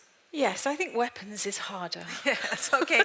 I think one of the scariest statistics that I heard today was Mohan's statistic about the value of the weapons industry. You know, we still have some very big problems to solve. I like to sign peace petitions whenever I can, so at least I just feel like I'm doing something. But my meaning is that that we all have something to live off. How do we go about just having businesses that we like, that we have some values in? We also have other businesses that we don't really agree on. It's true. I mean, you know, I think one of the great things now is the role that social media plays in, you know, liking or disliking businesses. And actually, you know, customer service departments in companies now are having all kinds of challenges that they didn't have 25 years ago when it was Mrs. Brown talking over the garden fence to the customer, to the neighbor next door about the fact that she didn't like someone's product or service. You know, these days it is out there in the blink of an iPhone. And I think that also helps to keep companies on their toes, because when they screw up, it's around the world in a millisecond. The way to affect everything we're talking about is the way it's always been. Everything starts with people, and everything starts with a micro-action. Every single one of us taking one small step, another small step to change all of this is what drives big change eventually. We can all do it, and every single person in this room is. So it's a wonderful gathering to be at, because it's people like us who are going to change all of this for everybody. Name me a micro-action. What is a micro-action? So, a micro-action is the atomic unit of my venture, If We Ran the World, which is all about turning good intentions into action by breaking down any goal into micro-actions you can take very quickly, easily to make things happen. And so earlier today, I was sharing with Paula the kinds of micro-actions any big company could take to start effecting change. Here's a very simple one. In every single industry sector, no company listens enough to the newest people into it. Yeah. Every CEO convene a group of the youngest, newest employees, give them a completely safe space where they can say anything they want, and ask them what they think of your business, of your industry, of your company, and how you're operating. I guarantee you will find it absolutely fascinating, you will find it very entertaining, and you will find brilliant ideas on how to disrupt and innovate your business for the better. Yeah. It's so weird, because I tell companies exactly the same thing. I say, put the newest guys in a room with a plate of biscuits or a bottle of wine and tell them that nobody's going to criticize them for what they say, and just be prepared to listen to what comes out. Because the great thing about, you know, the interns or the newbies is that they haven't got the company in their DNA yet. So they've still got that, they're looking down the telescope at the company instead of those of us inside the company looking down the microscope all the time. That's fantastic. We went from agreement to totally agreement. Yeah, absolutely. And not so many discrepancies. And sorry for being so sensationalist, but I really wanted you to have a discussion about this. But thank you so much for having such an interesting field of work and so many messages that you have shared with us today. Thank you so much. Total pleasure. Thank you.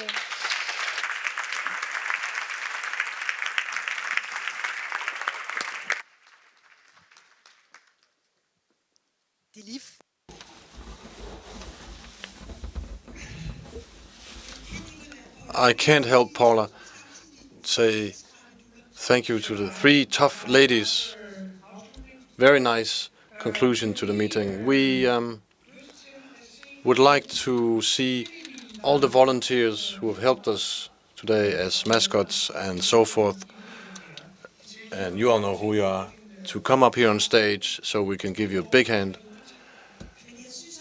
It's an order from Jonathan.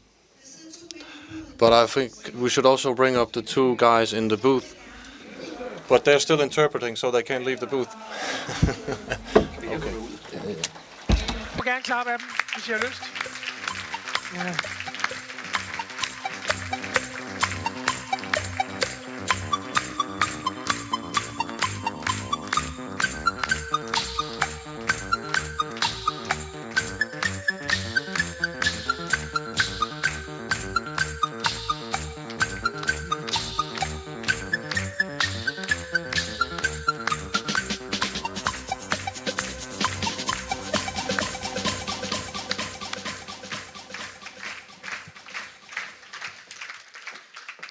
Kæmpe tusind tak for alt det, I har gjort, som vi ikke har kunne se, men følt og mærket, både med hjerne og hjerte.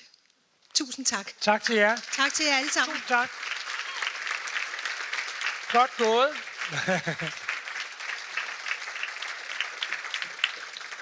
Og mændene i buret, de er fra tolkegruppen, har jeg også lovet at sige. Det kommer som lydbog, hele konferencen. Med de sidste taler, så vil jeg på mine, og ja, i hvert fald bare på mine vegne, og så tager vi resten bagefter. Ja. Sige tusind tak for jeres deltagelse. Og I'd like to thank you very much for your participation today. And I hope you will launch forward into the context of CSR. But at least we put this on the agenda, and we've given you a lot of good ideas, I hope. Jonathan has sent you a lot of mails. And in this way, you can also connect. And if some of you haven't connected today, there's still some time at the Uni CSR stand or booth, and you can register there. And I don't think I have any more to say than just thank you very much that you put up with all my errors. And I would also like to thank you all. And everything has been planned today by the organizer, so there will also be a little package for you when you go home, made by frokost.dk. And when you go up the stairs, they will give you a small tapas bag that you can bring home. I think we've been through a lot today, good experience. I hope there's something you want to continue with. It's difficult because you can never really finish all this. But I think we've had some really good input today, and I'd like to thank, on behalf of me and Rushis and all the others, I'd like to thank you and hope to see you next year. Thank you very much.